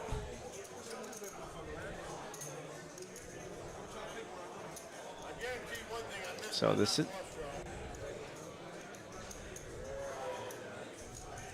is not an easy call. Let's not pretend that it is. You know, it's easy when we can see it, but this is a tough call. This is a really, really tough call because you do not plan for your ace-6 to play for the low. It doesn't in this situation, but you pretty much assume that you have a naked 2-pair here, and this is a tough call. But like I said earlier, if you call a bet on the turn and nothing changes on the river, I don't like it when your action changes. You know, if you're check calling with kings up and you're check folding with the same kings up when nothing changed, one of the 2 actions was a mistake. We have to figure out which one. So he should be making this call here. He doesn't like There it is. Yep, good job. That's a tough one to make. Yeah, And the especially the chop the pot too. Yep, you're calling to chop. If he calls, he's going to win about what, $40 or something. Yeah, and if he loses, He's losing thousands. And Right. so you have to be pretty sure of yourself to make this call, which is again reinforces how skillful the game this is, because you have to make that call with very little. It's very little reward. All right, so Maureen, you say don't worry, Ed. Greg says the worst outcome in Big O is a small win. That's not true. I lose too. So I'm going to tell you a story real quick, okay, Maureen? When I first started playing poker, okay, they're like, hey, Ed, come play 5-10 mix. And I didn't know what the hell Badoosie, Dramaha. Yeah, you don't want to play games you can't spell. So it was, correct. So we're playing 4-8, and somehow I dusted like $1,200 in 4-8. Holy crap! Yeah. Okay. Can you even try to do that? Yeah. Hindsight's 2020. Now there was alcohol involved. A. And B, I'm like, yeah, they're at least on the triple draw games, they're like, yeah, you shouldn't be drawing 3 cards on the third draw. I was like, well, I got out, so not good. That's probably good advice. That's probably good advice. that was about 2 years ago. Okay. I've significantly improved my game, and I am a winning poker player since then. So Good. It'd be weird if you didn't. If you got worse, that'd be weird. yeah. So my only circuit win is in Badoogie, for the record, against Rebecca Thompson, boy. who was the defending champion when I beat her. So when I know when Rebecca goes back and watches this, so I can't stand tournaments. There's just nothing about tournaments I enjoy. Oh man. well, I had a big score, and I was like, I'm running the. I don't know, Maureen. I really don't. I just know that I dusted a lot of money in 4-8 and limit. she's a fixed limit genius Yeah. here. So did you fold winning hands at Showdown? Yep, that's how you lose that much. Yeah. I played every hand, and I played all the draws. Okay, just like I was drawing like triple draw. I was like, That is how you turn poker into a slot machine, right there. Badoogie. I'm like, I got Jack on Badoogie. That ain't good. That is ungood. that is ungood. That's correct. Deuce to 7, Jack high. Deuce to 7. Hey, we're good. The pair good? Yeah. Sure, why not? It's hard to make a pair. Win it. Goodness gracious. All right, another mega multi-way pot. This All right. is the standard. 6 of 8 players are involved. I don't even look at the percentages until the flop. Don't even worry about it. Yeah, Yeah. It's one of the first things I tell people who are mathematically oriented when they start talking about pre-flop ranges. I'm like, don't worry about it. Yeah. Don't worry about the pre-flop stuff. This is a post-flop game. Stop thinking pre-flop. There's no hand charts. It's just not how it works. This is a poker game, not a computer simulation that we plug an answer and get a definitive answer. So let me ask you a question. So like in Hold'em, you hear people playing, like quote unquote mind games meta. Is that even a factor in Big O and PLO8? Yeah, of course. Okay, absolutely. fair enough. Just a different method. Gotcha. It's a different. The same things mean different things. Got it. It's the same instances that give you information in Hold'em will give you different information in Big O. Got it. So being able to translate that is quite a skill, actually. Oh, this could get ugly. Could. I'm not sure if it will or not, but it could. We have the ace high flush and the nut low draw, but the board is already paired. 1,300? Yeah, Mirko is going for thin. He's going for it here, hoping that neither player has a queen. Yeah, and on a board like this, you're not going to see a lot of queen twos, queen. I guess you could see a queen deuce if they had a hand like. You could. This is a bet that is designed to win the pot. This is not a bet that is designed to profit from this hand. Got it. So he is looking to win this pot right now, saying nobody has queens full. I want this pot right now. But somebody with ace-3 of hearts or ace-3 and hearts will pay a small amount now, and then will pay a huge amount if they get there on the river. Right. Now, For the low. Now, they won't make a low all the time. Correct. So you get them to call a bet now, a significant percentage of the time, or just slightly under 50%. Larry's going to miss that low. Got it. Right? So it says right here 47%. He's going to make the low. Well, he's going to miss it the other times, right? Right. That's more than 50%. So you need to get him to call and miss, and then take the pot down on the next card. That's how you profit from this hand. Greg is trying to win this hand right now. Big difference. And he's putting his opponent to a tough decision. And one of the trademarks of a better player, and especially in Big O, is that you force your opponents to make really easy, bad decisions. Right. And you make a really bad decision, but they make it easy on them. Okay. And that's how you could do this here. This would be a small bet on the turn. because they're only going to make the low about half the time. Right. You win 100% of the money that they make when they don't make the low. And I think he knows, based off this bet size, that Greg could have a hand like maybe Queen Deuce. He could. Yeah. He could also have just a queen. Right. But what he knows he isn't doing is betting a nut flush because he has the ace-high flush. Right. So that reduces the number of combinations that Greg could have. You said a word I understand. Combinations. Yeah. Got it. So with holding this ace-high flush, no, it's a good fold. It's a good fold, Larry. But it's a good fold because Greg made a mistake. That's why it's a good fold. Got it. Because you don't want your opponent to make really good, tough decisions. Right. You want your opponent to make really poor decisions easily. Right. And all he had to do was make a small bet here that's get him to really call. easy for an ace-high flush, especially ace-3 of hearts to call. Right. And yes, you're going to get chopped about a little less than half the time. You are going to not make any money. But if he makes this bet and he drags the pot down, he's going to make X. But if he makes a bet that he calls and loses half the time, he's going to make X plus 50% of that bet. Right. You know, Now- that is more profit. Profit, not winning. Now, Big difference. with that being said, correlating back to Hold'em for the Hold'em players in the chat, Yes. player dependent wise, sometimes I size my bets, whether it's flop, turn, river, pre-flop, whatever, Sure. based on if I know someone's sticky or if someone I know is not sticky. Same thing. Yeah. Now, so that's his question. It's that correlating this to Big O. Yep. Called the Big O just for you. Thank you. Thank you. Oh, Okay. Big O Doing just the for good you? work. Yes. Called it Big O just for you. That conceptually still translates to Big O. Yes, there are Okay. plenty of players who never fold that ace-3 of hearts. Right. They just don't. Right. Don't care. I'll draw it that low. If I don't get there, fine. I'm still going to call it. Then Right. we would bet full pot on the turn, and then we down bet the river on a card that's not a low card. Yeah. So if it's like face card, then you're yeah, like, so it comes a 10 of clubs. He check calls the flop. He very clear we're going to down bet the turn, or might even check it back Yeah. because we're afraid he's check calling when queen's full. yeah. you know. In a scenario like that, when he's tanking, I think he knows that, hey, I have a low draw, and so like putting me in a tough spot Yep. to call. So, yeah, okay, got it. Yeah, it can be. There are different ways of doing that. He was trying to win the pot right now. He was not focusing on profiting it. from this hand. There are better ways to make more money than what he did. All right. And don't forget, this is not a 3-bet. It's technically a raise. Oh, Everybody, goodness. the blind, MJ's real bored. the blind 50's on. He's real bored. He's noticeably flustered. Yeah. For all of you who don't play poker, that is a face of a man who is frustrated and trying to hide it. Yeah, and okay, here we go. So Right there. Rex has quads. He has quads. All He's of good. it. He's all of it. Now he's Check not it. going to make any money here, unfortunately. He no. has to make a bet now because there's a low draw available. If this turn had been a 10 of spades, he might be able to check one more time, but he's not going to make any money here. Oh gosh, you got to bet the turn. You cannot let people draw at half the pot for nothing. You want him to draw at something. Right. If he had ace, 3, 4, 5, that's different. Right. Because any low that anybody makes, he's sharing anyway, so Right. let him draw away. In fact, drawing for free might be the most profitable way to do it. Right. But since he doesn't have Oh, that, and he gets had to bet. Becca to bet out on the turn. Yep, he's gonna. When he comes back for a raise, it's going to be a snap fold. Snap fold. This is the same situation to Hold'em. Right. Getting paid with quads is impressively hard. Especially with aces. Yep. Quad Any ace. quads, Right. it's hard to get paid. You got to get creative. And he's getting creative. Becca should pick this off pretty easily. She should see that. Yeah, like a mid raise. good Oh, Lord. boy. Yeah, that call is that's lighting money on fire. Yeah, that's alcohol. It's never a bluff. Ever. This is never a bluff.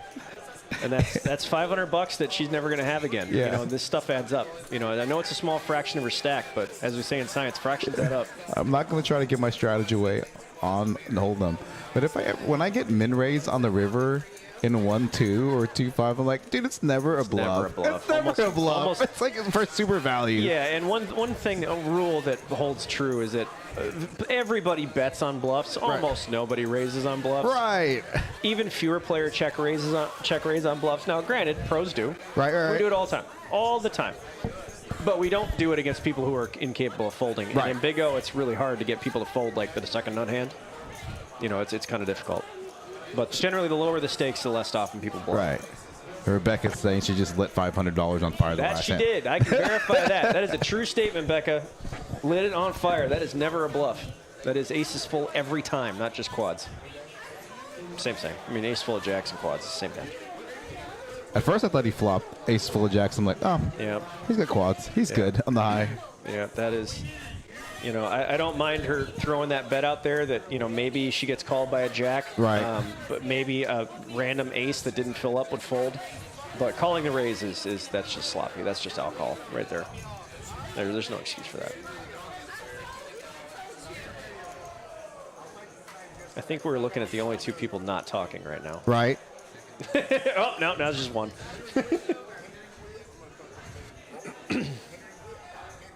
I've really enjoyed the stream, Greg. It's been fun. Good, thanks. I'm glad to. I love doing these things. It's nice to pull back the veil of the game I love so much and expose it to people, to show that it's not what they think. It's not just a card catching contest. Right. It's not a nit paradise game. There's a lot of skill involved, and one thing I've learned in poker is that poker players don't back down from a challenge. So here's your challenge, people. Now, this is one of the interesting hands that Mike's raising with. Again, the 100's on. Yep. So it's the 100. Okay. 5, 10, 25. Blind raise to 50. Blind re-raise to 100. Yeah. So it's not really he's a actually three bet. quoting. He's actually raising to 100. The Raising to shots are 200, flowing yeah. as the stream is ending. Oh, goodness. Oh, please don't drink over the table. It's like, please don't drink over the table. All right. I don't mind if you eat over the table because that can be easily like wiped down. But when you drink, like, I get palpitations in my heart. Yeah. Now this is going to be a push. Carter's going to want to take this pot down. So he's betting half pot. Generally speaking, in Big O, half pot is kind of like the 2/3 pot bet and hold 'em. Doesn't really tell you much. Right. And It's kind of like a neutral size bet. Yeah, it's a more neutral. Right. I just need somebody pulling back the veil. Yes, I understand the pun. Different spelling. Boom, boom, flamethrower. Got him. Got him. Yeah. It's Yahtzee. But yeah, so generally, and I've played a lot with Carter. He does buy into that half pot to 2/3 doesn't really tell you much. Right. So he likes to do that when he is strong, and we've seen that multiple times tonight. Yeah. But now he's been called after he made that bet and was called. Keep in mind the deuces and the aces are the most commonly played cards in this game. So. Yep, he chose to sacrifice a street here. I like that check a lot because he doesn't want to get raised. He can't account for the deuce of clubs, which is important, and he does not want to get check raised. If Carter gets check raised here, he doesn't have much of a hand. So he sacrificed the street, plays the river perfectly. Well done.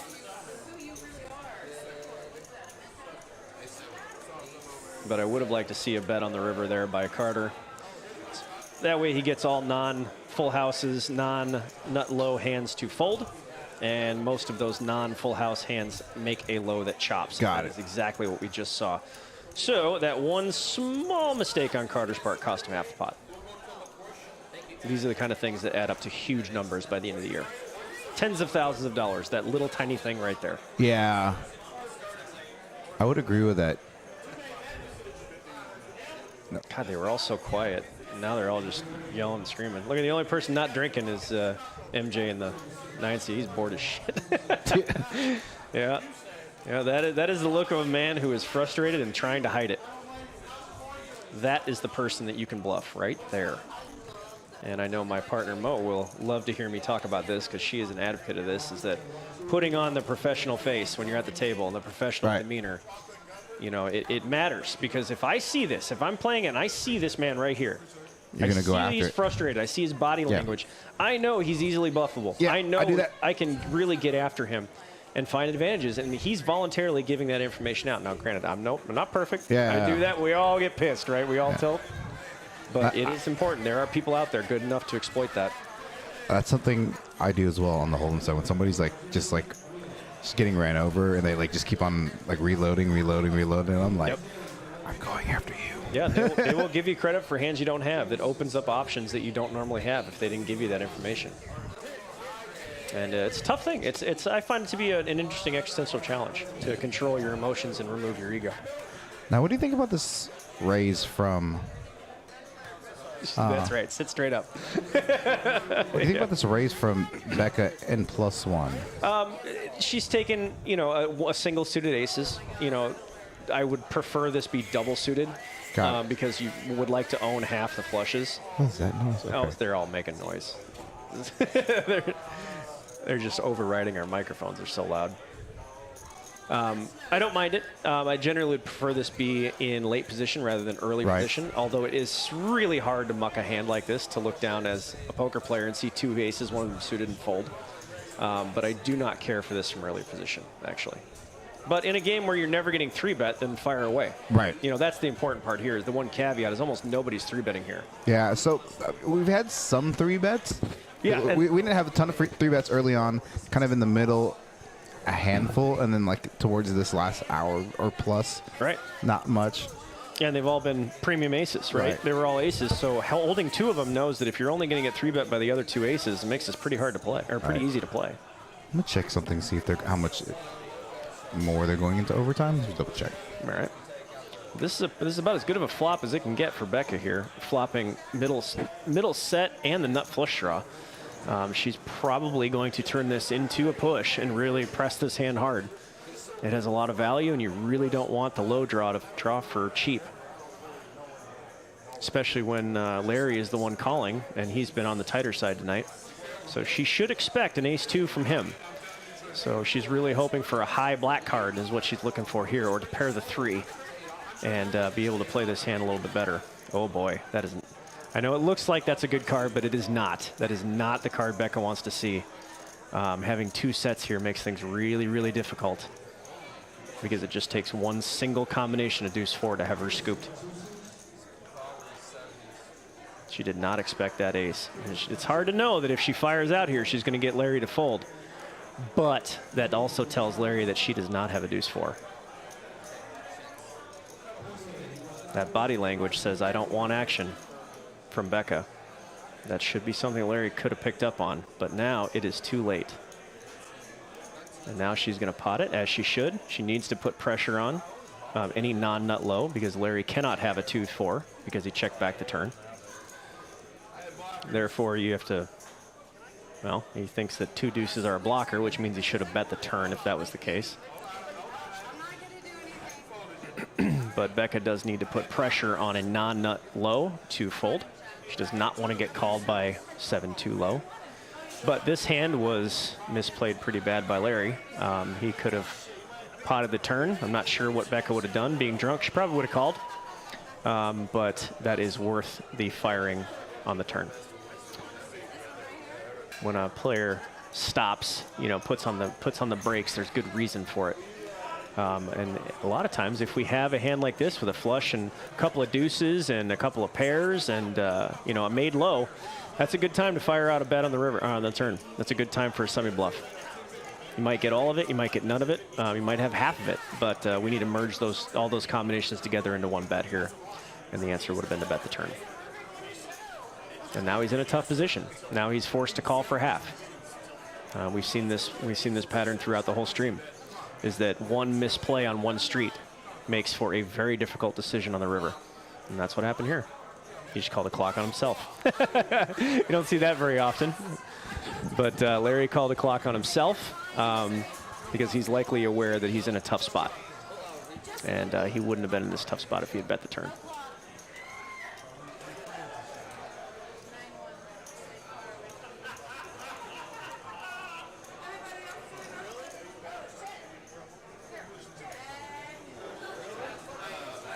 I really expect Larry to find a fold. Most players don't show their cards before they call.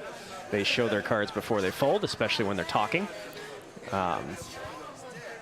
He's just taking longer than needs to. We've seen this pattern before as well, where Larry takes a lot longer than he should to make a very easy decision. This is actually quite an easy fold at the moment, where he could have actually won this pot or had a very easy call on the river. But that decision to not bet the turn after Becca's voluntarily surrendered momentum put him in a really tough spot, and he was unable to navigate that. So I have confirmed about 12, 13 minutes left. Okay. We are so packed out there that they're not going to live stream, but I think they're going to have to play on the live stream table. Oh, that's fine. So as long as we get to play. It's so they have another feeder table with these same limits, and then they have a lower 125. Okay. I think. Yeah, 125. I can't wait. I love playing here. I'm gonna go back and watch this before I pew pew. That's probably a good idea. Before I pew pew on more read, less pew pew. Yeah. Let's get a little studied. I don't want to repeat on the 4-8 limit where I dust off. Nope, you don't want that. You don't want that. Yeah.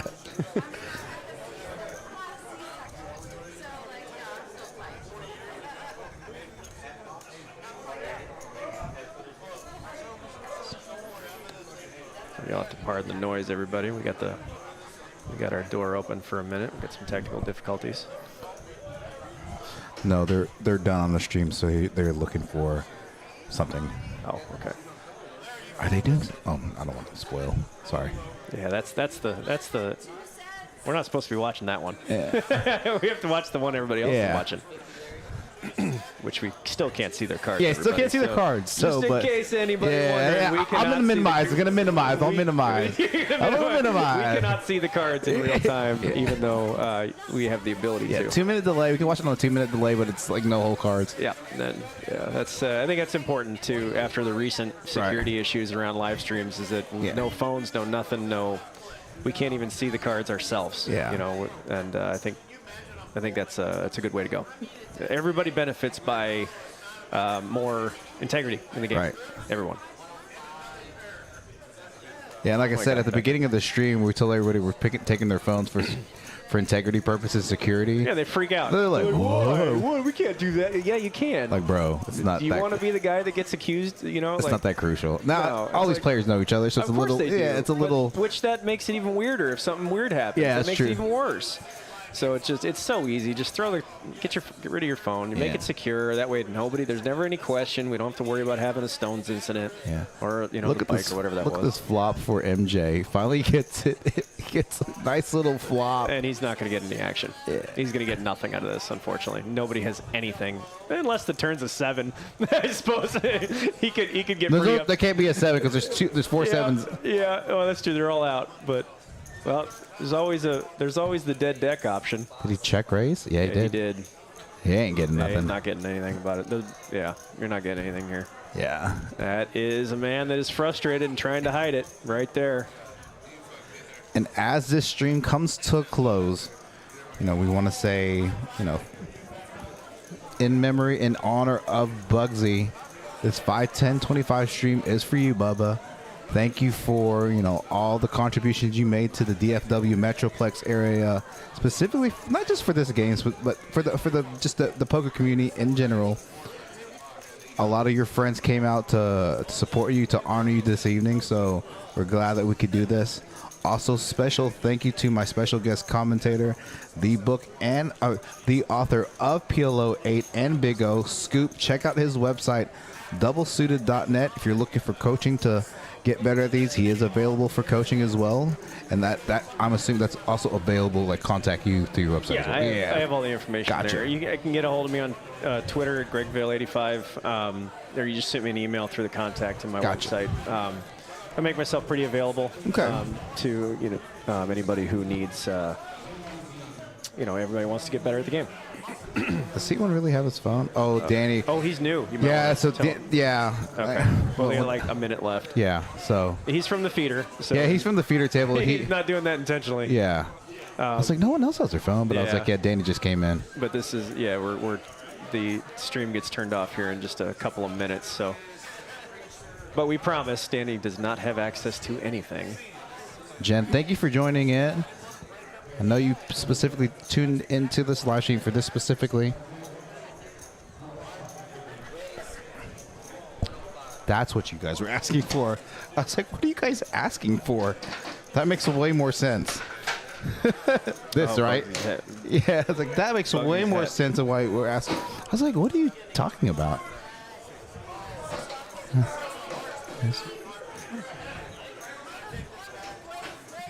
All right. Okay, so what's going on with the sizing? I know there's blind raise, 3-bet, whatever. There's some clerical error going on here. Okay. All right, MJ needing the ace, flops the ace, and flops the 3-high flush, which is no good on the high. Carter has the nut flush. Uh-oh. Do you ever push the low on this? No. No, okay. No, you don't. This is not a hand you're going to want to push here because generally if you get action, it's going to be from a better hand. Gotcha. And that's what's going to happen here. And MJ's going to be pissed because there's going to be a bet and a raise in front of him. Oh, he's going to call. He's going to flat this one here. This is actually a really good call on Carter's part because lots of people would raise here. So this is going to act as a pretty effective pull here. And now MJ is going to deal with it. He's going to have to deal with it because this is chopping. tough. Yeah, he's chopping the low right now. Good fold. Good fold. He flopped exactly what he was looking for and then got out of the way when conditions changed. Very good. Now, for a player who I thought would have been a lot of action, been playing pretty snug and been playing pretty, I guess, more fundamentally sound. I know he's tried to get out of line a little bit, more probably out of frustration. Maybe. Than out of, Sometimes playing winning poker means just making a hand and getting paid. Yeah. Being a professional at poker isn't always just doing the glitzy glamming thing and making the weird 3-bets and 4-bets and crazy hands that make the internet blow up. A lot of times it's just an expert in basics. Right. I learned, most people who ever been in the military learn that. An expert is nothing but a master of the basics. Poker proves that on a daily basis. Be a master of the basics and you will win. Right. And don't forget the basics either. No matter how good you are, you can't disregard basic concepts. Just because you are really, really good at your short game in golf doesn't mean you can, hit a 9-iron off every tee. Pay attention to the basics. An expert is nothing but a master of the basics. And that's what he's been forced to do today. He's been, MJ's been forced to just play the basics. He doesn't like that. And of course, neither do we. I don't like playing just the basic, but sometimes that's the situation that, you adjust. That's what any professional in any field does. They adjust to the changing dynamics of their situation and make the best decisions you can. Poker's no different. It sucks. Sometimes we don't want to sit on our hands for 3 hours, but that's what's required of us. And again, this is a small table size. So it's only 4 hours. I mean, my God, anything can happen in 4 hours. You might not even play a hand in 4 hours. No. That's why the cameras randomly move, because they're hitting the truss. I was like, why is it shaking? They're hit with the thing there. That's the tournament. Because usually the tournament floor is usually on 10 through 15. So we have 15 cash tables. TCH is full. Another room that normally has like 1 to 2 tables has 4 tables. So I think everybody's just getting the cabin fever out for the past few days. So good. More games, better for everybody. And again, those of you in the chat, contact me if you're in the DFW area. If you want to run a Big O. Thank you. Big we're O. making progress. Yeah, let's go. Yes. Big O game here at Poker House Dallas. And that was, I caught myself. Got it. That was actually a pretty well played hand by Carter there. He properly made a bet size that really gave Becca a hard time. There was a really good bet size. She did not know whether she was getting the right price to draw or not. Spoiler, she was not. Yeah. But that was pretty good. And relative correlatively to Hold'em, other poker variants, sizing is very important in terms of if you want to try to push somebody out or get somebody to call. Yes. Right. So and one of the biggest indicators of a convert PLO player is that they only bet pot. Is it somebody who focuses mainly and plays PLO, 4-card high only. Pot, repot. That it's either pot or not. Right. And that is a very exploitable way to play this game. Very exploitable. You always give your opponent 2 to 1. That's not always the best way of doing things. It generally is always a push. Pot bets are almost never a pull. Right. And there's more to it than that. It's no different than taking 3 clubs to a golf course. You don't do that. You take 14.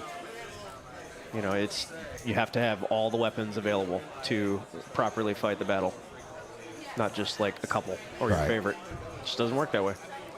And as we close this stream, I'm going to give you guys about 2,500 points. Being a little extra generous in honor of Bugsy. 2,500 points coming your way. Gamble away, D-Gens away from the felt. Free D-Gen points. Yeah, free D-Gen points. If you can't be on the felt, you can be on Streamlabs felt. 2,500 points. All right, Danny just walks right into the ace 3-5 combo. Fantastic. Good spot to be on the button. Comes in for a proper raise amount. He's ready to play. All right, he's gonna get a call from Rex. Yes, so now you're seeing everybody gamble. Yeah, I gave him some points. Got a few minutes left. I know we're done because Eric's in the booth. Yeah. So if he's in here, that means he's not running Active Tracker, which means they're done. They are done. Yeah, that's not a problem. All right. Not surprised to see Carter here call this one. All right. All right, we're going to get, that is a great flop for Danny. He's going to like this one.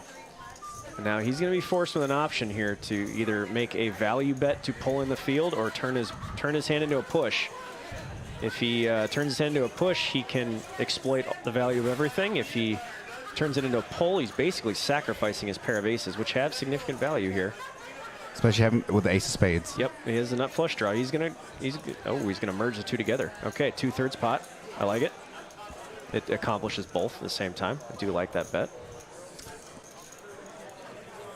Do you see a lot of merge betting? Yes, that's chapter 1 of my next book. Ah. It's merging. And again, for those of you in the chat, Volume 4 will be coming out by the end of the year. Yeah, and you will learn about merge betting. Merging is chapter 1 of Volume 4. Yeah. It's a little different context than what we are talking about right now. It's generally promoting yourself from second to first. Right. But Danny's going to go ahead and keep with the trend here. He's going to keep doing what he's doing. Mathematically speaking, this is actually a pretty spot-on bet. So well done, Danny. You don't finish second at PLO 10K bracelet event for almost 300K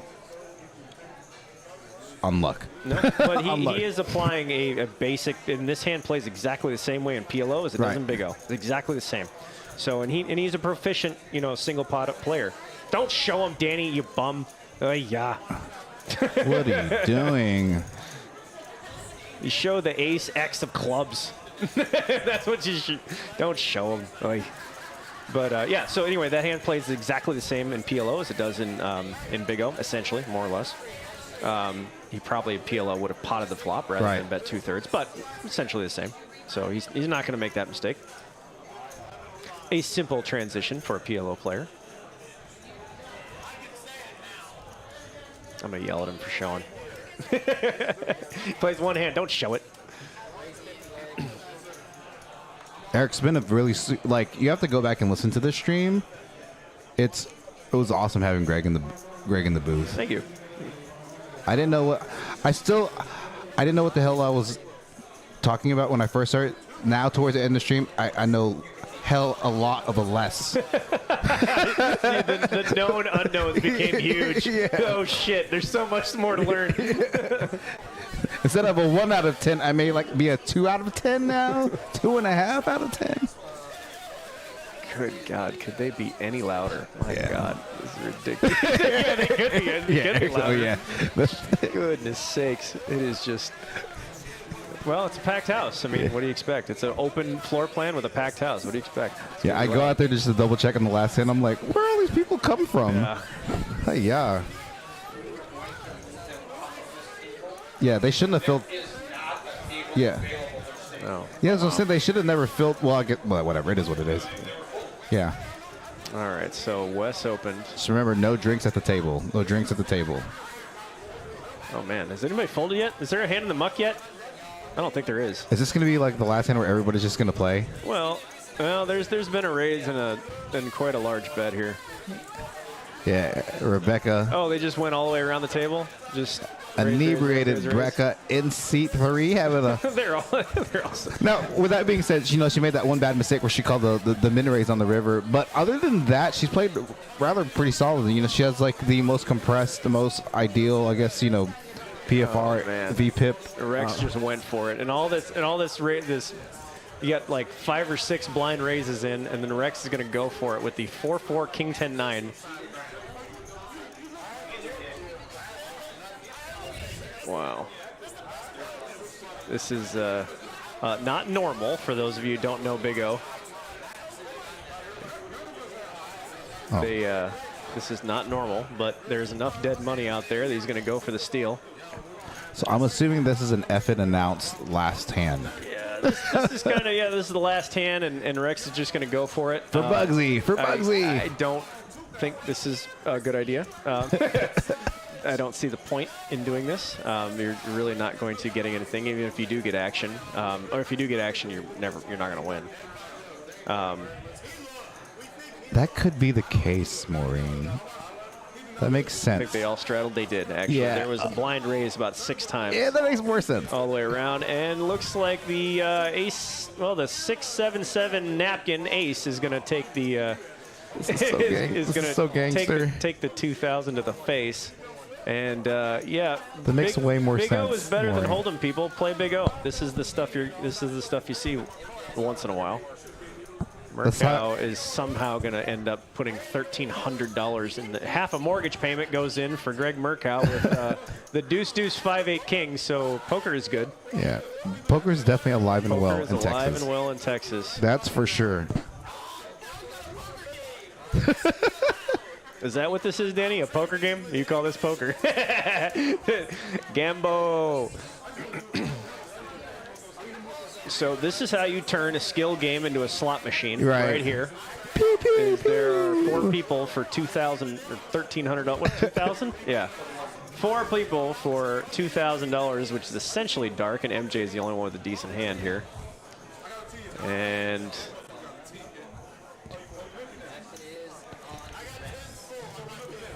all right, I just assume that MJ is going to be perfectly happy with getting this in with 2 pair and the second nut low draw.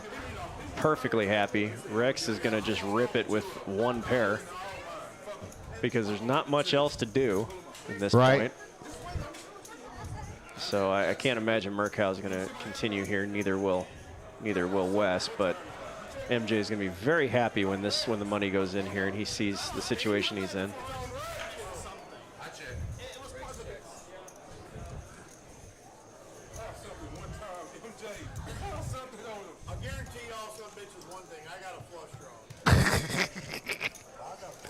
Actually, nobody does. Neither of the players have it. Yeah, MJ looks down. He's going to see 2 pair and an ace-3 and just going to say, rip it. Good enough. I'm all in.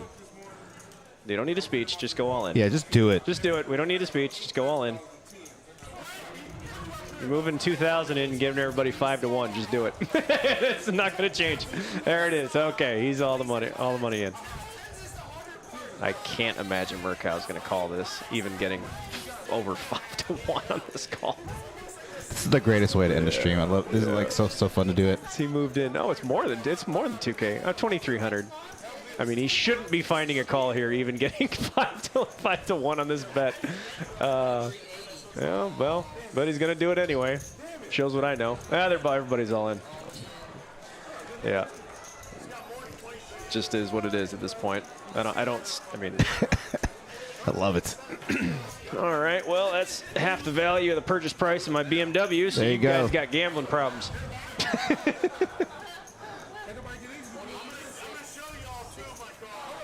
Oh, my goodness. This is just straight chaos. It's funny because MJ had been playing so tight.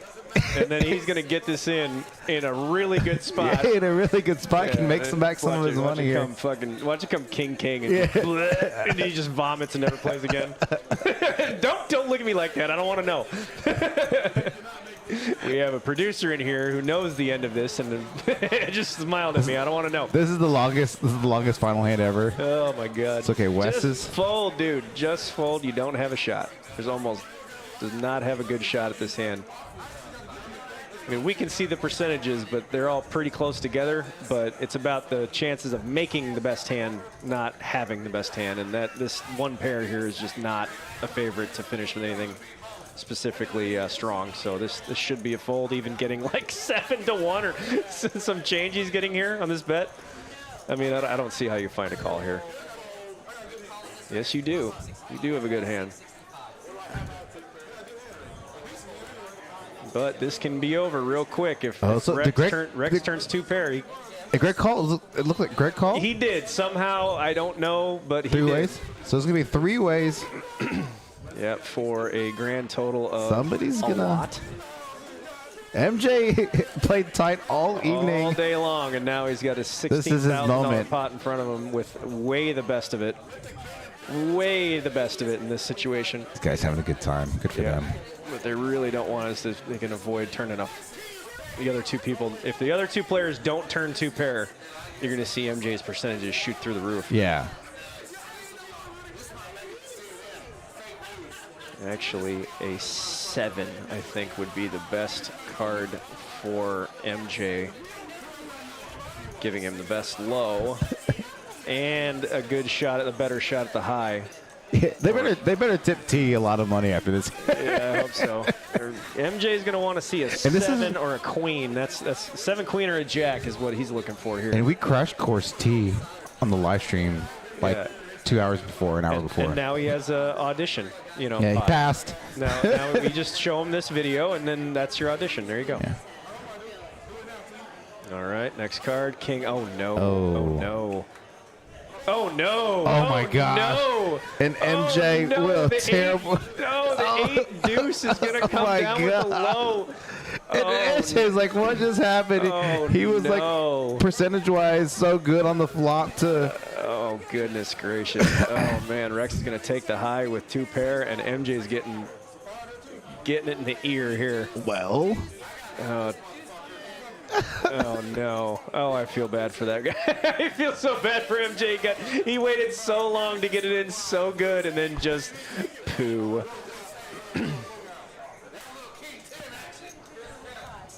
And Well. as Mo says, will the disciplined player win the circus pot? Nope. Nope. Not today, Satan. Not today, Satan. Not today, Satan.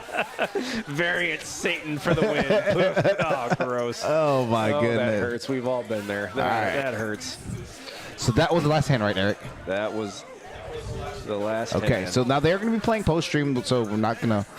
What we're going to do here is going to turn us. Oops, wrong button. Let's get us back in the booth here. You turn down the table, Mike. Yeah, we can. Yeah, let's get us back in here.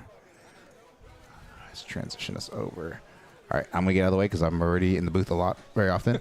So, again, ladies and gentlemen, tonight, a nice little tribute honor to Bugsy. Bobby Slagle, who just passed away unexpectedly last week. And so, in honor of him, decided to proceed with tonight's game. It was a 5K buy-in, 5-10-25 mandatory straddle, and as you guys saw, there was blind raises to 1,500 towards the end of the stream. So had a nice little turn over, average over 100, 105, 110 viewers for a Big O stream. Oh, nice. Yeah, You got it. You I got did, it right. I did just for Greg. Had a lot of activity in the chat, so we want to thank you guys very much for tuning in this evening for this 5-10-25 Congress stream. Again, definitely want to thank my special guest here, the author of Scoop Volumes 1, 2, and 3. The only known author of PLO 8 and Big O. If you're looking for coaching, want to get some, learn more about this game, he definitely offers it up. Contact him on his website, doublesuited.net. So we want to thank you again for joining us. Thank you again very much. We had a good time. Thanks for having me. This was fun. Good job on Action Tracker with 5 cards. What's that? He's just going to leave me hanging. Yeah, with 5 cards.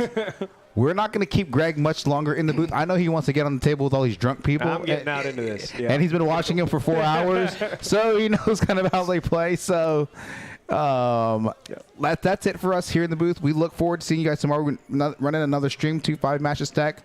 Not going to be quite as... 8. Yeah, from 4 to 8 p.m. tomorrow. So, Early. also look for Greg if you're into the Big O. He's going to be Sunday at Rounders in San Antonio. What time is it? It's Sunday at I don't know off the top of my head. I think 6 p.m. Okay, so 6 p.m. to 10 p.m. if you want to, get more into the Big O. Going to be commentating on a Big O game down there in the States. What, 5-5? 5-5-10, 5-5-10? So follow me on Twitter or look at Rounders on Twitter. You'll get the So information. for that Sunday. So that's it for us here in the booth this Friday evening. All you ladies and gentlemen, have a good evening.